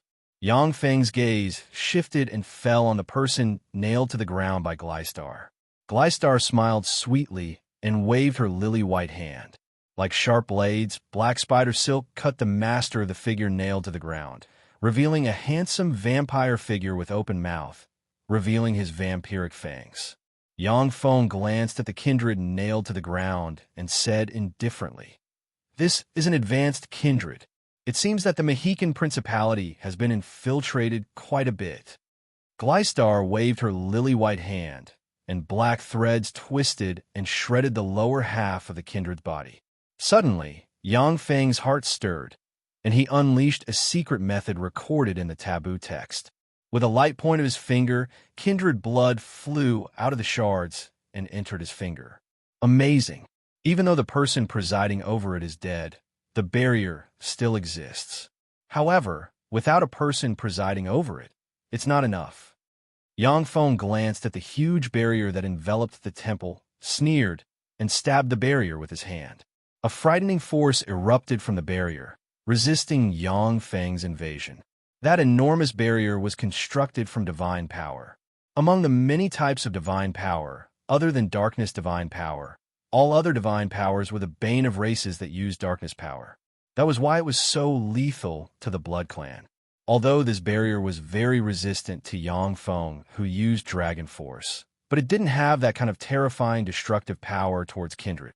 Yang Feng stabbed his hand into the barrier, operated a secret method recorded in the black dragon morph, and his right hand turned into a dragon claw. He silently chanted an incantation, and mysterious and abstruse runes poured out of his dragon claw and into the barrier. Cracks suddenly appeared on the barrier, and then extended in all directions. Immediately after, it collapsed and disappeared. As Ramia's beautiful eyes flashed with astonishment. What spell is this? How did he destroy the shrine's barrier so quickly? The shrine's barrier was constructed from the powerful faith power accumulated in the shrine, as well as the faith power of the clergies praying inside the shrine. It was extremely powerful. Normally, if one wanted to destroy the barrier of a divine hall, they would need many experts to attack day and night to exhaust the power of the barrier. Only when the power of the barrier was exhausted would they be able to break through the barrier. Before the divine hall's protective barrier was breached, no one dared to enter the barrier and fight with the divine hall's experts inside. Even if a demigod powerhouse entered the barrier before it was destroyed, he or she would be suppressed by the barrier. After Yang Feng obtained the taboo text, he learned a powerful secret method to crack divine power barriers. When the barrier was breached, Yang Feng strode towards the temple of the god of the Mexican River. His eyes flashed with frigid, killing intent. As long as the temple of the god of the Mexican River was destroyed, no one in the Mexican River Principality would be able to stop Yang Feng. He could transfer 5,000 soldiers from the Red Earth wasteland and easily annex the Mexican Principality. This was the difference between a lord and a lone ranger. If Yang Feng was just a lone ranger, then when he was framed, he could only cut a sorry figure and flee. Otherwise, even if he killed Kisad and destroyed the temple of the god of the Mexican River, he wouldn't be able to dominate the principality. He could only carry the notoriety of a rapist and murderer. As the lord of the Red Earth wasteland, Yang Feng could say whatever he wanted as long as he annexed the Mexican Principality. Black could be described as white, and white could also be described as black. As long as he had the will, he could turn black into white and place the crime of rapist and murderer on anyone. Breaking tricks with force was the method Yang Feng thought of to crack schemes. As long as he annexed the Mexican Principality, No matter what schemes the dark hand behind the scenes had, he would easily crack them. From the temple of the god of the Mexican River, a great beauty exuding a holy and beautiful aura slowly walked out. She had long blue hair draped over her shoulders like a waterfall and a snow-white clergy robe that couldn't conceal her curvaceous figure. The great beauty exuding a pure and holy aura said slowly in a voice as gentle as water, "Duke Ian, I am Kath, a saintess who serves the great god of the Mexican River. Please stay, I want to speak to you." Yang Feng extended his hand, and a sword forged from divine blood steel appeared in his hand. He said indifferently, "I think that since things have come to this, there shouldn't be anything to say between us, right?" Kath creased her eyebrows slightly, and then said gently, "No, this is a scheme. Duke Ian, someone is instigating us from behind. A plot to turn us against each other. Please calm down. Don't fall for the other party's trick." Yang Feng said coldly, "I also know that this is a scheme and that someone is framing me from behind. However, things have already come to this point. The Grand Duke of the Mexican Principality died at my hands, and so did Pope Pavon. This is an indisputable fact. Do you think I'll let you off, believe that you'll put aside your hatred, and let you continue to live and oppose me?" Although Yang Feng didn't know that Kisad was a god's darling chosen by the god of the Mexican River, but he knew that a young legend-rank genius appeared in the tiny Mexican Principality. Moreover, that legend-rank genius could use powerful divine secret spells. The relationship between this legend-rank genius and the god of the Mexican River could be imagined. Kisad was definitely a very important pawn of the god of the Mexican River in the Mexican Principality, yet such a pawn was killed by Yang Feng. Such a chess piece was killed by Yang Feng, and the god of the Mexican River would never let this matter rest. Kath sighed faintly. "We will, Duke Ian, although we are very unwilling, but we will still put aside our hatred. This is a divine decree of the mighty god of the Mexican River. A divine decree." Yang Feng's eyes shimmered with a peculiar light. For the believers of gods on the Feisual plane, divine decrees were orders that they simply couldn't disobey. They were even more authoritative than the orders of emperors. After a god's believer dies, if that god has his own divine kingdom, he can receive that god's believer into his divine kingdom, allowing the god's believer's soul to be reborn in his divine kingdom. The fear of death made the believer of the god extremely pious.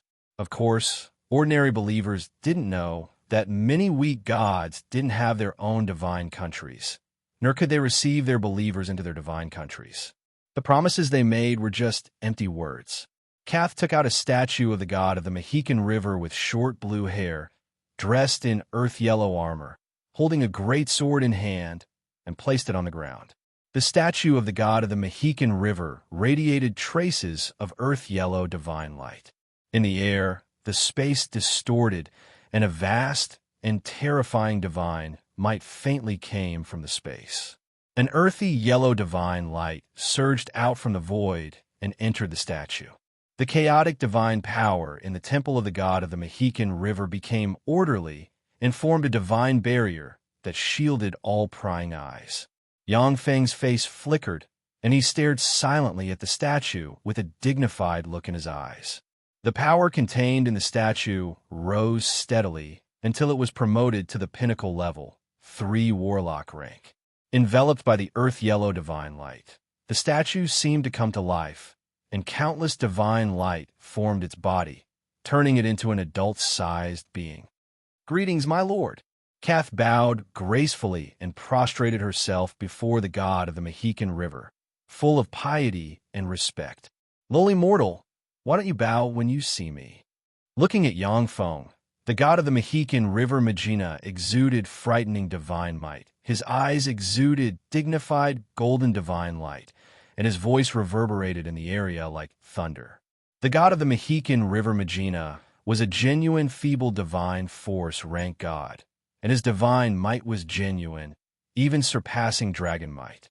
When Ezramiah and Gleistar, who were hiding in the woods far away, sensed his divine might, Their pretty complexions changed, and their delicate bodies trembled.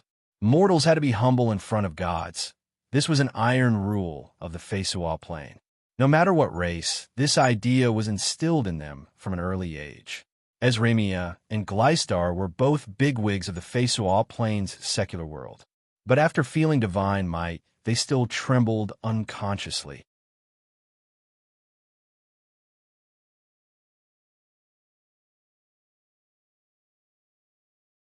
Chapter 348. Yang Feng said in a neither servile nor overbearing manner, "I am a duke of the Morance Empire. The great goddess of the weave is the great existence I believe in." The god of the Mexican river Magina glanced at Yang Feng and said in an aloof tone, "I already know what happened here. The dark races are framing you in an attempt to use you to eliminate Kisad, the chosen I care for. You can go now. I will get someone to clear your name as a rapist and murderer. It will also make them forget their hatred." Yang Feng's eyes flashed with a touch of contempt, and he sneered, "Magina, you're too naive. As long as your temple is eradicated, the whole Mexican principality will fall into my hands. I took such a big risk, and now I'm only one step away from annexing the Mexican principality. You want me to let go with just one sentence? How is that possible? Mortal, how dare you? Do you want to anger a great god?" When Magina heard that, he became furious, and a vast and frightening divine might spread from him and swept towards Yang Feng like a wave. Yang Feng sneered, "Gods can't directly interfere in the affairs of the secular world, or else they'll be punished.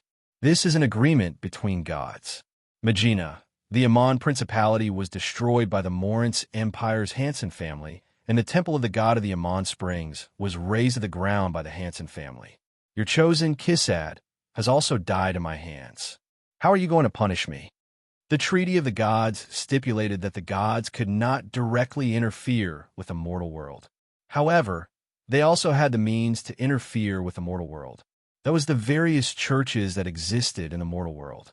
In the Church of the Gods, experts were as common as the clouds, and experts were as common as rain. In the civil war of the Morance Empire, the experts of the church didn't help either side. If the church's experts turned out in full force to support one side, then the other side wouldn't have a chance of winning. Even with Yang Feng's help, the outcome wouldn't change. The Mexican Principality's church is too weak, and the strongest Pope Pavon has already been killed by Yang Feng. No one in the entire principality had the strength to contend against Yang Feng. It was the best time for him to annex the Mexican Principality, so he naturally wouldn't give it up easily. Magina's eyes flashed with a dignified look. He threw away his arrogant and godlike tone and said indifferently, "Ian, it seems that I have underestimated you. That's right, I can't punish you right now. However, when the time is right, I will personally come to the mortal world. In the planar tide, I can use the power of a demigod. Killing you won't be a problem. If you dare to destroy my church, then I will kill everyone you care about." Yang Feng's gaze congealed slightly, and his eyes flashed with a touch of graveness. He stared at Magina and sank into contemplation. Except for the gods born from the relationship between the gods and the gods who were lucky enough to pick up the divinity and obtain the divine kingdom, the other gods were all peerless geniuses who climbed to the position of god step by step. Before Magina became the god of the Mexican River, he was also a peerless heavens chosen in this region, a legendary heroic figure. Before he became a god, he was a famous peerless expert on the Feisual Plain. The planar tide had begun, and the gods in the starry sky would take action. Some gods would send their avatars to the mortal world. Some gods would hole up in their divine countries and do nothing. Some gods would descend to the mortal world with their true bodies. In order to obtain more faith power, they would go all out in the Feisual Plain and expand their faith and power. Once Magina descended to the mortal world with his true body, then even if he could only use demigod rank power, his strength would surpass that of the pinnacle demigod rank Esramia by far. Yang Feng mused for a while. Then his eyes flashed with a cold glint, and he said coldly, "Magina, if your true body descended to the mortal world, then you could only use demigod rank power. This meant that if you died once, you would die for real.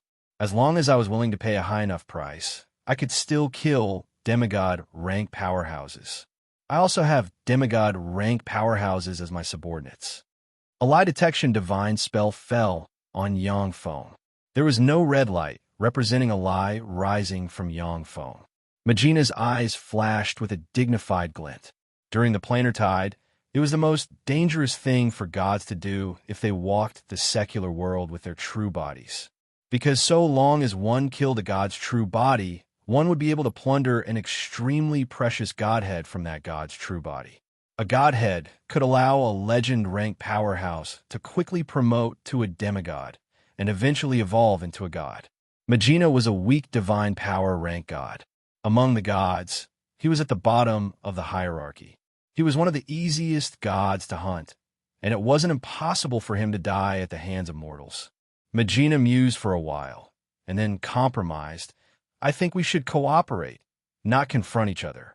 I can make the Mexican Principality obey your rule, and you have to maintain my faith and church in the Mexican Principality. Yangfeng secretly heaved a sigh of relief, yet said without batting an eyelid, "In that case, I seem to be at a disadvantage." Staring at Yangfeng, Magina's eyes flickered with golden light, and he asked unhurriedly, "What do you think, Kath?" Yangfeng praised, "She's a very good woman." Although Kath's appearance couldn't compare to that of the peerlessly beautiful great elven monarch Asramia, but she was among the top humans. Besides, she had a holy and gentle temperament, which gave people a very comfortable feeling. Magina said indifferently, "She is also the most outstanding saintess who has served me in the past. If properly nurtured, she can also promote to a legend rank powerhouse in the future. I can give her to you as a gift for our alliance. In the future, after my true body descends to the secular world, we can join hands and expand our forces together. What do you think?" Yangfeng mused for a while, and then said decisively, "All right. However, I want you to cut off contact with her. Even if we are allies, I don't want to be under your gaze all the time." The planar tide had arrived, and experts from countless planes poured into the Feisual plain. The gods in the starry sky were restless, each with their own plans. The peace of the Feisual plain, which lasted for hundreds of thousands of years, was about to be broken. All the top experts understood that great chaos was about to arrive. This was going to be an extremely chaotic, great era where gods roamed the secular world. In this era, even the gods, who usually lived high above the stars and almost never perished, could perish at any time. As long as you killed a god's true body and seized their godhead and believers, you might ascend to godhood and become a true god in the future. Magina said faintly, "All right. However, I have bad news to tell you. An Abyssal Fiend Legion is moving this way. In about 2 hours, the Demon Legion will arrive here. You have 2 hours to prepare." Yangfeng's complexion changed slightly. "What? An Abyssal Fiend Legion?" An Abyssal Fiend Legion generally consisted of more than 100,000 people.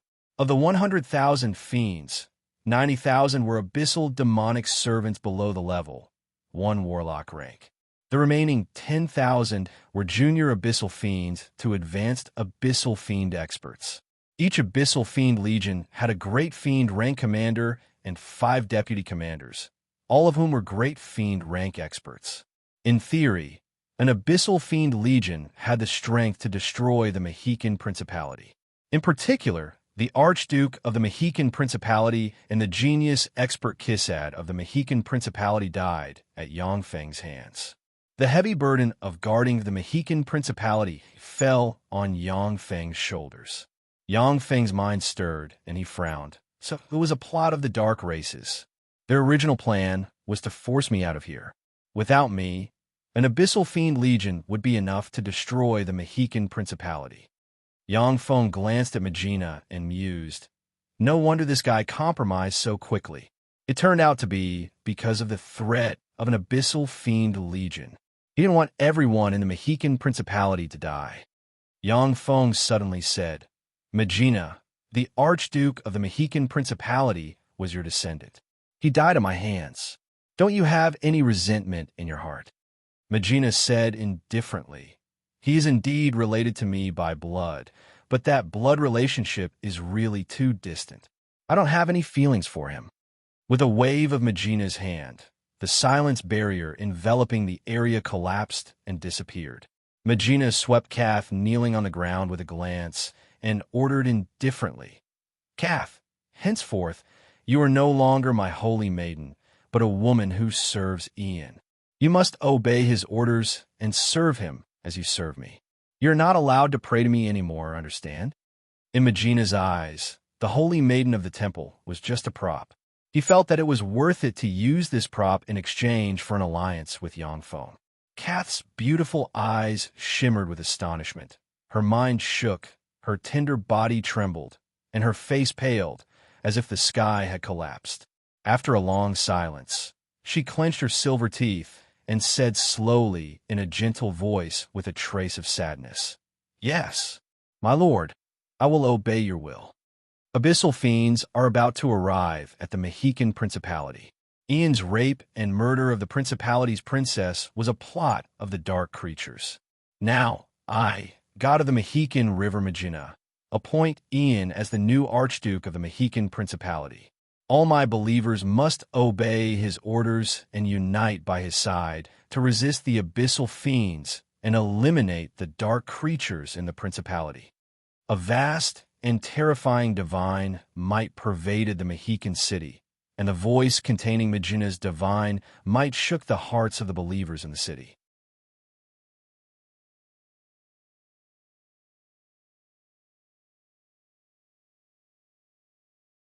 Chapter 349. We obey the divine decree of our Lord. In the Mexican city, the believers of Megina knelt on the ground and uttered piously with tears in their eyes. In the Mexican Principality, most people believed in the god of the Mexican River, Megina. However, most people had never seen his true face or heard his voice from birth to death. Now that they heard the divine decree of their god, their hearts were filled with excitement. Yangfeng sighed inside. With a few words, he completely reversed the situation. That's a god for you. If Yangfeng led troops to occupy the Mexican Principality, he would have to use all kinds of means, go on a killing spree, and spend several years or even a dozen years to grasp the hearts of the Mexican Principality's people. But with just a few words from Megina, Yangfeng won the hearts of the Mexican Principality's people. This was the terrifying power of faith.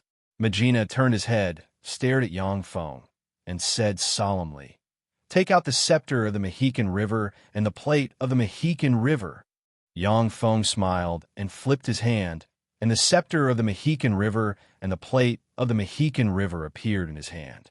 With a wave of Megina's hand, the scepter of the Mexican River suddenly flew out, entered the temple, and landed beside an archbishop. "Magal, I confer you the title of the new pope." A loud and majestic voice resounded in the great shrine. "Thank you so much, my great lord. I will serve you with all my strength and spread your glory on earth." The archbishop knelt on the ground and kissed the scepter of the Mexican River with tears in his eyes, extremely excited. Inside the temple, the clergymen looked at the archbishop with jealousy and envy in their eyes. This was the pope personally appointed by God. No one could question his authority. The plate of the Mexican River flew to the center of the temple. The right hand of the statue of Megina radiated earth-yellow light that entered the body of an 18-year-old young guard. "Mech, I confer you the title of captain of the apologetic." That young guard only had the power of a great knight. So when that earthen yellow divine light entered his body immediately turned into a great knight. The divine bloodline power hidden inside him was stimulated in an instant, and a terrifying power diffused out of him. He became a Star Knight rank powerhouse in one leap. "Thank you so much, my great lord. I, Mech, will serve you with all my might. As your sword, I will spread your glory." Michael's heart was filled with excitement and agitation. He knelt on the ground and shouted while trembling, Yangfeng looked at this scene through the spell mage eyes and exclaimed in admiration. Divine bloodline, divine chosen. He's the one you've truly chosen, right? Magina casually made the temple of the Mohican River produce 2 experts. Moreover, Yangfeng could see that Michael's potential was much stronger than Kisat's. With a little training, Michael's future strength would definitely surpass Kisat's. Yangfeng said, Michael's potential is much greater than Kisat's. Why didn't you let him come out to train earlier? If he had appeared a few years earlier, he would have definitely grown into a very troublesome existence. Magina looked at Yangfeng and said meaningfully, we are weak gods. In the secular world, we can't be too strong, nor can we be too weak. Yangfeng pondered for a while, and then nodded silently. I'll leave the Mohican Principality to you, Ian. Don't let me down. Magina waved his hand, and the remnant of divine power on Yangfeng's neck disappeared. After he left this sentence, the body constructed from divine power collapsed and dissipated. Crack! The idol bearing Magina's will shattered inch by inch, and then collapsed and dissipated. The power and will of gods far surpassed that of ordinary, extraordinary life forms. There were very few objects that could bear their power.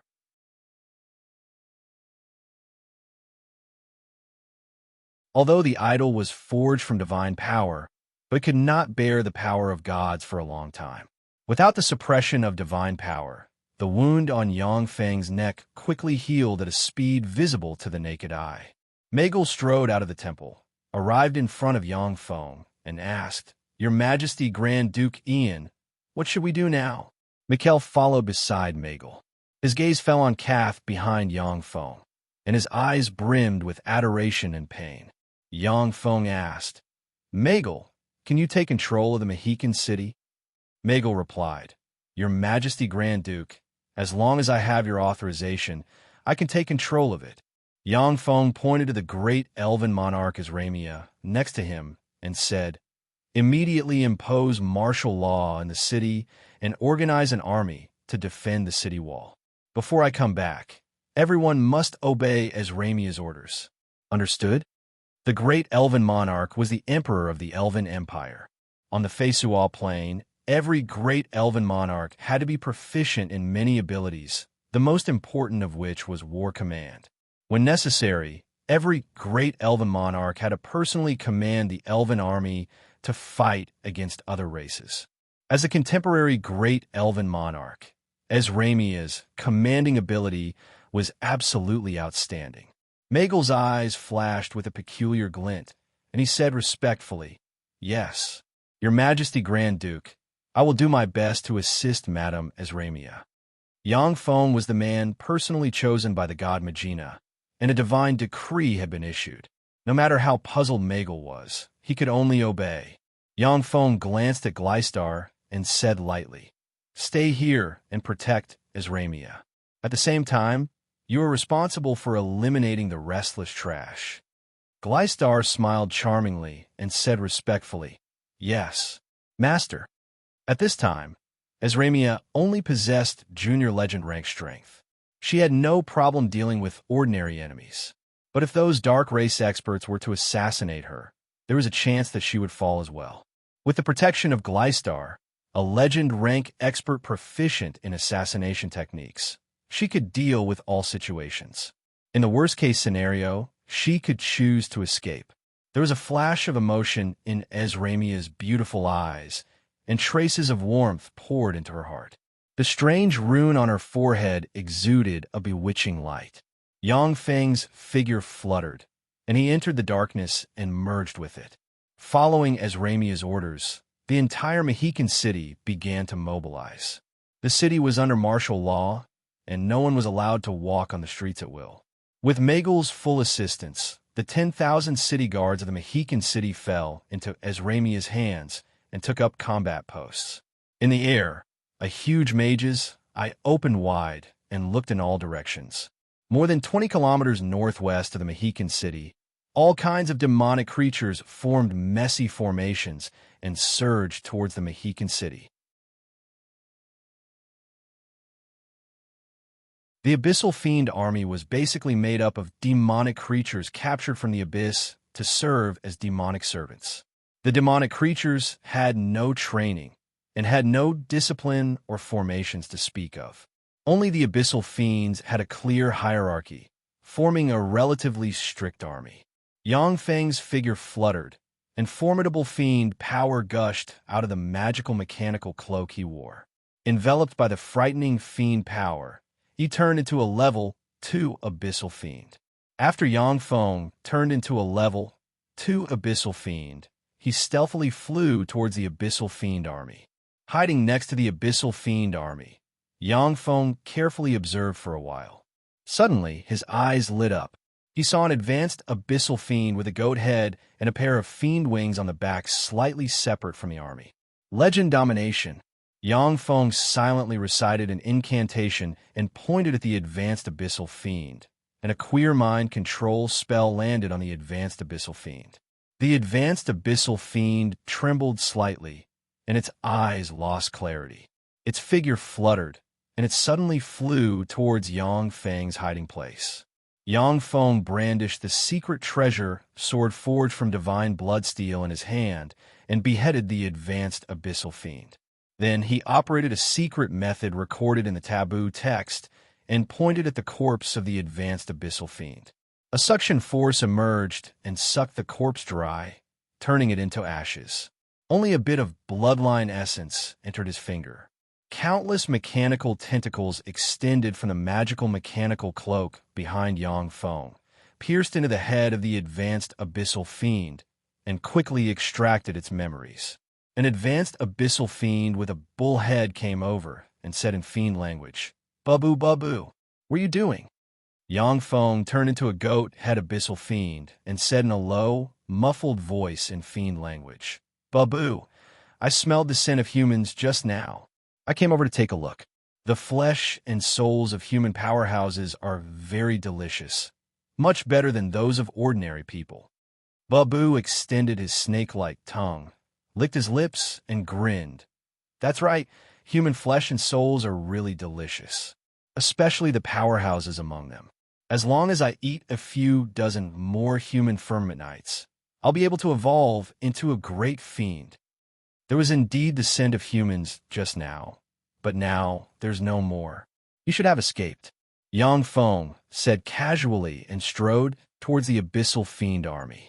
Babu stayed in place, sniffed, and muttered, "There's indeed a bit of a human scent. It seems that Babu has improved a lot in strength."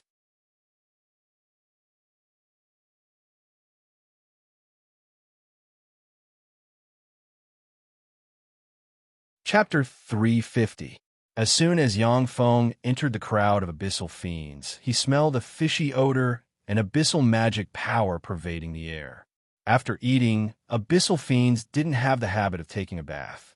Moreover, there were very few clean water sources in the abyss. The Abyssal Fiends carried a terrible stench.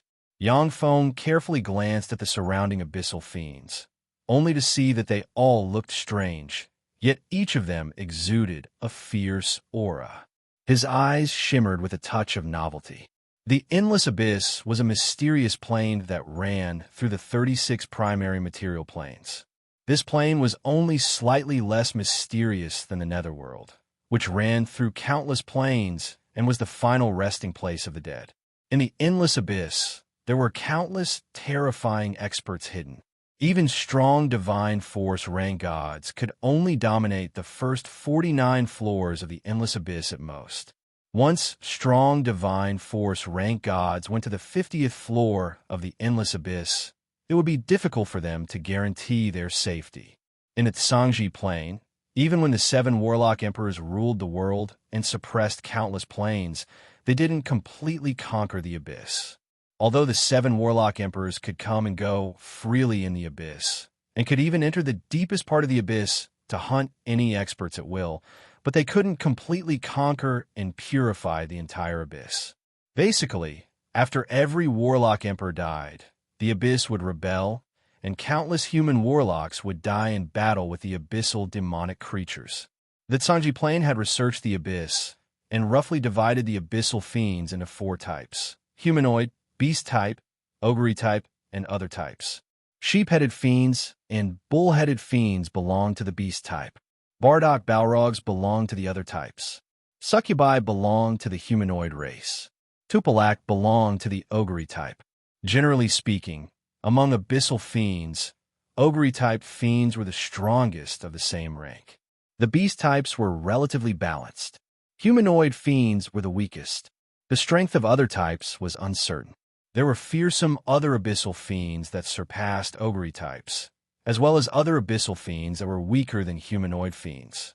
Although humanoid abyssal fiends were relatively weak among abyssal fiends of the same rank, but they were relatively more cunning and intelligent.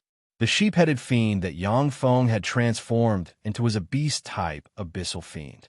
His direct superior was a legendary ghost-type abyssal demon, great demon, Tupila demon.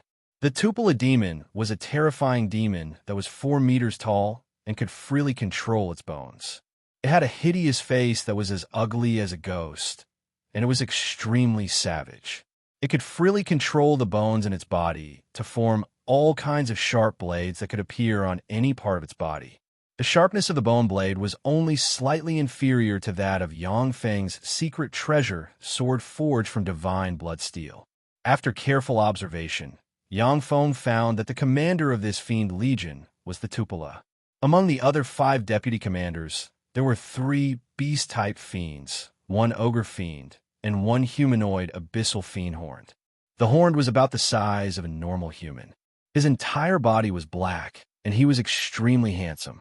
He had a 30-centimeter long horn on his head, a pair of demonic wings on his back, and strange demonic patterns on his face. Among the 3 beast-type demons, 2 were sheep-headed demons, and 1 was ox-headed. The ogre fiend was a type of ghost-type fiend called a back fiend. The back demon was a ghost-type demon.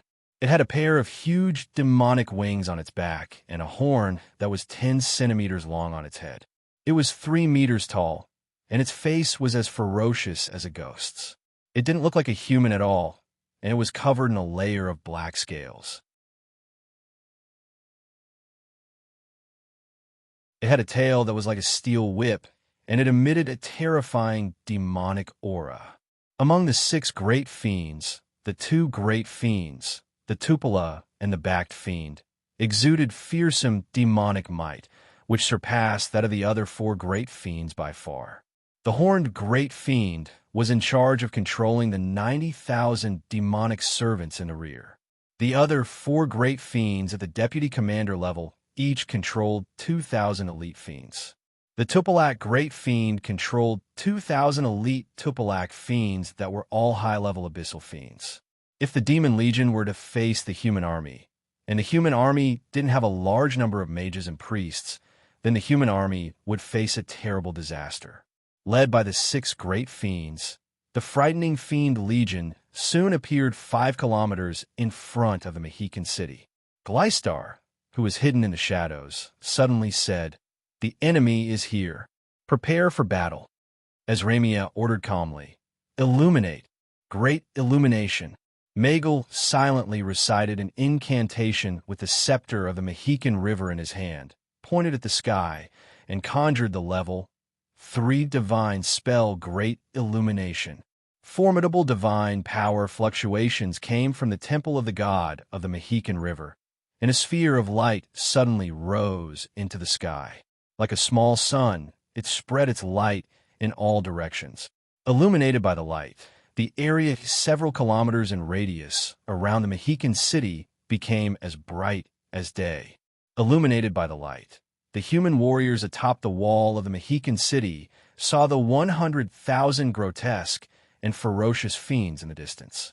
When the human warriors atop the wall of the Mexican city saw the terrifying Fiend Legion, they couldn't help but reveal looks of fear in their eyes. The Mexican Principality had been peaceful for many years. The 10,000 city guards of the Mexican city could at most deal with bandits. Although under Kisad's leadership, the 10,000 city guards had fought the Desert Empire several times. But this was the first time they fought against the terrifying, extraordinary life forms that were fiends. The Tupilak Great Fiend Anjit looked at the human warriors atop the wall of the Mexican city, His eyes flashed with a fierce glint, and he barked, "Baloba, attack! Kill them all!" The horned Baloba opened his mouth and let out an incomparably strange shriek. The eyes of the 90,000 grotesque, abyssal demonic servants turned bloodshot, and like a black tide, they surged towards the wall of the Mexican city. Countless abyssal demonic servants were born in the endless abyss every year. They were cannon fodder among cannon fodder, and no one cared about their lives. Only by devouring each other in battle, or by devouring enough intelligent life forms with souls, would abyssal demonic servants evolve into abyssal fiends. Only then would they have a bit of status and evolve from cannon fodder to cannon fodder. Only after evolving into an abyssal fiend lord would they be regarded as a bigwig in the abyss. As Ramia ordered coldly, "Release the arrows." The archers on the wall of the Mexican city shot a dense rain of arrows into the crowd of abyssal demonic servants from above the wall. One grotesque abyssal demonic servant after another was nailed to the ground by the arrows, and black blood sprayed out of their wounds. When the abyssal demonic servants reached the city wall, many of them with wings on their ribs flapped their wings and flew up. A sacred and formidable light radiated from the temple of the Mexican in the city and spread to the surroundings, and a frightening, forbidden space array that enveloped the whole city was suddenly released. The abyssal demonic servants had just flown up when they dropped to the ground. Boiling oil poured down from the city wall and poured on the abyssal demonic servants. Immediately after, the abyssal demonic servants were scalded and let out miserable screams.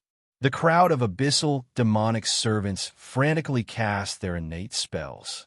Poisonous smoke, venom, shadow rays, bone spurs, and other long-range attacks barreled towards the human warriors atop the city wall. The elemental innate spells were completely blocked by the powerful barrier protecting the city, while the bone spurs and other physical attacks hit the human warriors atop the city wall and killed them one by one.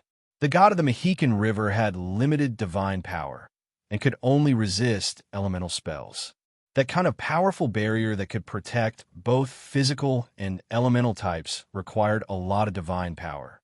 Only the gods of the Zalia and Titan pantheons had the qualifications to use them. Some abyssal demonic servants resembling demonic insects crawled along the city wall and quickly climbed up the city wall. A 4-meter-long advanced abyssal demonic servant, a human-faced centipede, climbed up the city wall, opened its mouthpiece full of whiskers, bit off the head of a human warrior, and devoured it. The human face on its back also revealed a joyful expression. "Go to hell." A human warrior brandished his sword and roared, then slashed at the human-faced centipede's back. Ding! Following a sharp sound, the human warrior's sword was ricocheted away. The human-faced centipede turned around, opened its sharp mouthpiece, and bit at the human warrior. The upper body of the human warrior was bitten to pieces, and blood spilled on the ground.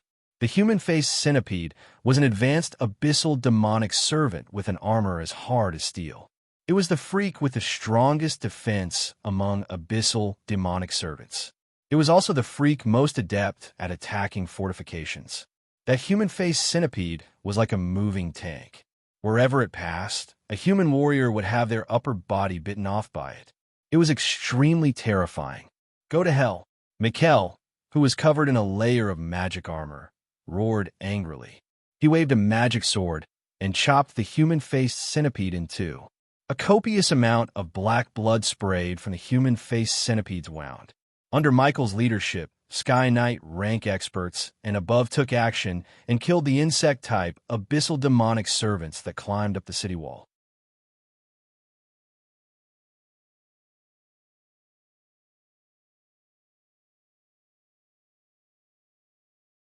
Chapter 351. Sacred light surged above the city wall. The priests of the temple of the god of the Mexican River conjured divine spells, and divine light entered the warriors fighting fiercely above the city wall.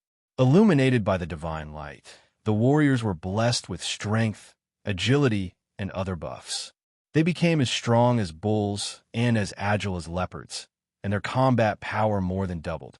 The injured soldiers were also recovering rapidly under the illumination of the divine radiance. An army with priests would have at least 5 times the combat power of an army without priests, and at least 10 times the combat power of an army without priests. Priests who borrowed the power of God to fight not only had healing theurgy that surpassed mages, but they also had powerful offensive theurgy. Of course, only high-rank clergymen could master these formidable offensive divine spells. Encouraged by the courage of the divine spells, the human warriors on the city wall rushed towards the abyssal demonic servants one after another. The sharp divine weapons made their weapons even sharper, and they beheaded the abyssal demonic servants that rushed up the city wall one after another. Enveloped by the formidable no-fly boundary, the abyssal demonic servants that could fly could not fly, and could only huddle at the edges of the city wall and become targets for shooting. The abyssal fiends didn't have the slightest concept of building siege weapons. Most of the abyssal demonic servants crowded below the city wall in a disorderly manner. Under the rain of arrows of the human archers, they suffered disastrous casualties. The insect-type abyssal demonic servants that climbed up the city wall were also beheaded by Mech and the other experts of the Mexican city. The 10,000 abyssal fiends laughed as they watched the abyssal demonic servants being killed by the humans of the Mexican city. For the abyssal fiends, the abyssal demonic servants were just food. Besides, abyssal demonic servants would also devour humans and livestock. For the abyssal fiends, they were cannon fodder that would compete for their food. No matter how many abyssal demonic servants died, they wouldn't feel any heartache. Many abyssal fiends were looking forward to the humans of the Mexican city killing more abyssal demonic servants, so that they could eat more humans and livestock. Watching this scene coldly, the Tupilak great fiend Anjit suddenly opened its bloody maw and let out a shrill howl.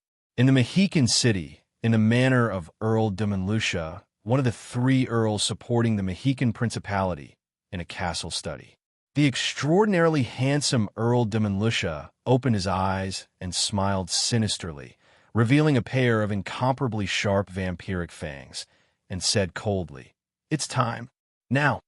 From Earl de Monlucia's mansion emerged 2,000 fully armed soldiers wearing the uniform of the Mexican city guard. Fully armed, Earl de Monlucia walked out of the castle and looked at the 2,000 soldiers dressed in the uniform of the Mexican city guard and said coldly, "Set out." The 2,000 soldiers silently followed behind Earl de Monlucia and rushed towards the west of the Mexican city. "Who are you people?" When Earl de Monlucia and his party arrived on the street, they were stopped by a patrol of the Mexican city guards. The captain vigilantly stared at Earl de Monlucia and his party and barked, "Get out of the way, George. Don't you recognize me?" Earl de Monlucia took off his visor, looked down at the captain of the Mexican city guard, and barked. George's complexion changed greatly, and he said respectfully, "Greetings, Sir Earl." Earl de Monlucia was one of the 3 earls of the Mexican principality, as well as a descendant of Duman, one of the 4 legendary founding heroes of the Mexican principality. He had a very lofty status in the Mexican principality, and George was once his subordinate.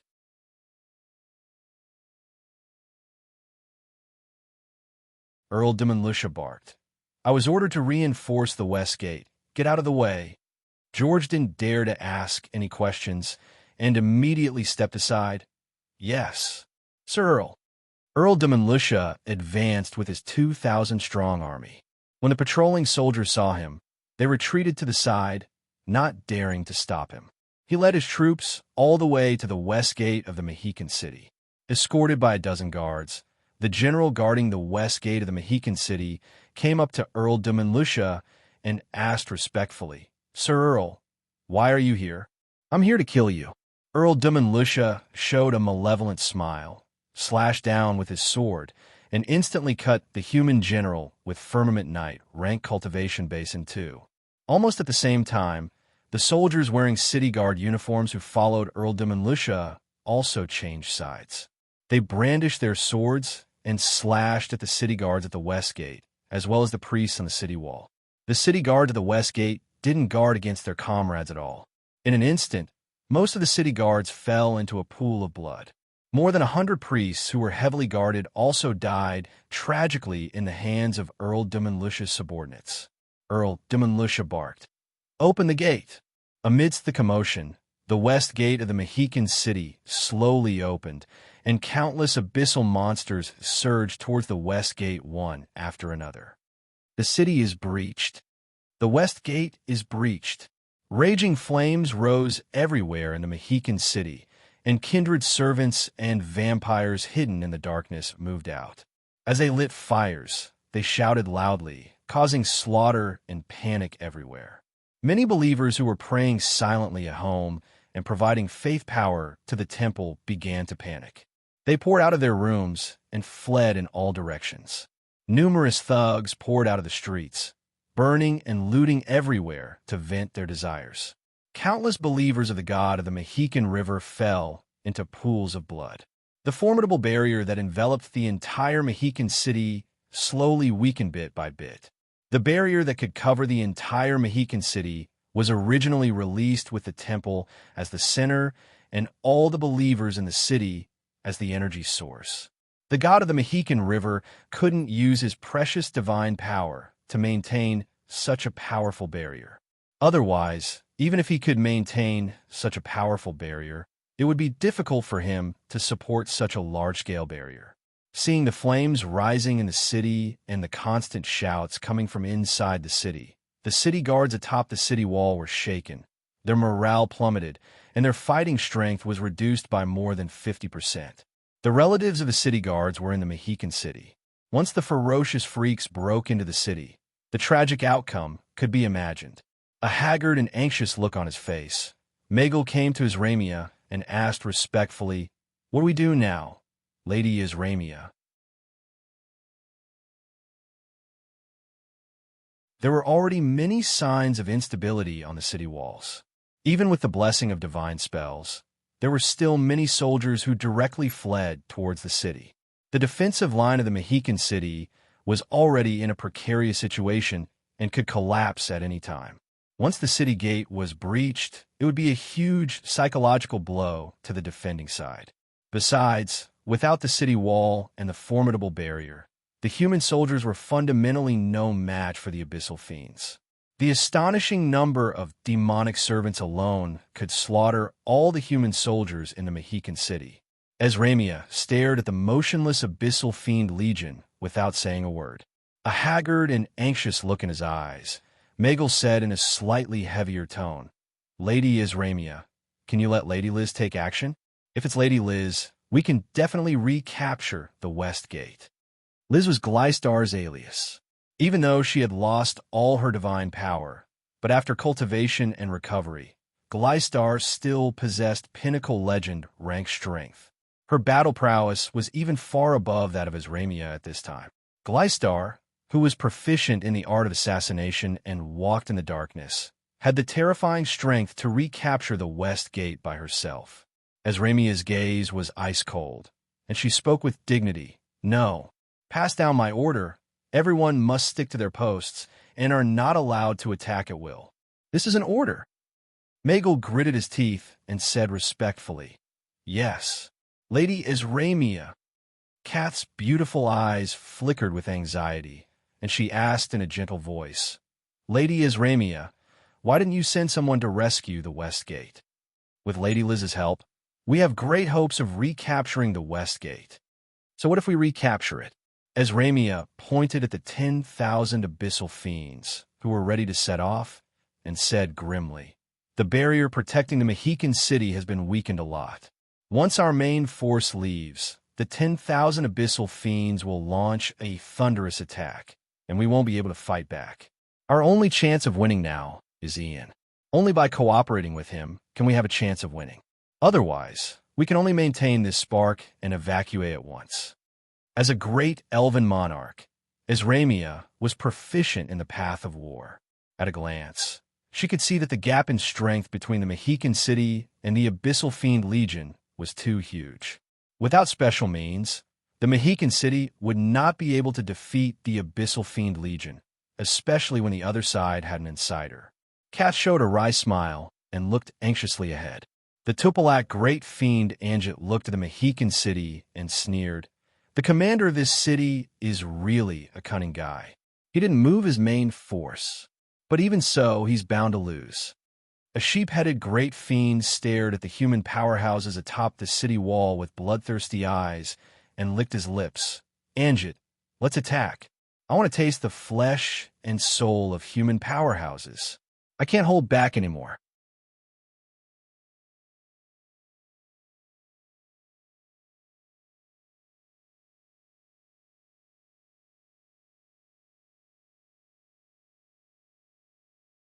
Another pitch-black arrow that seemed to have blended with the night silently pierced through the head of another beast-type Abyssal Great Fiend and exploded, insta-killing the beast-type Abyssal Great Fiend.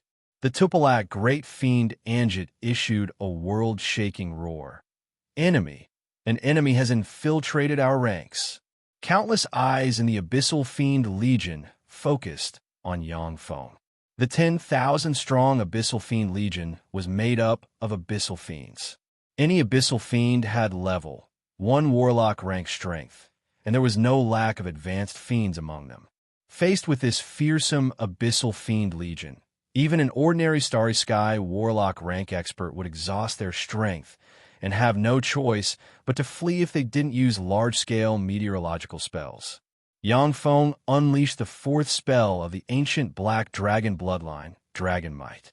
A vast and fearsome dragon might diffuse from him and spread in all directions. Intimidated by the fearsome ancient dragon might, the junior and intermediate abyssal fiends trembled, unable to budge. Intimidated by the dragon might, the advanced abyssal fiends revealed looks of horror in their eyes, unable to cast spells right away. Yangfeng pressed with his hand, and the demigod armament black dragon armor covered his whole body. A fearsome dragon aura diffused from him, as if a humanoid dragon had appeared in the secular world. The only flaw was that there was a deep blade mark on the demigod armament black dragon armor. This is the stench of an ancient black dragon. Interesting, human. Are you a dragon-born hybrid from the country of dragons? A trifling hybrid dares to be arrogant in front of me. You're courting death. The eyes of the Tupilak Great Fiend Anjit shimmered malevolently, and a copious amount of fiend power gushed out of its body. Black bones extended from its body and intertwined to form a set of black fiend bone armor. The fiend bone armor of a Tupilak Great Fiend had a fearsome reputation on many planes. This fiend bone armor could be strengthened along with the strength of the Tupilak. Some Tupilak greater demon overlords evolved into demon overlords, and their demon bone armor was even comparable to a divine artifact grade armor. Ordinary legend rank experts were powerless against the fiend bone armor of a Tupilak. They couldn't even break through its defenses. When the Tupilak Great Fiend Anjit finished its transformation, its eyes flashed fiercely, and it suddenly rushed towards Yangfeng like a black tank. Countless sharp blades extended from Anjit's body, and the abyssal fiends blocking in front of it were sliced to pieces as if tofu. In the blink of an eye, Anjit appeared in front of Yangfeng, smiled malevolently, and sent a fist shrouded in dense abyssal demonic chi barreling towards Yangfeng. Yangfeng surged with frightening dragon force and sent a fist barreling towards Anjit. The frightening abyssal fiend power and the apex extraordinary life form dragon force collided in midair and set off a frightening shockwave that sent the surrounding junior abyssal fiends flying. Boom! Along with a loud noise, Yangfeng was forced to take 7 or 8 steps back. Anjit, however, only took 3 steps back. Even with the help of the demigod armament black dragon armor, there was still a gap between the strength of Yangfeng, who had just stepped into the great warlock realm, and the fiend legion commander Anjit. Anjit laughed ferociously. Shrouded in endless demonic chi, he suddenly appeared beside Yangfeng and sent one fist after another barreling towards Yangfeng, as if an abyssal sea extending from the deepest part of the abyss. Boom! Boom! Along with fearsome blares, frightening shock waves spread in all directions, blowing away a large number of junior fiends. The high-level abyssal fiends gritted their teeth, overcame the intimidation of the dragon might, and cast level 3 darkness spells barreling towards Yangfeng like raindrops. Yangfeng's face remained unchanged. He frantically urged the power of the black dragon armor, and a frightening dragon-shaped life force suddenly appeared around him and devoured the level 3 spells. The black dragon battle armor was a semi-divine artifact, and it could only display its great power as its owner's power increased. After Yangfeng promoted to a great warlock, although he still couldn't display the full power of the demigod armament black dragon armor, but the part of its power he could display was already very frightening. Anjit smiled malevolently and barked. Interesting. Dragonborn bastard from the country of dragons. You're really strong. If this wasn't a war, then I would have fought you fairly. Set and Nettle, come over and help me kill this dragonborn bastard. I want his head, heart, and soul. As for the rest, you could divide them equally. The backed great fiend Adel smiled malevolently, unleashed Blink, and strangely appeared behind Yangfeng. Seton also used Blink, strangely appeared next to Yangfeng, and sent a claw at Yangfeng's chest and abdomen. The strength of the 3 great fiend commanders was far greater than that of ordinary abyssal great fiends. Besieged by the 3 great fiend commanders, even a slightly weaker demigod powerhouse would die if careless. Abyssal fiends are really powerful. Yangfeng's eyes congealed, and he felt the threat of death.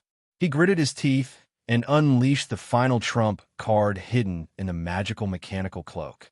Vast fiend power gushed out of the magical mechanical cloak and entered Yangfeng. Strengthened by the vast fiend power, Yangfeng transformed into a 4-meter-tall back fiend baron exuding boundless demonic might, and a frightening lord-ranked demonic might spread in all directions.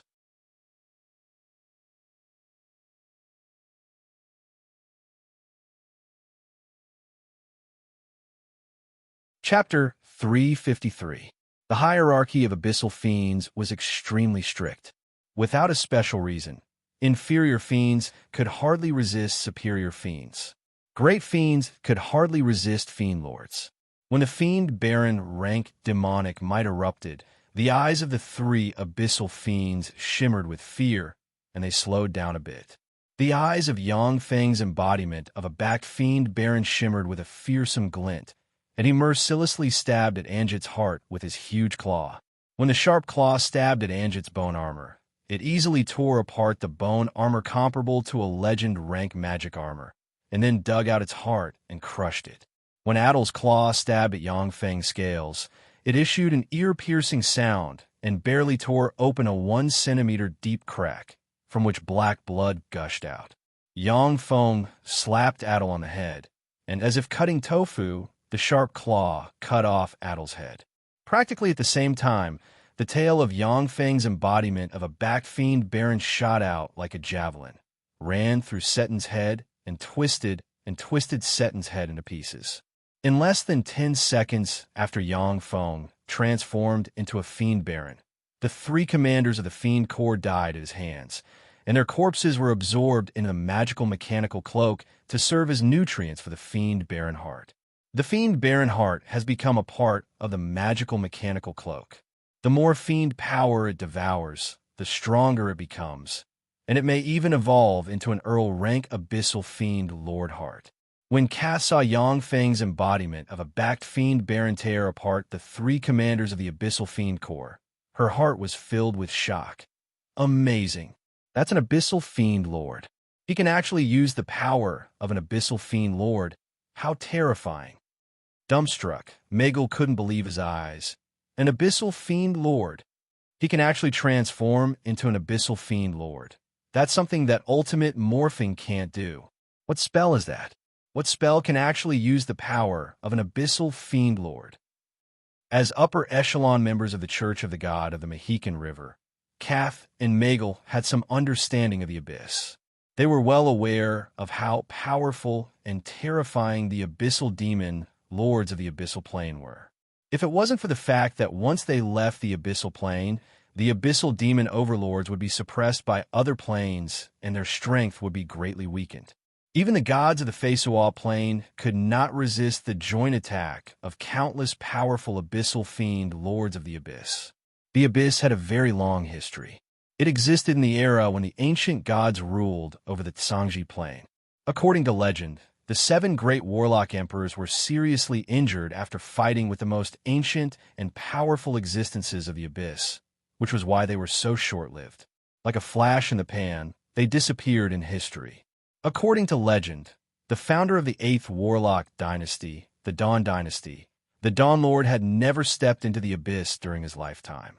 Reportedly, he feared the most ancient and terrifying abyssal fiend lords hidden at the bottom of the endless abyss.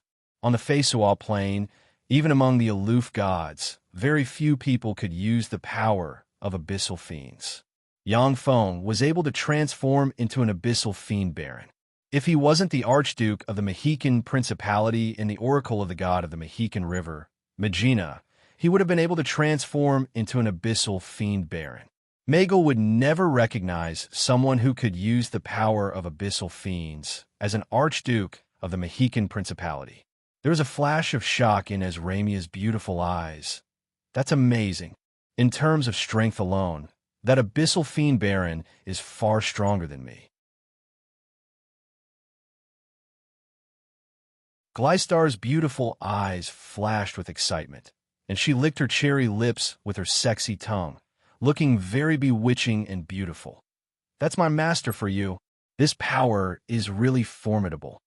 After Yang Feng insta-killed the 3 abyssal fiend commanders, he reverted to his human form.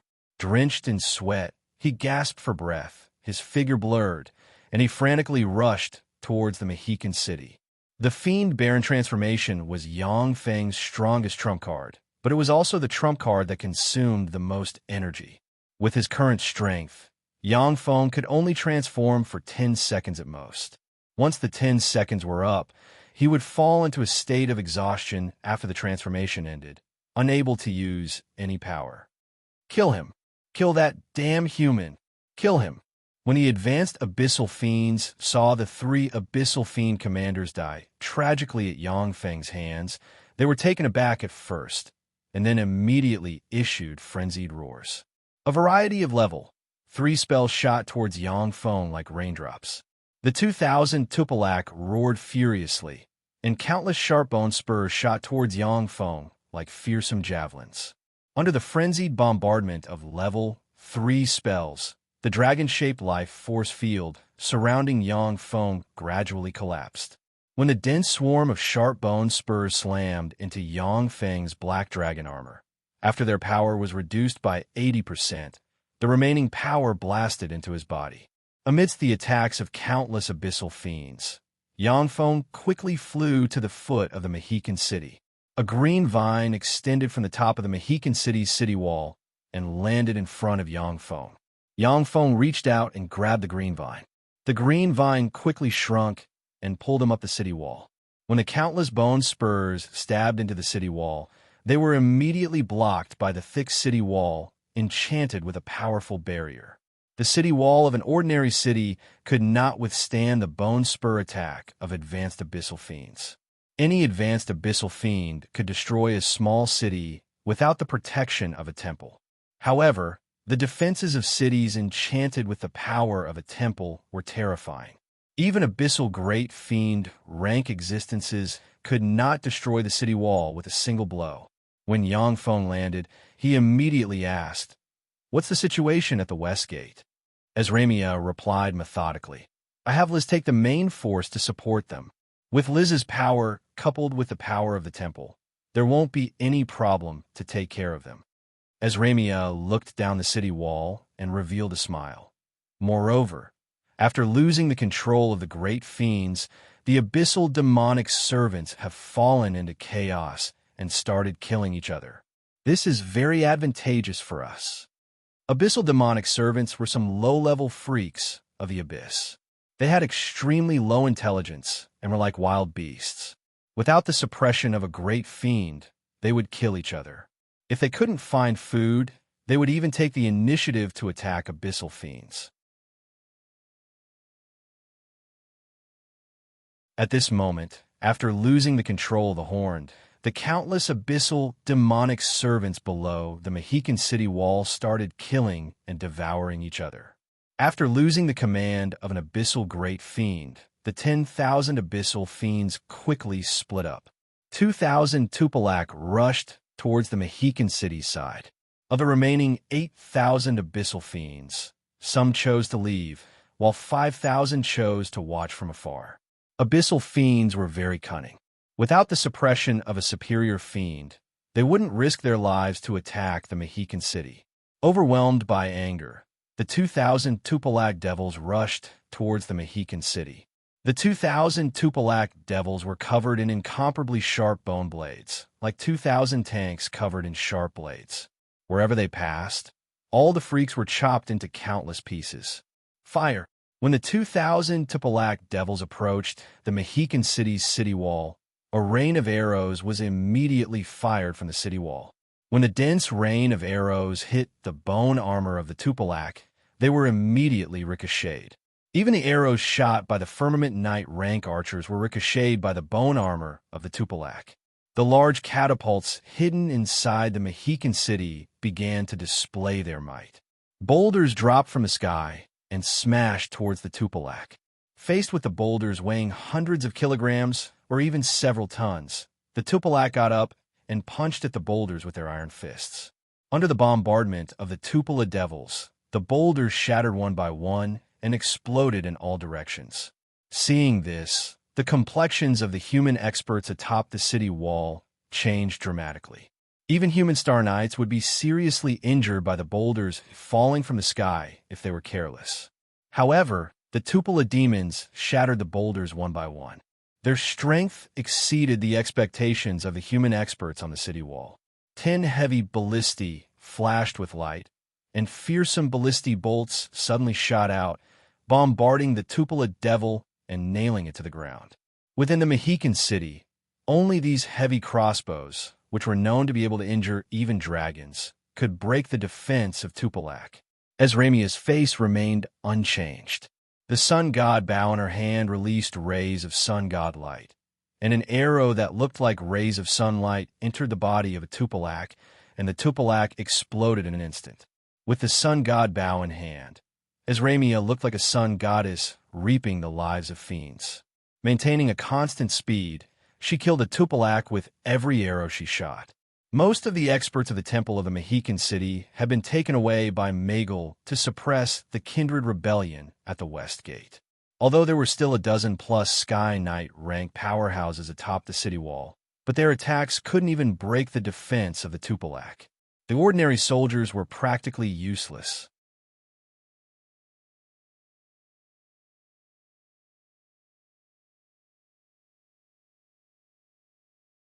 Chapter 354.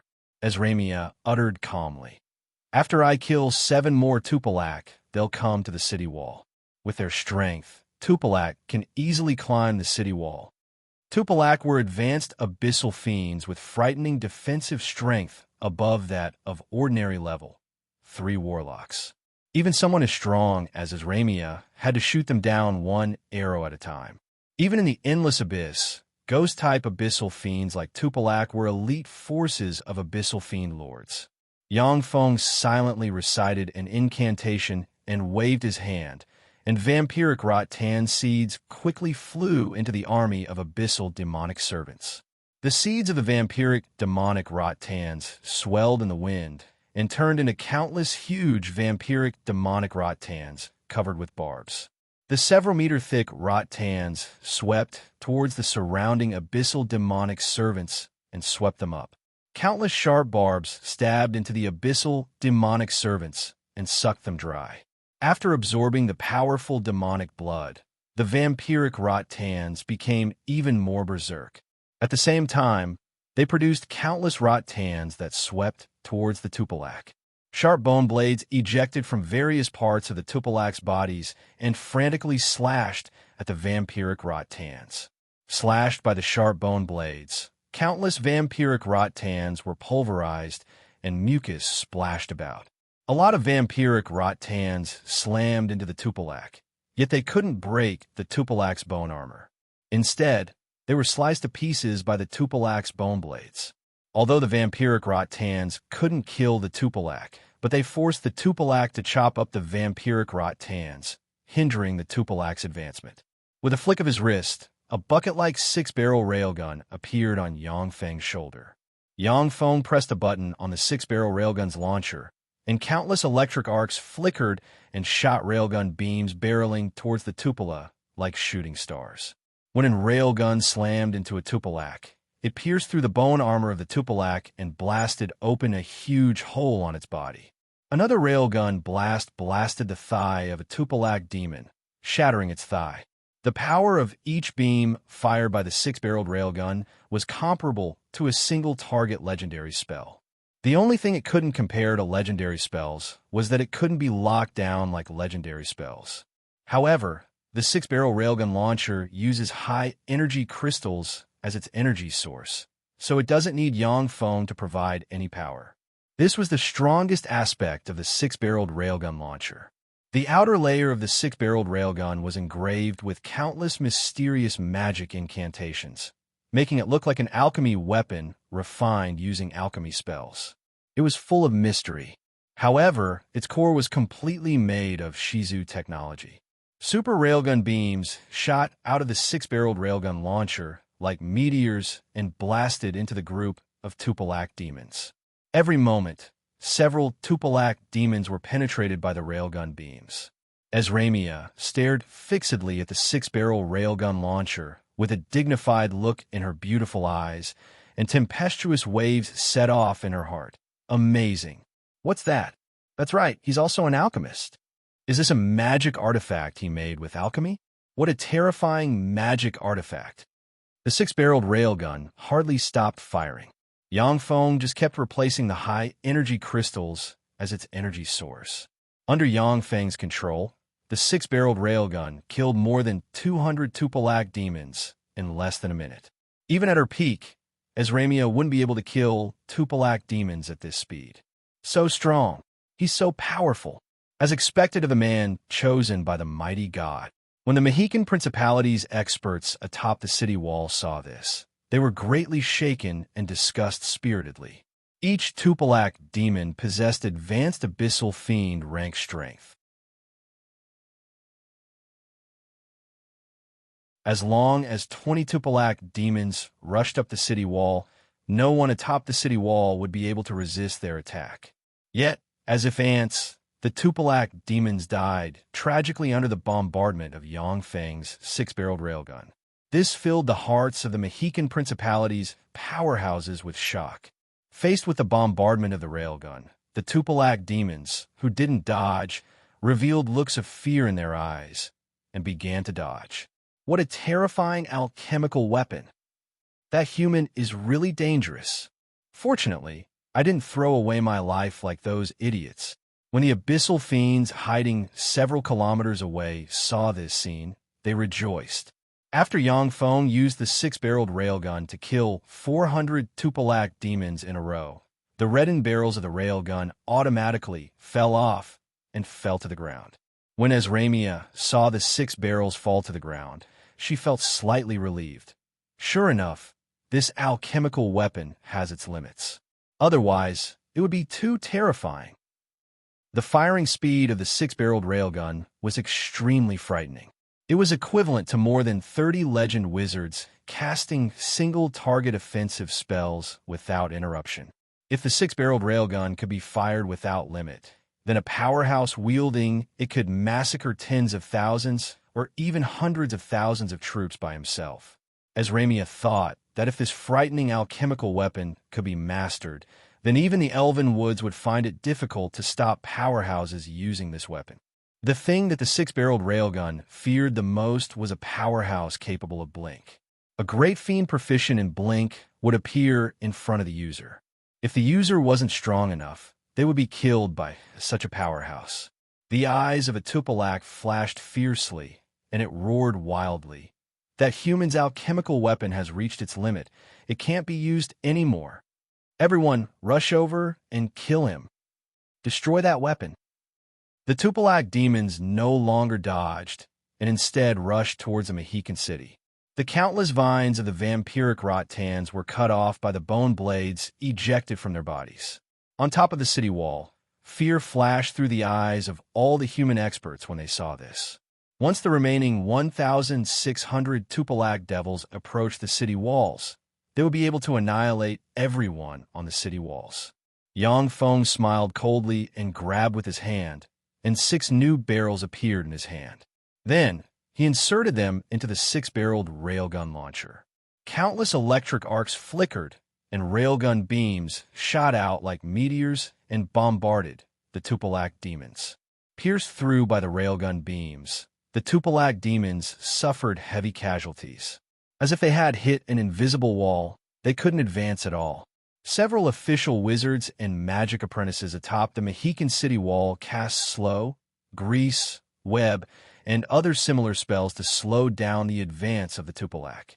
How terrifying! This alchemical weapon can be used like this. He's really unfathomable. To be able to refine such a fearsome alchemical weapon. As Ramia's beautiful eyes flickered with astonishment. While shooting at the Tupilak demons that slipped through the net, she looked at the 6-barreled railgun launcher, and her heart filled with shock. As long as there were 10 such fearsome alchemical weapons as the 6-barreled railgun launcher, they could completely change the situation of a large-scale war. Unless a demigod rank or even a god rank powerhouse took action, virtually no one could suppress an army equipped with a 6-barreled railgun launcher on the battlefield. After more than 400 Tupilak demons were killed by the 6-barreled railgun launcher, the remaining Tupilak demons could no longer hold on and collapsed and fled in different directions. How terrifying! That human is really terrifying. When the thousands of abyssal fiends standing in the distance saw this scene, they dispersed and fled in different directions, hiding in the darkness. Atop the city wall, the experts of the Mexican Principality heaved a sigh of relief. If the thousands of abyssal fiends had joined forces, they might not have been able to resist. Even if they could resist, who knows how many people would have died. Yang Feng replaced the barrel of the 6-barreled railgun launcher and said solemnly, "I'll leave this side to you. I'll go to the west gate as reinforcements." A complicated look in her eyes as Ramia glanced at the 6-barreled railgun launcher in Yang Feng's hand and uttered, "Okay." Yang Feng blurred into motion, turned into a black ray of light, and quickly flew towards the west gate. When Yang Feng approached the west gate, a dignified look flashed past his eyes. By relying on the extraordinary perception of a great warlock with dragon bloodline sex bloodline, he clearly perceived that there were no fluctuations of life force of the kindred powerhouse near the west gate. Gliselda was confronting another legend rank powerhouse. Yang Feng frowned slightly, then sped up his pace. After a few breaths of time, he appeared above the west gate. Chrissy. When Yang Feng arrived above the west gate, he saw a valiant and beautiful woman with long blue hair and an extraordinary temperament, dressed in a silver magic armor. She was Princess Chrissy of the Amon Principality. Behind Princess Chrissy stood 5 people, each of whom was very young and exuded the confidence of a powerhouse. Gleistar, dressed in a sexy and alluring black leather armor, faced Chrissy and company with a smile on her face.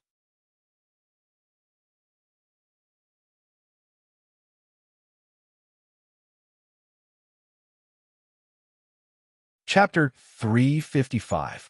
Yang Feng glanced at Gleistar and said solemnly, "Liz, Master, when I arrived here, I already saw these people appear and kill the Blood Tribe powerhouses who were fighting the Chaos Fiends one by one.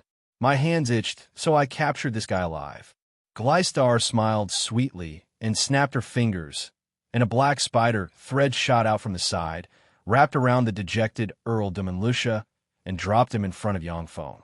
Gleistar threw Yang Feng a coquettish look and said with a charming smile, "This is Earl de Lucia, one of the 3 earls of the Mexican Principality. For some reason, he voluntarily transformed into a kindred. His status is quite high, and he should be an advanced kindred. A beautiful and lovely girl with short blue hair, a flat chest, medium height, dressed in a swordsman's attire, and a sword at her waist, glared angrily at Gleistar and said loudly, 'This Earl de Lucia was clearly defeated by us, yet she snatched him away from us. You're too unreasonable.' Yang Feng carefully sized up Chrissy and her party. There were a total of 5 people following behind Chrissy, all of which were beautiful women with their own characteristics. One of them was the swordsman girl with short blue hair. One of them was a beautiful mixed-race magician with long black hair and a wand in her hand. She had the characteristics of both Westerners and Orientals. The other was covered in a layer of black cloth, and only her curvaceous figure indicated that she was a woman. The other was a tall and voluptuous female archer with a blue ponytail, exuding a heroic aura. The last was a beautiful woman dressed in a priest's robe, exuding a holy temperament, with long blue hair and a healing aura. She wasn't the slightest bit inferior to Kath's. Yang Feng's eyes flashed with admiration, and he mused, "It's true that the goddess of the Amon Springs, Venia, prefers beautiful and pure girls. The people he has chosen are all beauties. The gods chose their own favored ones according to their own preferences. For example, most of the god of joy's favorites were handsome men and sexy women. The favorite of the god of dance were generally handsome men and beautiful women with outstanding dancing skills. Gods chosen like the god of war were those with astonishing battle prowess, and they were war maniacs who loved to fight. The god of the Mexican River chose 2 male powerhouses with amazing potential and special bloodlines. The goddess of the Amon Springs, Venia, preferred beautiful and pure girls, so the favored she had chosen were naturally beauties."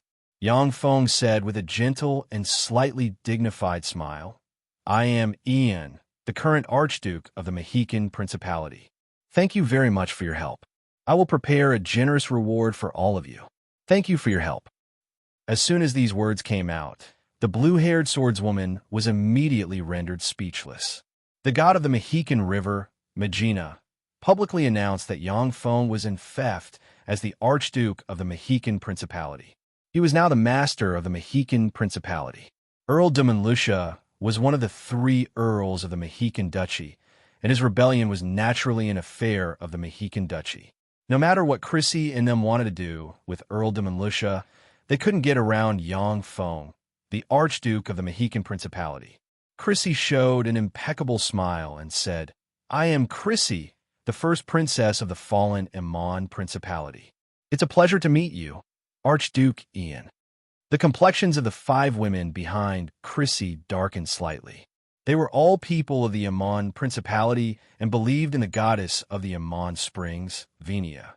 Now that the Amon Principality had fallen, they had become rootless trees and water without a source. They could only drift with the wind in this chaotic world. Yang Feng tried to recruit them. "Chrissy, if you have nowhere to go, how about staying in the Mexican Principality? As long as you are willing to serve me, I can confer you the title of a hereditary peer baron." Chrissy was a legend-rank powerhouse, favored by a god. Her potential was unfathomable, and she might even evolve to the demigod realm in the future. The 5 beautiful women following Chrissy were all people favored by the goddess of the Amon Springs, Venia. At a young age, they already possessed frightening level 3 warlock rank strength. Chrissy smiled and declined. "I'm sorry, Archduke Ian. I will dedicate my life to the revival of the Amon Principality. I cannot serve you. Thank you for your kindness." Yang Feng sighed regretfully. What a pity. However, the gate of the Mexican Principality is always open to you. As soon as he said that, the 5 beautiful women following Chrissy had a favorable impression of Yang Feng. After all, everyone liked the feeling of being valued.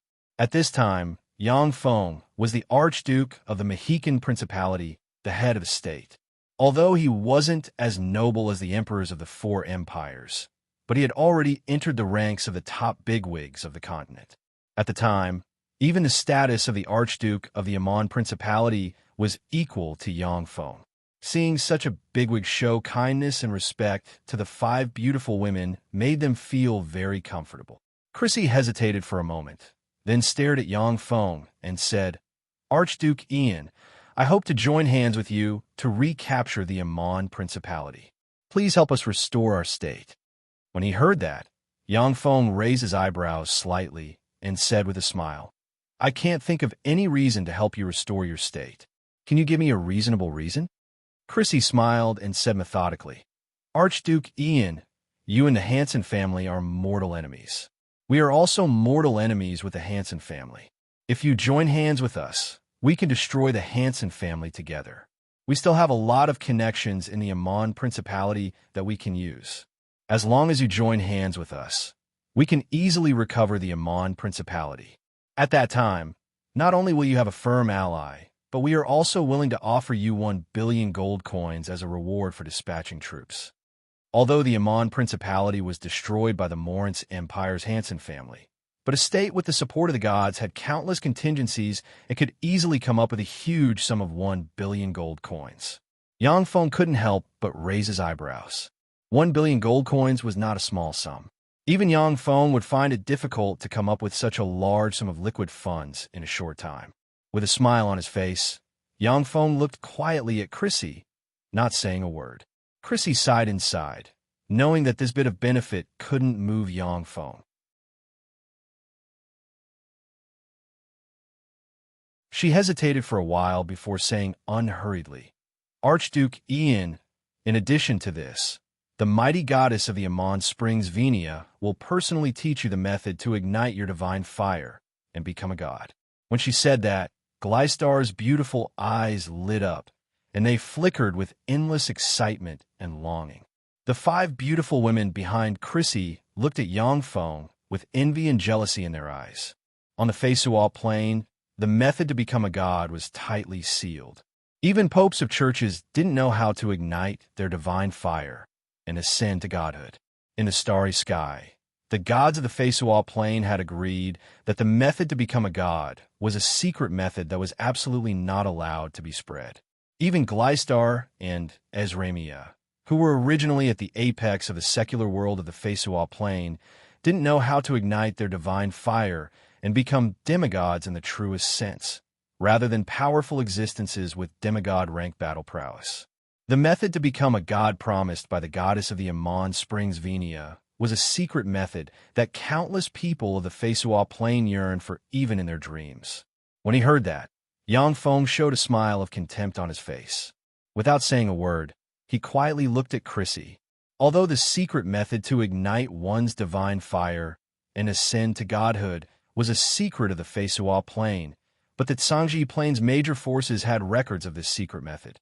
Even in the remote Tyrannid subcontinent, there were detailed steps to ascend to godhood. In the demonic fighting sect, there were countless records of methods to become a god. These methods to become a god were the spoils of war that the demonic fighting sect's experts obtained when they went to countless planes to slay gods. There were also some that were written by the demonic fighting sect's experts after they became gods on other planes. The Zhangji Plain's human warlock civilization was very open-minded, and they had countless secret methods. This was why there were 8 warlock dynasties. Each warlock dynasty had a different research focus, and they created one brilliant era after another, suppressing countless planes for hundreds of thousands of years. As one of the 10 major sects of the Great Cloud Dynasty in the eastern world of the Zhangji Plain, the demonic fighting sect had a very deep foundation and a very long inheritance. It also controlled many planes. In many planes, there were seniors of the demonic fighting sect who ignited their divine fire and ascended to godhood to guard their planes. Those seniors of the demonic fighting sect had also left behind many methods to become gods. In the demonic fighting sect, methods to become a god were nothing. Yang Feng had already found a lot of them, so he didn't care about the method to become a god promised by the goddess of the Amon Springs Venia. Chrissy was very keen. She caught the trace of contempt in Yang Feng's eyes, and asked directly, "Archduke Ian, you aren't interested in the method to become a god promised by the mighty goddess of the Amon Springs, Venia. In other words, you should already have a method to become a god?" Yang Feng replied with a smile. "When I traveled the world, I indeed obtained a method to become a god. On the Feisuo plain, many legendary heroes obtained the legacies of many fallen gods during their travels. Eventually, relying on these legacies, they accomplished countless legendary deeds step by step, and then ignited their divine fire and became gods." When these words came out, envious gazes focused on Yang Feng. Gleistar's beautiful eyes were filled with joy and longing as she stared at Yang Feng. Once Yang Feng became a true god, she would be able to recover her strength and become a demigod rank powerhouse.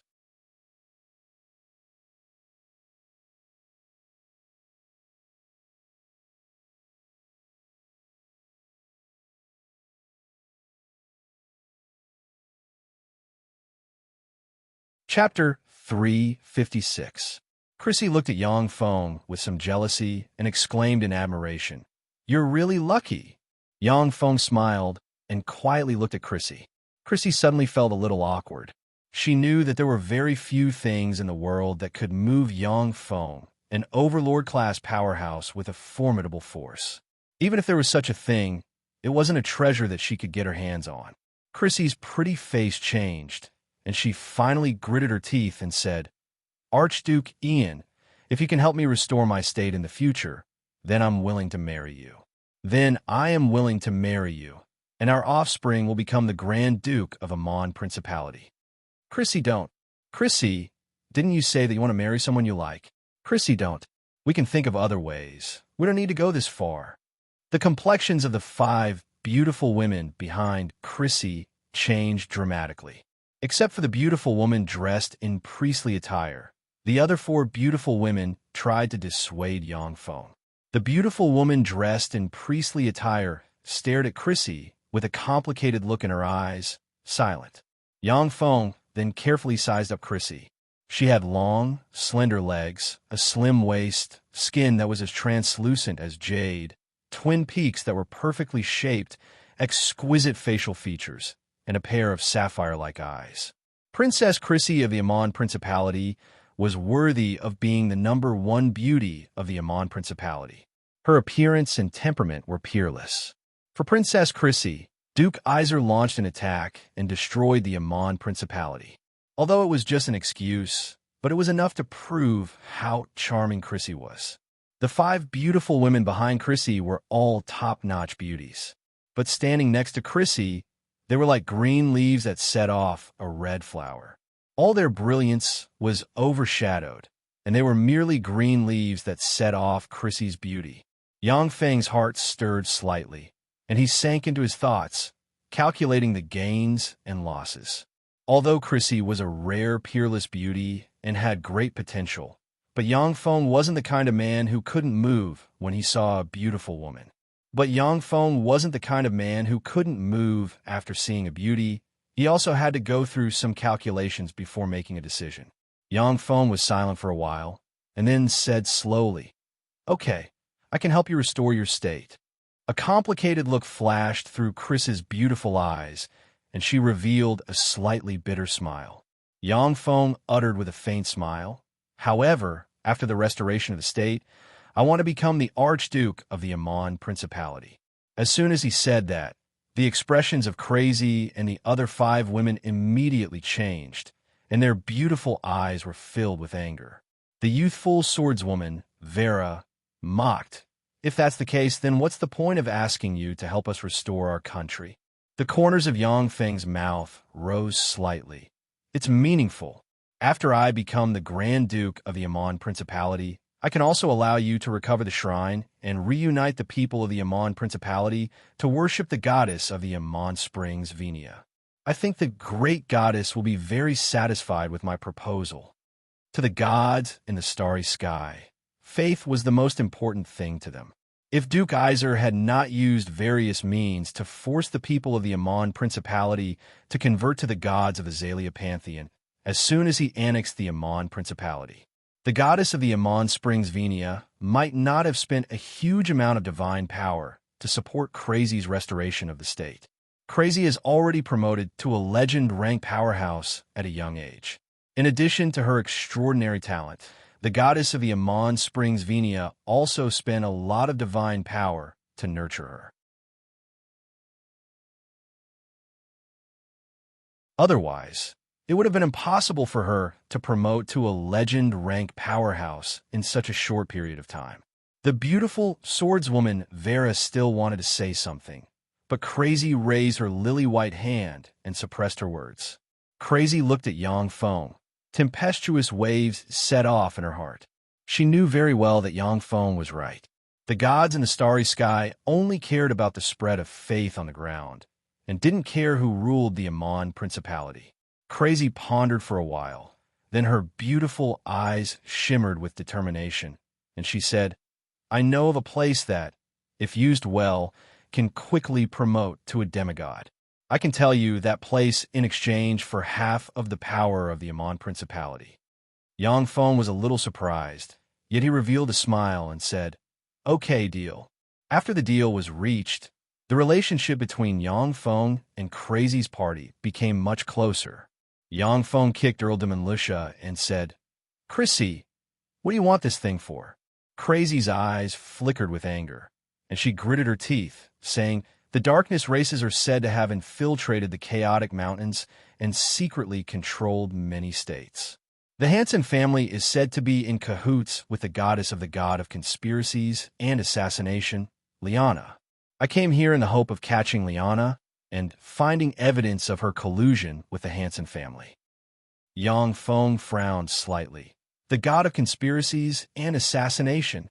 The god of conspiracies and assassination, Lucas, was a weak divine power rank god among the darkness gods. He liked to play with conspiracies and was proficient in assassination techniques. Several weak divine power rank gods died under his conspiracies and assassinations. There was even a mid-level divine power rank god who had assassinated and severely injured him. He was only one step away from being killed. Even among the darkness gods, there were few who liked Lucas. However, he was still very active among the darkness gods. He was a very powerful and dangerous god. The goddess of the god of conspiracies and assassination, Liana, Yang Feng had heard of her name. She was the offspring of the god of conspiracies and assassination's true body and a human woman. She possessed the bloodline of a god and was extremely powerful. More than 10 legend-ranked powerhouses have died at her hands. Besides, she was very mysterious. No one had ever seen her true face, so it was impossible to kill her. A thought suddenly welled up in Yang Feng's mind. Was she the one who framed me in the Mexican Imperial Palace? Crazy's beautiful eyes flickered with the light of wisdom, and she took a deep look at Yang Feng, saying, "If I'm not mistaken, Ian, you were framed in the Mexican Imperial Palace because of Liana's plot. She wanted to force you to leave and then have the Abyssal Fiend Legion attack the Mexican city." If Yang Feng really had misgivings about the crime of rape and murder and chose to escape, then not only would he have to bear this infamy for the rest of his life. Moreover, the Mexican city would be captured by the Abyssal Fiend Legion in one fell swoop. Yang Feng's eyes flashed with data, and he said solemnly, "I'll have someone investigate the matter of the chaotic mountains. Go and have a good rest." "Yes." Crazy smiled, then turned around and took her 5 companions towards the Mexican city. Yang Feng turned his head and looked in the direction of the Red Earth wasteland, and his eyes shimmered with dignity. The Red Earth wasteland, the Miracle City. The Miracle City, established by Yang Feng, had become the center of the Red Earth wasteland. Expanding every year, it had now become a huge city covered with tall buildings and a large population. The population of the Miracle City alone had reached hundreds of thousands of people. Moreover, with the Miracle City as the core, oases formed in the wake of purification trees. There were also many humans living in those oases. The number of humans in the Red Earth wasteland had already exceeded 1 million. At this moment, countless people were pouring into Miracle City, causing it to be overcrowded. Many squares and parks were already covered with mats and filled with refugees. The eyes of the refugees were filled with fear. On the city wall of the Miracle City stood two people. They were Babu and Clive. After several years of experience, Babu has promoted to a Firmament Knight rank powerhouse, while Clive has become a Star Knight rank powerhouse thanks to Yangfeng's nurturing. Having plundered the resources of the entire Tyrannid subcontinent, it wouldn't be a problem for Yangfeng to cultivate a dozen-plus Star Knight rank experts. If he hadn't wanted to lay a solid foundation, then he would have already promoted to a Great Warlock rank expert. For him, promoting to a Great Warlock wasn't a problem after he obtained the resources of the entire Tyrannid subcontinent. Only promoting to a Starry Sky Warlock was the biggest problem. At this time, the regular army of Miracle City had 50,000 people, and Barb and Clive were the commanders of the 50,000 regular army. Although Babu was a beast man, he was discriminated against on the continent. However, the soldiers under his command were all human slaves who were even lower than the half-beastmen. Those soldiers had been trained by him day and night, and were also full of reverence for him. Clive looked into the distance, his eyes flashed with worry, and he sighed deeply. The Democalypse finally broke out in the red earth wasteland. Babu's eyes flashed with apprehension, and he said solemnly, "Abyssal fiends are very strong. The warriors I sent out to scout were all killed by them. The most troublesome thing is that those fiends can fly. We don't have that many archers to deal with those fiends." Many abyssal fiends had wings, and those with wings had the ability to fly. For ordinary cities without a flight restriction array, abyssal fiends were simply an unstoppable nightmare, and the city wall was useless. Clive's eyes flashed with worry, and he gave a long sigh and took a deep look at the temple of the Weave Goddess in the city. Babu's eyes flashed with ridicule, and he sneered, "Clive, there's no need to look." When those cowards heard that abyssal fiends were about to arrive at our city, they all fled. Although the temple of the Weave Goddess had been built in the Miracle City, but the belief in the Weave Goddess had yet to be fully established. Inside the temple, there weren't any bishop rank experts, and they didn't have the ability to release a powerful barrier like the flight restriction array. When the priests of the temple of the Weave Goddess learned that the abyssal fiends were about to arrive at the Miracle City, they fled overnight. You're tuning into the Warrior Lore YouTube channel. Don't forget to subscribe and join us on this journey to catch the most captivating stories.